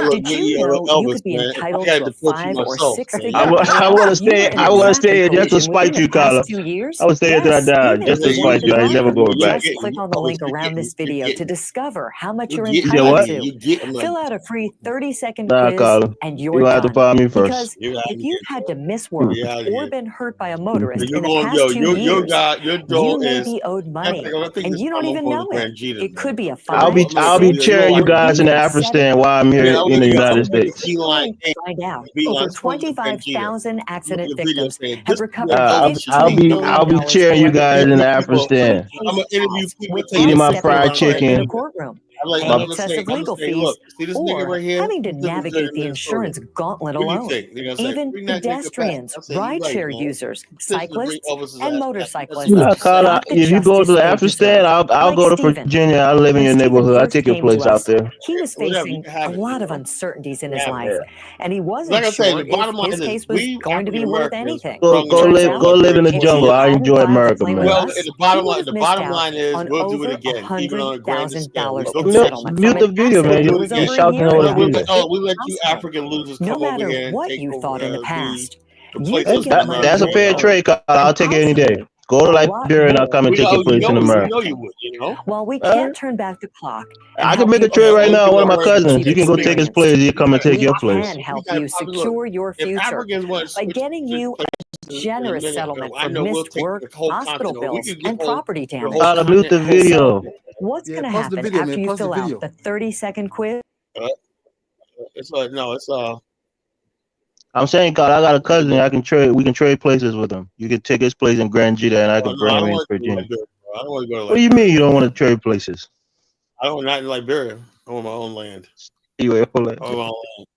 You know, the bottom line is because if I go to Liberia, man, it would not turn out good with For who? us people. You know, For who? it would not turn out good. So no, I want to give Liberia back to you native people. You know, I said y'all can have it, man. Y'all can The country is you know? Who already the control that native people. Liberia But right y'all now? ain't building nothing with it. That's what I'm saying. I'm talking about the native idiots.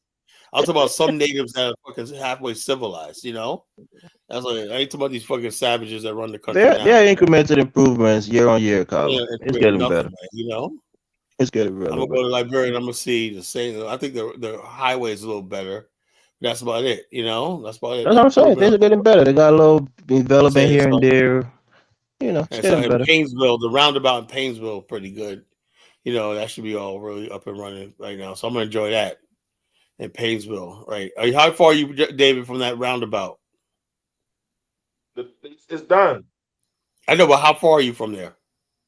I'm by like GSA Road, between GSA Road and Duper Road. All right, I'll meet you over there. Yeah. Dave, you live in Jesse David Road. spent a lot of time I used to spend time Liberia. out there. My grandparents have a home in Jesse Road. You should be going back to have a home in Grand Gita, man. Oh, kind of hush up, man. Stop it, man. Yeah. I'm sick of every time I Okay, hear Carla, let's make a trade. I'll go back to Grand Gita. You go back to New York. No. What do you mean, nah? Why do you want to go back to your homeland, Carla? I can go back to New York. I'll be up there in a week, 2 weeks. Yeah, no, I mean to live there permanently. Go live in New York. No. Get yourself an apartment in New York. Move out there. Be with your brothers. You know, be with your family, man. The natives have already backed their country. They're not waiting for you to give back to. Yeah, sure, they got the country. Yeah, but the bottom line, all they got is poverty. African guys, you know, they never enjoyed. These people never enjoyed the Liberia that our ancestors would ever build. Carla, you wasn't even there to enjoy yourself. I know, but I lived through them when because when I you look at lived the vicariously through them, huh? Yeah, check out. Hey, Dave, you know William Caesar, right? Have you met him? No, I think I don't know. The Caesar's Beach Caesar family. No. I Caesar know Beach. about Caesar. I know about Caesar's Beach, but I don't know about. Oh, I love that place. That place is paradise. Anyway, same thing with Cooper Beach, man. I love that place. Anyway, I'm saying to myself, I look at Caesar's Beach. That so reminds me of cousins I had in North Carolina. They have their own property in the land in North Carolina. And they got like 10 different houses on the homestead. But this is a beachfront, a lagoon. I mean, I hope I'm not related to Dave, because Dave, I don't know. I don't want to ask you for your last name, but we might be related, bro. It's always, you know, Elvis, man. He's in my neck of the woods. His mother's boss, my mother's boss. I don't know. Come on. Dave ain't related to your ass, man. Come on. Come on. Cut it out. Yeah, I don't know. Dave is too slow to be related to my family, man. We don't have slow people in my family. Dave is one of us. Dave's too slow to be related to me, man. Yeah, but it's a possibility. No problem, Elvis. No problem. Dave is one of us. They've got a big football head, man. I don't think it's related to my family, man. Yeah. No problem, bro. No problem. So main thing is, like I said, I'll be there in 2 weeks, man. I can't wait. Looking forward to it. When I, back in the world, have a good time this time, man. We're gonna have so much fun.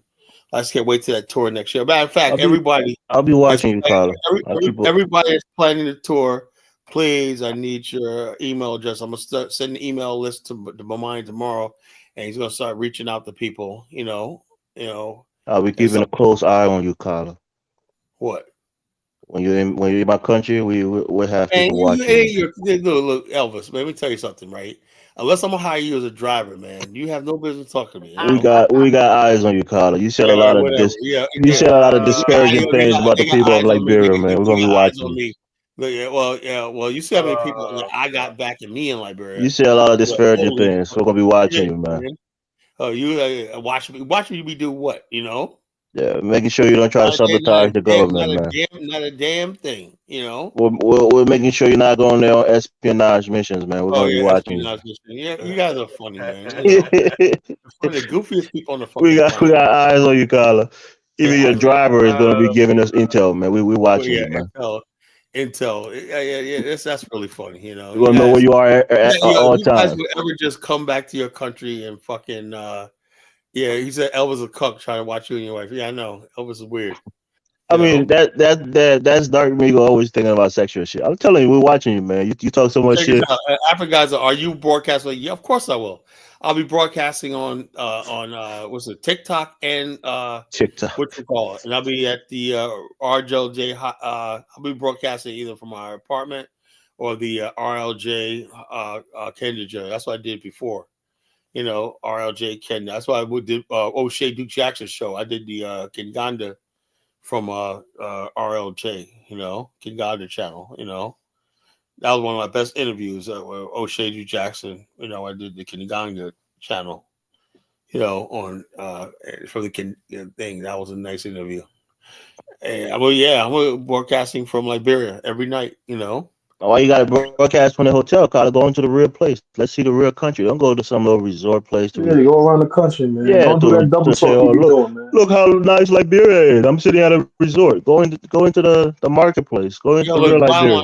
I broadcast where I want to broadcast from, and also people in Liberia. What they don't like is they don't like people recording them and putting that shit online. They don't like that shit.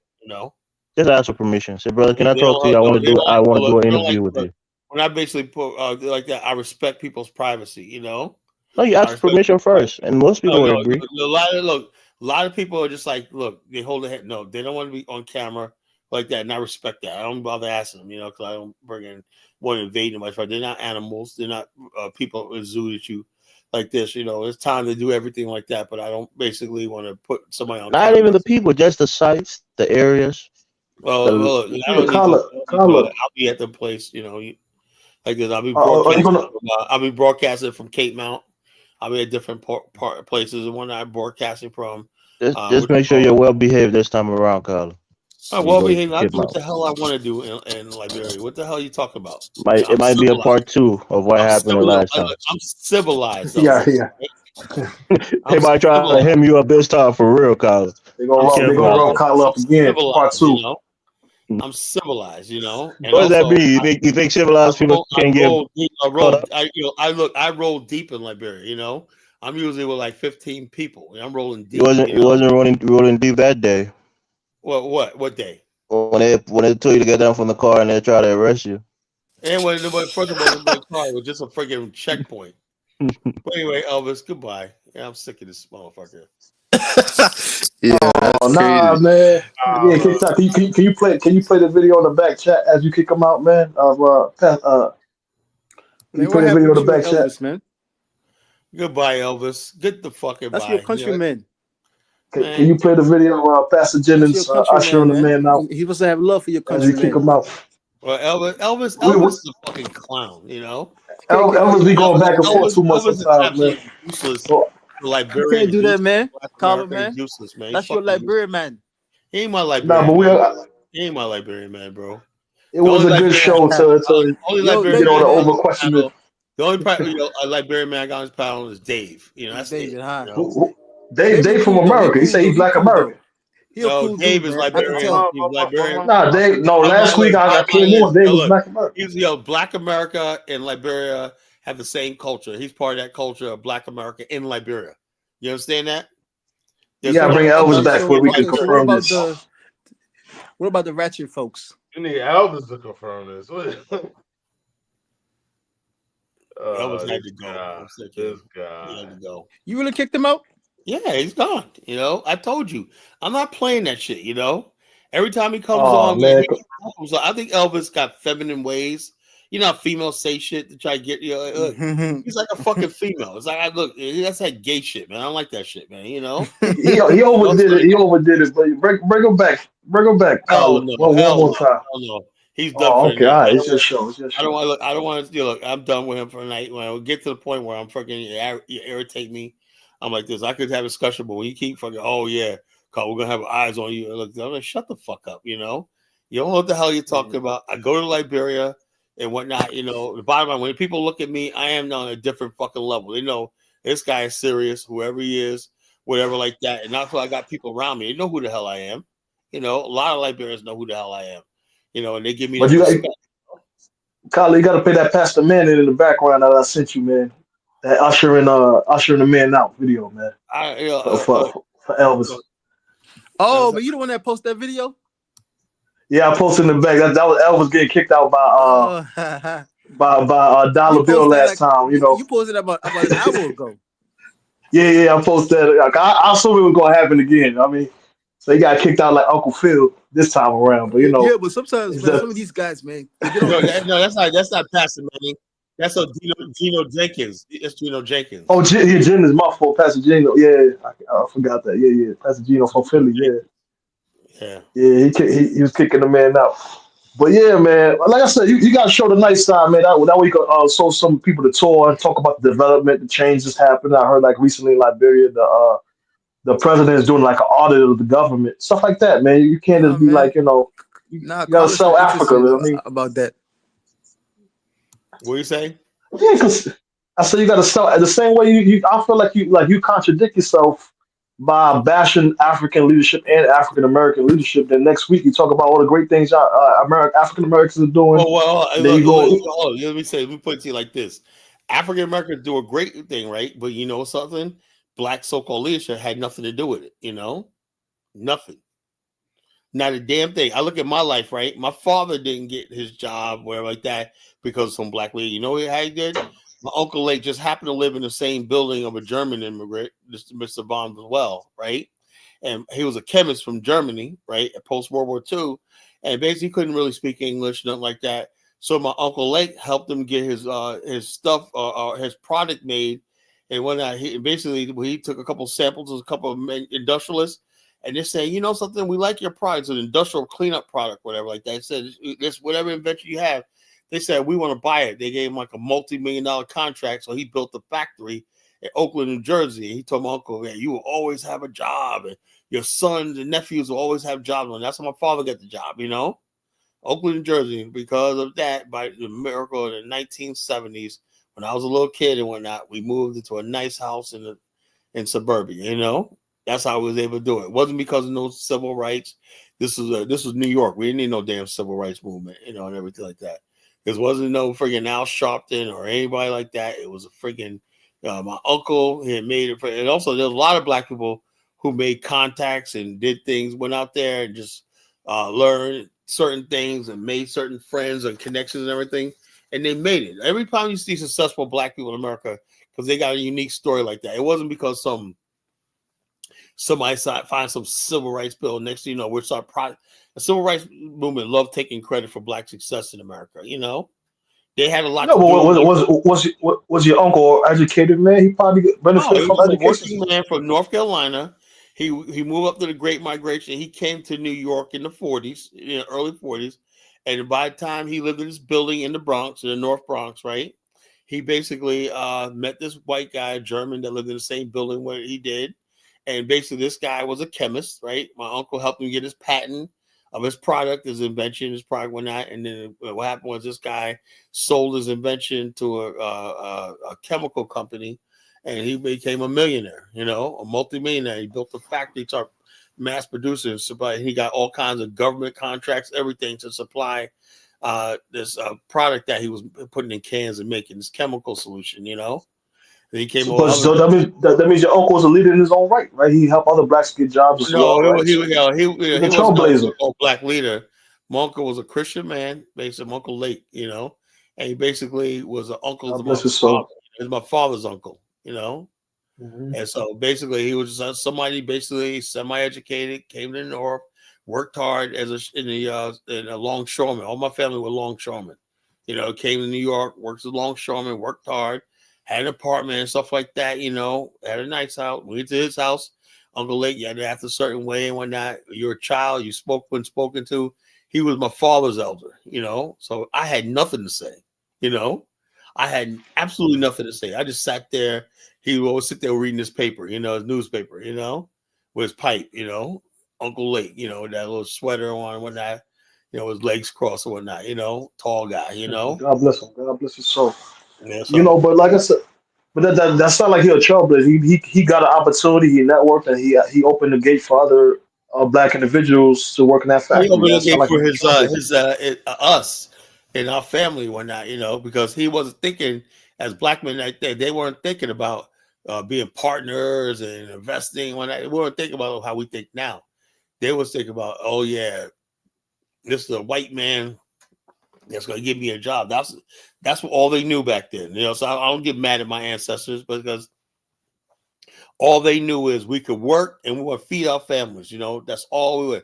So I hate when people bash Black America. You know, but just as Generation X, my generation, we just wanted more than what my uncle, my father, my grandfather did.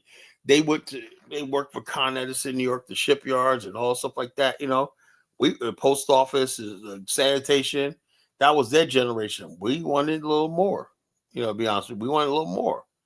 You know, we wanted to get our education. We wanted a business. We had big dreams and everything like that. That's why some of us became music moguls and rappers and basketball players, and we did a lot of stuff in our business people. We produced Carl Kanai, you know, Cross Colors. I was Gen X's. We just wanted to take it to a next level, you know. So that's all it was. We want to take it to the next level. You know, now I'm thinking the next level is since we did all that, we produced millionaires and billionaires. We put a black man in a so-called White House where like that. What's the one thing that we have never tried and did? And the only thing left is what about a nation of our own? That's the last thing, you know. That's what's going to complete our journey, our mission. So that's what I believe, you know. Well, you heard about the new leadership in the AU, the new guy from Djibouti, Man, the I don't new give a French damn about letter. no AU because they're useless to me.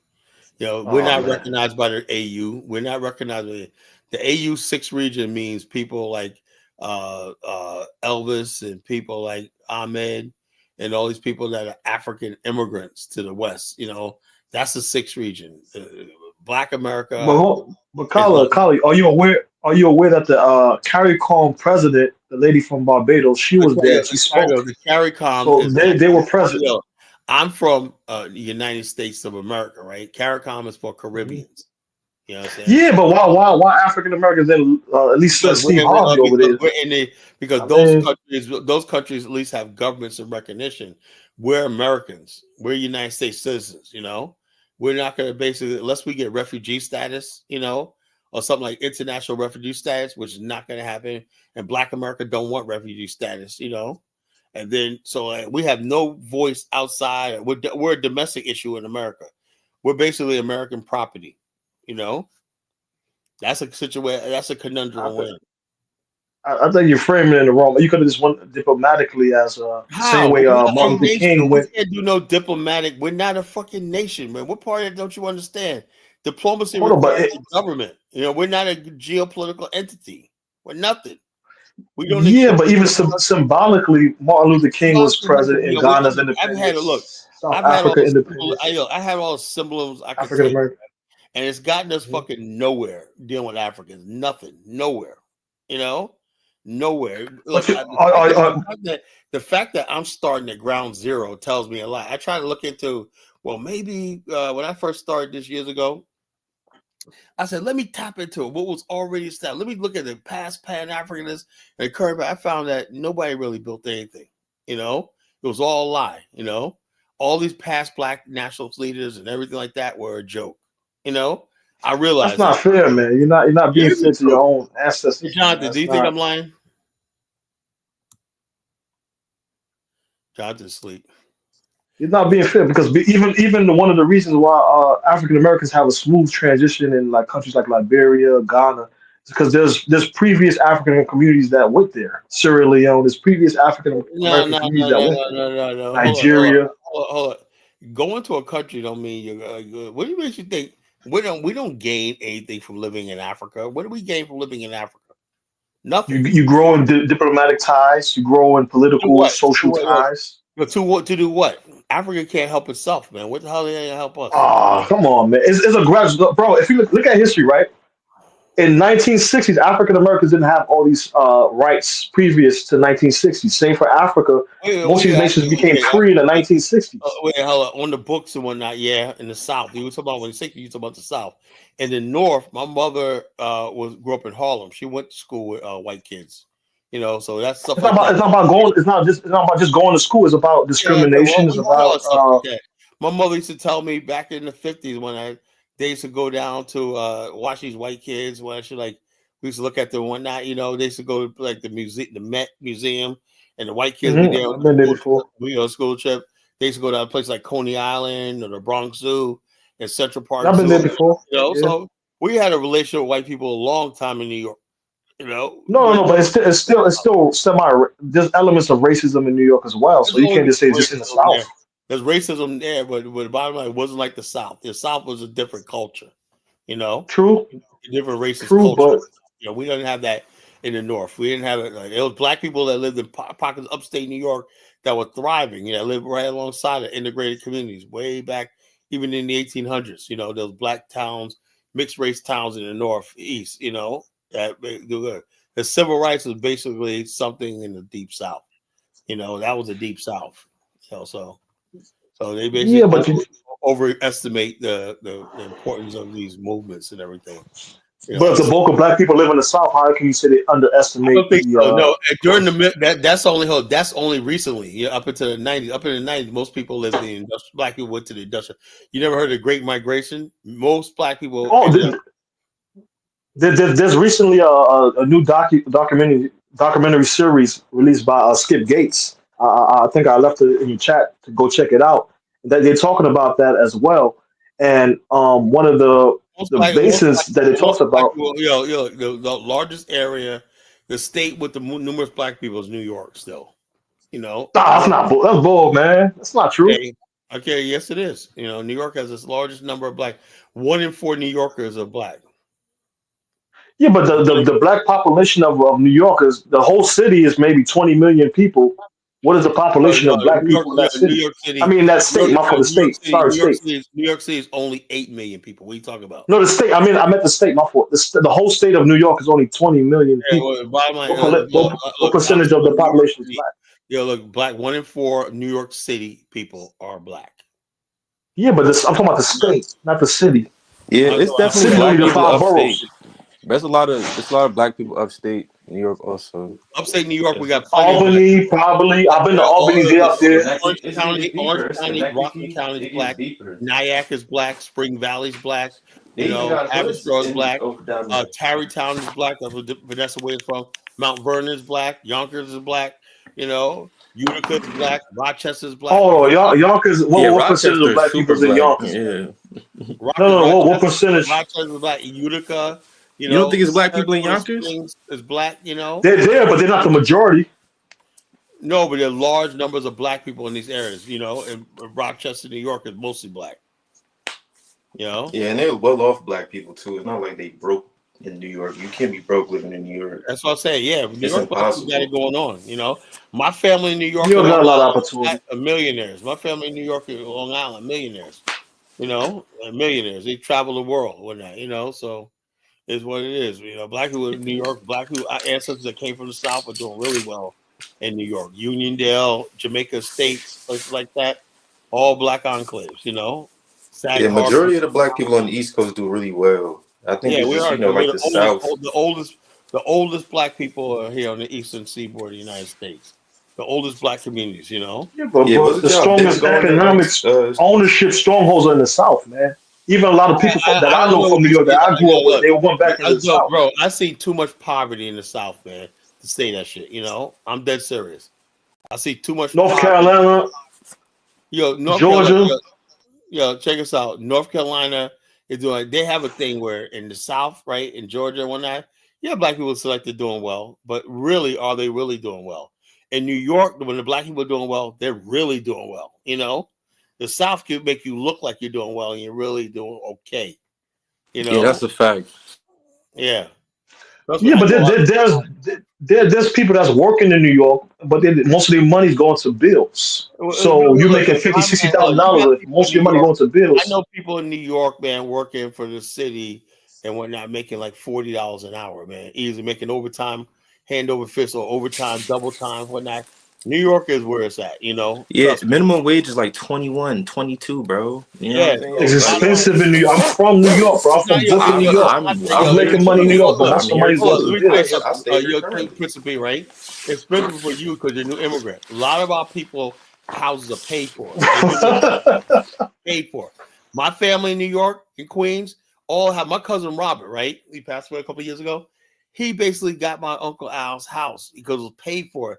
They paid for the house back in, I remember they burned the deed back in 89, you know, after he'd been there for 30 something years, since like the 1950s, right? Burned the deed. My cousin Robert had his own ambulance business, right?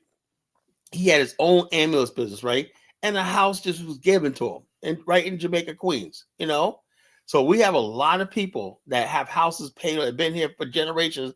Only thing they owe on it is city taxes, you know. It's not like you guys that are coming from the island, something like that. To rich speak. A lot of us basically not only that we have property, but in New York, whatnot, but a lot of black people own buildings and some of everything, you know. Matter Yeah, of fact, but I don't know why you're throwing jabs at the immigrants. a lot of buildings you see in Harlem are owned by black people. Matter of fact, that Freddie, Yeah, but a lot of Harlem was getting gentrified. A lot of the Black yeah, a American lot of people strongholds were getting gentrified. Hell, gentrified, not the a lot of Caribbean people are ones. gentrified, but there's a lot of people in New York that still own brownstones in Harlem, Brooklyn, places like that. You know, Bedford Stuyvesant and stuff like that are still freaking. But Best Style get gentrified as hell.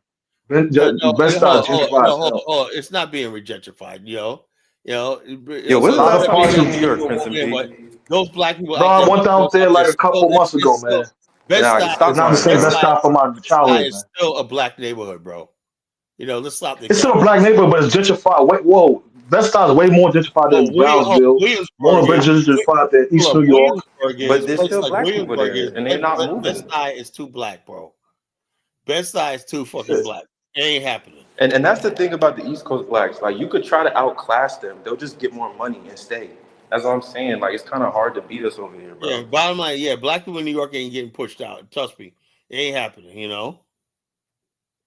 There's a lot of you can ask Dollar Bill. There's a lot of Black Americans, even Caribbeans, that have left New York to go to the South. Yeah, but a lot of times they leave people back and whatnot. They're not completely disappear. Like I know a lot of people that went down to Florida. My family, they end up back in New York. A lot of people go down south and they end up coming back. Yeah. That's a That difference. exists. People That go down south exists. and the next thing you know they're back. I know people that go. My cousin Donald, he down been to him and his wife had a house in Queens. Whatnot. Then they go down to Tampa, Florida. Next thing you know, they're back in the same house in Queens. Like, how the hell you maintain that shit? They're paying 2 mortgages and whatnot. People in New York got money like that. They be paying 2 mortgages and whatnot. They be having a house. We have houses in North Carolina that people own for generations that completely paid for and whatnot. People go down to North Carolina, live there for a year, whatever like that, and then go back to New York, whatever like that. So yeah, we don't have those problems with housing on here on the eastern seaboard of the United States. Right, yo, everybody black in At my least right school had a here. house, bro. Okay, Say I that don't again? know what that means, but so everybody black in your school had a house. How many black Yeah. people were in your school? What school you referring to? College, high school? What are you talking about? Saying on the Elementary East Coast, school? I went to school, right? And everybody black on their house, like their parents on Are their you in? house. Are you referring to college or high school? What are you referring to, School in general, you know what school is? bro? I went to high school and college. Which school are you referring Okay, to? okay. I'm just referring to school in general. When I was in So school, all of them had black people. houses, or their family had houses. Yes, yes. Okay, all right. I don't know. Some people had You houses, some said you people were lived in New renting. I'm from York. How Brooklyn. you don't know? Yeah, there's people that's written. There's everybody. Some people I knew in Nah, Flatbush claim that they I owned the know, house. They yo, didn't own bro. the house. They Yo, bro, constantly check this owned the out. house and Yo, they live check in the this out. nah, basement. dude. Principally, I'm just going That's by my immigrants. family. They live in My the family basement. are beyond renting and whatnot. They bought those houses back in the 60s and whatnot. Houses are paid for, sold, passed No, down. I understand. I understand. Yeah, so I ain't understand. I nobody respect that renting and because whatnot, you know. houses was cheaper back in the days. It was cheaper back Yeah, in the no, days. So and some now, people had, now, yeah. now, some of those people take those houses and whatnot, and they can rent them out and whatnot. I know my cousin Debbie got like 7 buildings. Absolutely, She's like I renting. understand that. But She moved especially in the people that was in New York. She knows that Letitia James. They graduated together in Long I Island. respect Letitia James. Yeah, I know Oh, what you're she's talking about. a standard one now. My cousin Debbie's friends with her. They're the same age. They went Yeah. to college together. They're friends. Mm. They're still friends to this day. And so that's her girl. She says, I can't stand it. But that's my cousin Debbie, my big cousin Debbie. That's Mm. what you call. So we're basically the bottom line is black people who old school black people like myself who came to New York for the Great Migration. They're doing better than black people who are recent immigrants.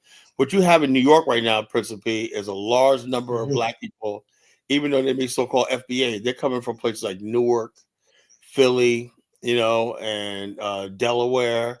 They're moving up from Maryland and even Virginia, and these are the people Mhm. that's flooding into New York, fucking shit up. Native New York and black people are probably the most advanced black people on the planet. Real native New Yorkers are the people. The problems that you have right now, the knuckleheads, these aren't native New Yorkers. These are people that came here recently from like surrounding cities, Philly, sometimes New Haven, Connecticut, Rhode Island, and it's flooding into New York, not knowing anything about the culture in New York. They turned it into fucking Philly. They turned it into friggin' Newark. That's what Chill, you have. chill. What's wrong with Nori? What happened? I thought he was New cool. York is a fucking hellhole, man. Nah, New it's York, New better York now, is bro. It's Newark is better. yeah, what? Newark is located a new Soul City, bro.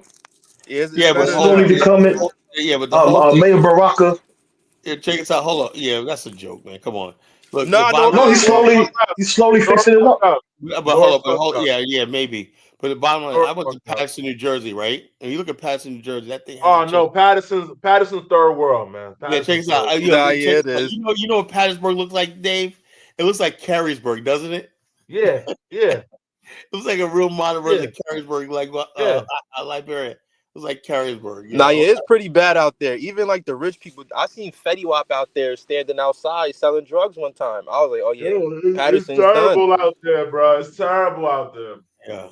So I don't like I But said. Kyla ran away from my initial point is that maybe 50 to 60 years ago, the black collective collectively was coming out of massive discrimination and colonization. So you can't use that rubric because we all building slowly towards a goal. You see them in different goals, but we all build slowly towards it. So to basically minimize what your uncle did, what these other black leaders have done is a slap in the I'm face. not going to minimalize nothing, right? But I'm saying when you talk about black leader, my vision is somebody grandstanding over a pulpit. Like, did you read that? What I said? Somebody said, "Accept Al Sharpton as your Lord and Savior." Basically, Who said that? Look, check this But out. you gotta respect him at least as one of the leaders. Is he not one of the leaders? Principe, right?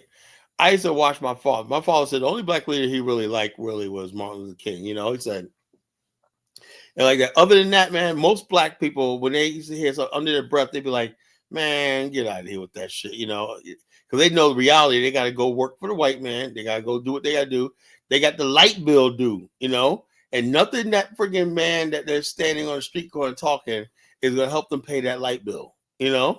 That's reality, Principe. So this dream that you have of black people coming together and basically listen to the thing and solving problems, that's not happening. The only thing that really matters is, can you help me with the light bill? you know. Now, like I said, with the Afghanistan, we're gonna have programs where people can get help with the light bill, you know. So it's gonna make it very attractive for Negroes, you know. They'll say we will help you with the light bill, you know. So I look, I got principally, I got a PhD in Negroology, you know. I know everything about the Negro, you know. Ain't nobody talking about no damn black leader because they can't help you pay the light bill. One thing you don't want to do as a black man, when you come home one night, you see all your kids with their eyes bugging out. Daddy, they turned the lights out. And you still, they know that you were the cause of it. Some provider, like Damon Wayne said, some provider you are, you know. It doesn't matter. The kid ain't want to hear that your boss was an asshole today and let you go, whatever like that, or somebody's picking you on a job. All they know is you ain't bringing home the bacon. You know, that's the real Black America, right? The black man got to be the breadwinner, bring home the bacon, keep the lights bill, and keep your daughter off the strip poles. You know, you can do those things. You know, these so-called black leaders, they never was able to deliver, bro. I'm dead serious. If we had leaders was able to deliver, they have credibility. But to the average black man, bro, see, I only speak for No, for the black man, you but you know. you always brag about pre-1960s, pre-1970s Black I America. believe in. So Look, that's what Black people actually followed behind the leaders. I believe in rugged individualism. Black people are good when you leave them alone and let them build their families and networks and stuff like that.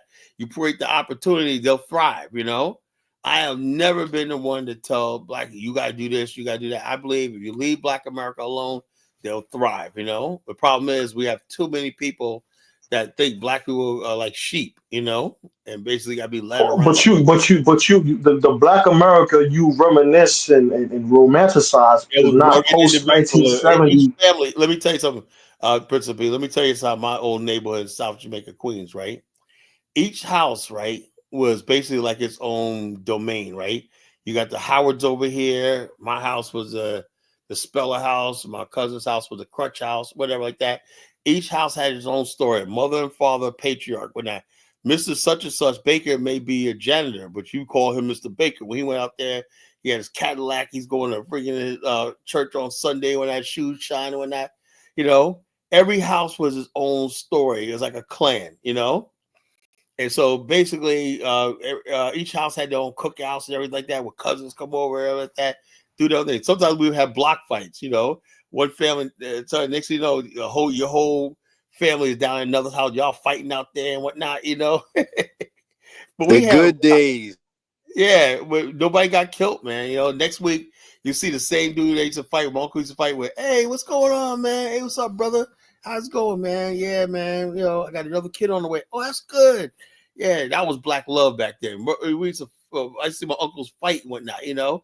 And then a couple of years later, you see them out there with the same guy. Didn't that guy used to fight with that? Yeah.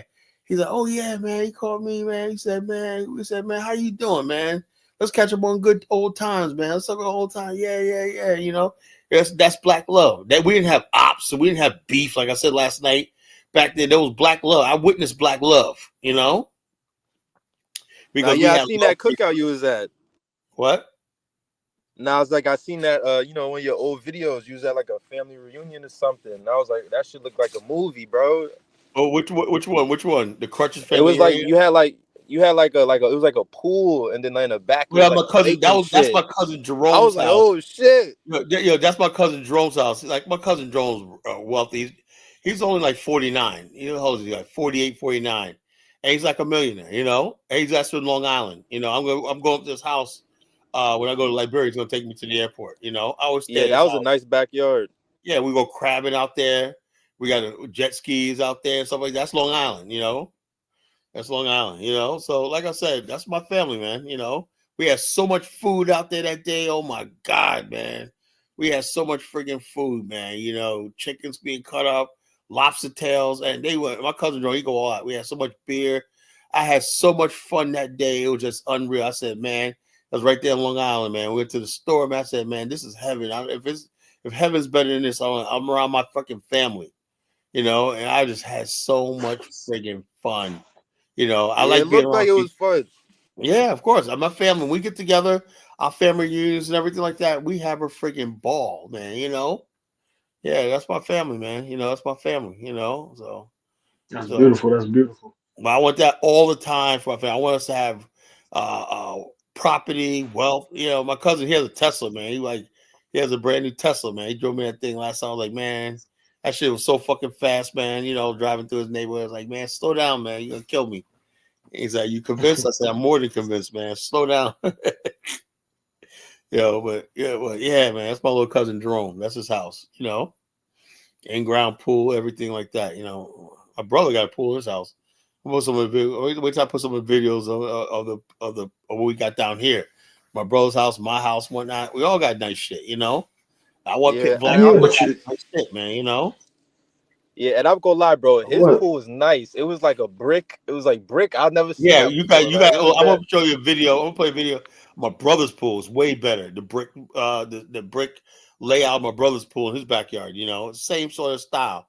The brick layout, but my brother's pool is way better. Trust me. That's my cousin. Him and my cousin Jerome are real close. You know. That's You know. beautiful. That's very beautiful. Well, yeah, principally. So how we do it, principally. We have families. Everything we do is families. My cousin Jerome, all my cousins in New York. Our family down here. We're one big. We do things business according to family. Work together. There's never been no so-called black leadership, but that's bullshit. We have black family. That's what actually works. Families. That works. Bloodlines. Our parents taught us to be close. That's one Yeah, thing. but your family outlasts the storms, and y'all together. Thank God. Yeah, by the But way, it was the Black ease. Look, America let me tell you that something, you bro. Let me tell you something. First to me, we didn't even know there was. We had no idea anything about racism or problem. We only know about that when we was watching on TV. But my cousin, when I go with my cousin, we never talk about race or anything like that because we just basically do our thing and everything like that. So we never talk about race, because it don't bother us like that. Black people talk about race 24 hours a day, come from broken homes and blah blah blah. They're usually people who are just possessed. They alienate from their own community, and they're definitely alienated from the white community. That's why they dwell on yeah, race but all day. they probably also got hurt more so by white supremacy more so than your family. Well, Is that not yeah, I a know that, but the bottom line, I cannot basically live their reality. That's not my reality. I'm saying that basically the way of life that I know is threatened because whatever happened in America, right, is failing. American culture is failing Black America. And so the only way to leave those good times and whatnot is not only that when we do build the African, that's going to strengthen the Black community back in America because they have something to identify with. Black America needs something to identify with, and basically it just can't be. We don't have any hoods anymore. We have no black areas anymore in America, so we need something outside of America. So we build. I want to see the communities that we build in Africa and just as nice as the one we have in America. That's what I want. That's why I was attracted to the Black people, African Americans who building in Cape Town. I wish we knew more about them, But there's Black community African Americans that live in Cape Town now. They got nice houses and whatnot, nice lifestyle. And I like seeing Black people, African Americans, do well. If they want to live in Johannesburg, that's fine. If they want to live in Ghana, that's fine. As long as you're together with your people and you don't forget who you are, that's all I care about. You want Kenya? But one thing I'm not going to satisfy with people going to Africa and living the dusty life, being dusty and backwards. I can't deal with that shit, So if you do good, you're prospering, and everything like that, I am all for you. I'm all for it. I want to see Black people do good. That's the way you go. Whether you stay in America or you go to the African, I want to see you doing good, And I'm the only person out there that talks like that. Some people are like, oh no, we got to do this. I'm like, yo, if somebody wants to enter the African, let them do it. If somebody's interested in only America, that's why I don't hire these people that oppose me be coming at me. I never said everybody has to go to the African, Never said that. I'm saying that all I need is we're going to put a poll out, right? I'm going to ask all Black men, are you opposed to the idea of an African, aka African American diaspora nation state on the African continent? Most of them are going to say no. So I say, oh, good. I got my mandate now. We get 1 million signatures. Now we got a mandate. I can step to any government in the world and say, I have a mandate to build a nation state. That's how it's going to work. And so therefore, if anybody wants to be with me and get with us, they can just contact me and whatnot. We're gonna put this together. I think we're gonna launch it right after we do this tour to Liberia. So anyway, folks, if anybody basically going on tour, I need your email. So I'm gonna send it to Bomani tomorrow. So basically, if you know, let me put my email address up there. If you don't know it, if you're interested in the tour, please send me an email. I got a guy Alonzo last night sent me his email right away. I was like, damn, man, that's good. You did it real quick. He said, I'm interested in tour, caller. Send me an email. I said to him, I thought he was going to come back, call me. He sent the right thing right to me right away. I'm impressed. He sent it to me right away. Next time I got an email, said it was him. I was like, oh, shit. So he definitely wants to go. This is going to be the biggest thing. That's what we're going to really architect the African movement during that tour. That's what we're going to be meeting about and talking, Yo, I was gonna say, bro, you got to get the meta glasses so the African guys don't, trip out on you for recording. I don't think they know about that yet. Well, no, I don't. Look. I don't think. Look. We basically we'll record, right? We're in common places, common spaces. We can record in common spaces, but you don't want to invade nobody's space, like personal space, or government buildings and stuff like that, and stuff like that. They really stickler about that, taking pictures of government buildings and stuff like that. You just gotta be careful about what you're doing, Yeah, careful about what you're doing because you don't want to be end up in a situation like I did, Oh, you're taking pictures. They didn't find no pictures. Like, I said, give me my fucking passport. Fucking out of my face. Motherfucker, that's all that was. Is motherfucker trying to shake me down for some money. Yeah, but if, like you said, like if you see another, African lady with the bucky on her back, I would definitely take a picture of that. Yo, man, yeah. Well, I was gonna take that picture, but I said no. At first, I thought she had a little child with her. I said, God damn, it's a fucking dead monkey. When she take it to the market. That's what I said. Yo, I'm in Africa, yo. Yeah, that's crazy. I said, I'm really in Africa, yo. That's Yeah, what you hit would never see that. Yeah, man. I said, I'm really in Africa, yo. I said, but 2 days I was saying, oh man, it's 2 more days. I got 1 more day. Yeah, and then I head on a plane. I had like 2 days left. I said, 2 days I'll be gone. Let me go back to America so I lose my sanity. But I had a good time last year, Yeah, so Yeah, how's like the weather? It's like what, like a 90 degrees all the time? I mean, it's hot, but this time of year it's actually cool. In February, I should have went in February. First time I went, it was in January, right to February, and it was kind of cold because at nighttime was cold. Nighttime was cool. You had to sleep with a blanket, and we were on the beach at night. You had to wear a jacket because of the breeze. But in March it gets kind of hot. Not really unbearable hot, but it's hot. Sometimes it gets humid. But you don't have a lot of humidity in Liberia. Especially if you live near the ocean. It's not a lot of humidity. But it's like it's really pleasant. It's really pleasant. You can really, it's bearable. It's not as hot as people think it is. Sometimes if you go inside, right, and there's no AC, that's what's hot. When you're standing outside, just like America, outside it's not hot. Really, it's only hot when you go inside and there's no ventilation, or you go to a place where the windows are closed and there's no AC. That's when it's hot. So that's it. So, so folks, if you're planning on going to tour with us, Bomani and I, we're putting this together. This itinerary is gonna be the shit, man. 10 days. We're gonna have the time of your freaking life, man. We're basically telling, especially if you're a man, young man, ah, damn, man, you're gonna meet some fucking beautiful Liberian women. Holy shit, Get time to nightlife. Every night we're gonna have a nightlife, partying and clubbing and stuff like that.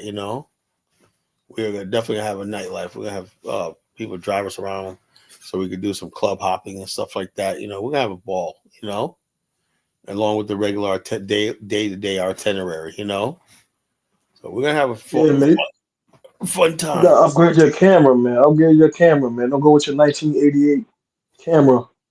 Obviously, taking pictures. I got a camera. I got You got 1988. I got an iPhone 14. Okay. But yeah, man, take pictures. That way, more people will see like the beauty of what you're talking about. Well, look, And we got tons of videos up there. Bomani's channel does from the tour and whatnot. I'm not a camera person, but he got a lot of videos. I got a lot of videos up there and stuff like that. I'll show you this one video I did. Hold up. TikTok. Because I get you like you say, you like a shock jockey. You talk about different issues from a controversial perspective, forcing people to have conversations. Cool, but sometimes if you don't highlight the changes that's actually happening, you're doing a disservice to your own ideals. What Because people changes? going to just look at it like, bro, What there's changes happening in America. There's changes happening in Africa that highlights an improvement towards the right direction. You know what I mean? So if you don't highlight those things, I basically work on that and whatnot, but I'm not gonna lie to people and tell them things are good. Look, I'm like this. I'm telling people all the time. Yeah, I say the best thing to do in Africa is basically go on to Africa for a tour. But that I am not encouraging nobody to fucking invest their money in the continent till we basically have it. So look, the whole idea till this Afghanistan movement going up, and we basically have the even when the process of building in Afghanistan, and you got some political or diplomatic relations, because we can't rely on the United States to protect our investments in Africa. That's just what it is. I don't trust, especially in the age of Donald Trump. Yeah, like I said, this is a place called Jackie's Lodge. What's wrong with this camera angle? I'm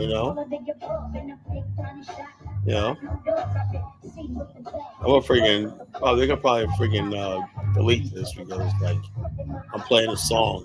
So YouTube is so stupid. Just mute the video.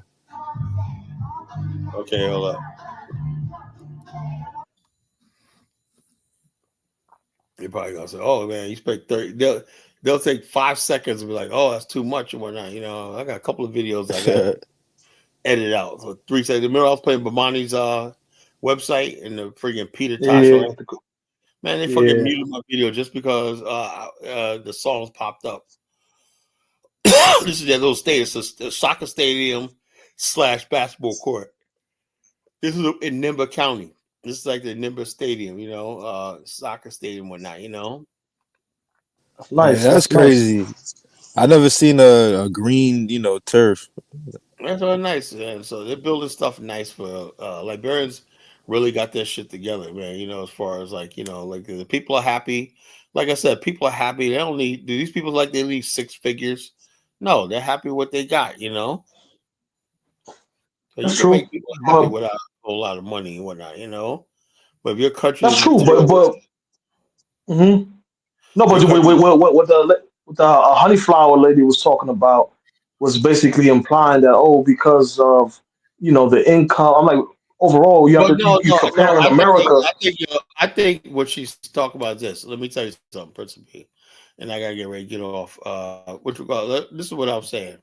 When I was in Liberia, right? What people always ask me, what did my opinions of Africans change, right? When I went to Africa, right?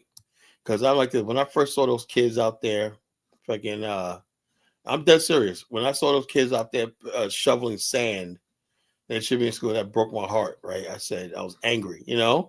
And then on the way back, right, I see these old ass fucking Liberian men at the airport saying goodbye to young girls. So in other words, basically, you work in America and whatnot, and you go back to Liberia, or go back, you see them on the plane like it's had the time of their life.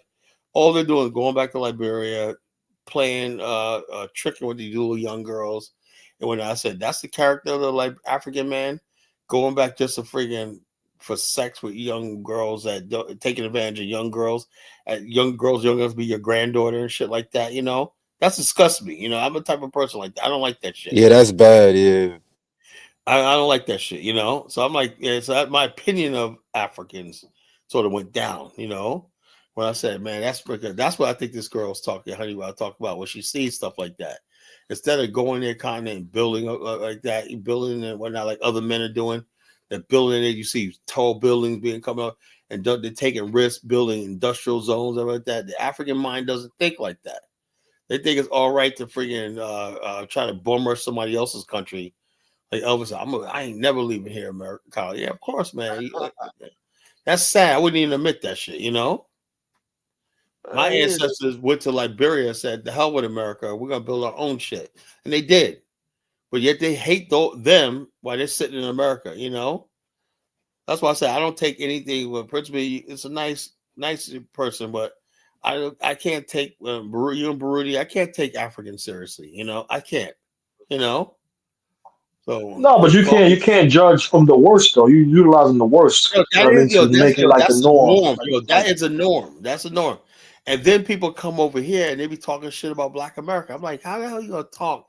Our circumstances different. We were brought here in chains, and we still managed to build something. You guys, they were advising Black America. I'm like, look at your fucking countries, man, dude. I say, man, but you can't tell us.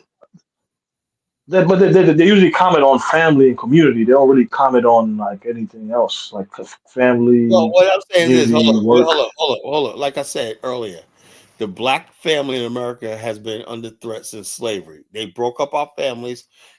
Seeing a Black man and a Black, even in the culture right now, you never see, the world never doesn't want to see Black men and Black women love each other, support each other. That's what they had to break up in the 60s. Black women by our side and struggled. Then they came up with this feminist movement and recruited Black women to go against us. So the bottom line is nobody wants to see a Black family. They don't want to see Black families. They don't want to see it like that. And they incentivize Black women to be on their own. And that's why I'm glad Kamala lost or whatever, because all these Black women were pumped up in their Black girl magic and everything. Yeah, because you remember how you said like back in the '60s, how Yeah. like the Black women and the Black man was like more together. Because you remember like Sister Soldier, and like it was a lot Oh of yeah, radicalized because there was a lot of radicalized Black women, and like they used to go and like speak and shit like that, and like yeah. had a Harmony, Black man real. So yeah, Harmony from they had to kick that out of here. Harmony from KRS-One's group, the Boogie Down. That was KRS-One's sister, Harmony. And stuff like that. I remember, yeah, I take you seriously, African goddess. I'm talking about some of these wealthy African Negroes. African woman is no joke. I respect the African woman because she got her shit together. They're serious about social welfare in their country and stuff like that. Yeah, I do take them seriously. The men I'm disappointed in. I'm just like, Kyla, they're gonna disappoint you, Kyla. They're gonna disappoint you. oh, the African men, yeah. Yeah, they're gonna disappoint you, man. But I just don't understand. Like my whole thing is, you got a Hold on, friggin' hold on. When y'all go to Liberia, y'all say it's order there. So there's parts of America where you go in these Black American strongholds where it's dangerous. There's also Well, beautiful parts of Black I know strongholds. that. Yo, So that you part guys is are good. Yo, that part is good. overcritical. But I'm talking about the fact that I have Liberian brothers talking about if I could just get a job making that's nothing, man. $500 a month. You mean to tell me that you have a government? Your government has the means to bring in investors, to give them incentives, and all stuff like that to make it work. All you have to do is get your analytics and your ease of doing business indicators in order, right? And they tell you what you need to do to improve it. You need to do this, do that, you need to do that, brush up on this, whatever. If you put all those things there, I give Sirleaf one thing. She was riding high at one time, in her analytics, her ease of doing business and all these factors and whatnot. She was actually doing good, people talk about Sirleaf, Sirleaf's a crook with that. But all those indicators that the world said she met those challenges and met them, She and did. so much as people we don't like, so they even turn me against that lady, Oh, she's a crook, blah blah blah. Maybe, but the bottom line is, I look at the progress that country was making under her, with what little she had, she made progress, So I'm saying like this: you tell me a country rich in rubber, rich in gold, rich in all these stuff like that. You cannot attract the capital. And also Liberia, I told Liberians, it's time for you guys to build a stock exchange where you could basically nationalize certain industries and then hand it over to a public trading platform, which will give Liberians in America, Liberians a chance to own wealth in their own country and development in their own country. Instead of you doing all the remittances or not there, why don't Liberians be sending that money to Liberia so they can invest in their own stock exchange and everything and hold wealth? There's certain things that's not being done that I said to myself, and any intelligent people that would have accomplished already, So that's what I mean by why? Because running a stock exchange, all that takes hard work. That's not. And Africans run away from complicated stuff and hard work. That's what it is, you know. Don't run away from that, Colin. Modern mechanized farming is hard work. Modern gold mining, smeltering, and stuff like that, and refining is hard work, you know. But it also costs the luxury of you going back and say tomorrow. The whole thing is you can raise capital anytime. There's alternative funding sources and that, but you have to be responsible with money. You can't get loans stuff like that and run off, take half the money, put it in your pocket, or siphon it to a foreign bank account and whatnot. Then That's true. That's true. That's and the bottom line is this: foreigners know that's what you're going to do, right? But they'll give it to you. Then they say, okay, you owe us this money. And you wonder Africa has all this debt. That's because people are looting the money, borrowing, spending the money, not doing what they want. Then basically the next government comes in, they got all that debt there like that's piled up, you know? And they try to get debt forgiveness. It's an endless cycle of corruption and bullshit, you know, that I'm really disappointed. That's why I said I cannot put my life in the hands of these people. You know, I cannot do it, man, you know? Because I cannot do that, you know. The only solution is they can't lead us nation of their own, you know. Can't lead us into the 21st century. That's Yeah, the bottom line. It is what it is. Well, God bless you. I know you're about to head off, but I said, my main point is you're going to benefit because you guys are still having residual streams coming from America. You see what I'm saying? Of course You're talking about the retirement community, etc. All that stream of money is still coming from America. So you're not starting from zero. We're dealing with global trade. We know that. We know that. We know that. And then all of a sudden, some of that money is going to permeate to the rest of the continent. You know. So the bottom line is, if Africa was like, if we saw Afghanistan, all our food and stuff like that, we should be able to come. Will be supplied by Africa, but Africa doesn't even have modern mechanized farming, so they couldn't even benefit from a new huge market on the continent. You know, we would have to get our oranges from fucking the United States because no African country basically knows how to just produce it. You have to know how to package it, ship it, you know, put it in ceramic, you know, strip it, put it on crates and like that, and be able logistically, you know. There's nobody that basically said we need a freaking African logistics, you know, where we goods could circulate through the continent, you know, with ease, you know. We don't have that because everybody, you go to anybody's port, everybody got their handout. Getting something out of Freeport in Monrovia is impossible. Go to Tema, Ghana, everybody got their handout one night, you know. How are you gonna run a state like that, you know? And that's why anger. Yeah, but that's going to come with time, because a lot of those nations are talking about. There's no coming time. If the people are corrupt in their heart, when they don't have no sense of nationalism, they have you know. So, Colin, I've never met a nationalist in Africa. You never have anybody that loves that country, you know. But hold on, you guys are overlooking some of the deals, the global deals that they have, because a lot of food goes to the ports. It's more trade going towards Europe than going through inter-Africa connections. So it's only through growth of the American dollar you could start building your own. Africa rarely produce anything. They produce surplus stuff, right? And the Europeans have to come and get it themselves. Africa doesn't have the means to put it on their own ships and ship it out. They don't even have the means to contract it and ship it out. The whole thing is, if somebody comes into your country and they're bringing it from your country and distributing themselves in their country, you're losing all that money. You know, Africans have to get to the point where they can't do that because let's say you're going to ship grows bananas, right? Well, you know, after harvesting, you got like 5 days to get it to their market, right? 5 days to get to their market. Like tomatoes, Ghana sells a lot of tomatoes to Italy. You know, tomatoes to make ketchup and everything like that, right? Italy, you know. Thing is, you got to when the tomatoes are grown, you got like at least 5 days to get those picked, harvest, and shipped there before they spoil into the cans. There. Now Ghana's starting to make its own tomato paste and stuff like that, which is good. You know, basically canning and food processing is going to be vital to Africa, right? Because you can produce enough to supply your factories and whatnot. At the same time, you always ship the surplus overseas. You don't make the stuff you're shipping is raw form your main source of income. That's just a surplus, you know. And you go over there to, let's say you manufacturing your tomato paste in Ghana, right? You have your own brand, and you're distributing a finished product to Italy, right? Then next thing you know, you're saying, you know something, we got tomatoes left over. then let's say a Ghanaian goes to Italy, he imports tomatoes and sell it to local Italian markets too. So you're making all the money on every end. But is any African enterprising like that? That takes enterprise. That takes planning. You got to plan. That's what immigrants do. They're organized like that on several different continents. And we sit back and wonder how these people do it, because they're organized. It takes long term. It takes people working together.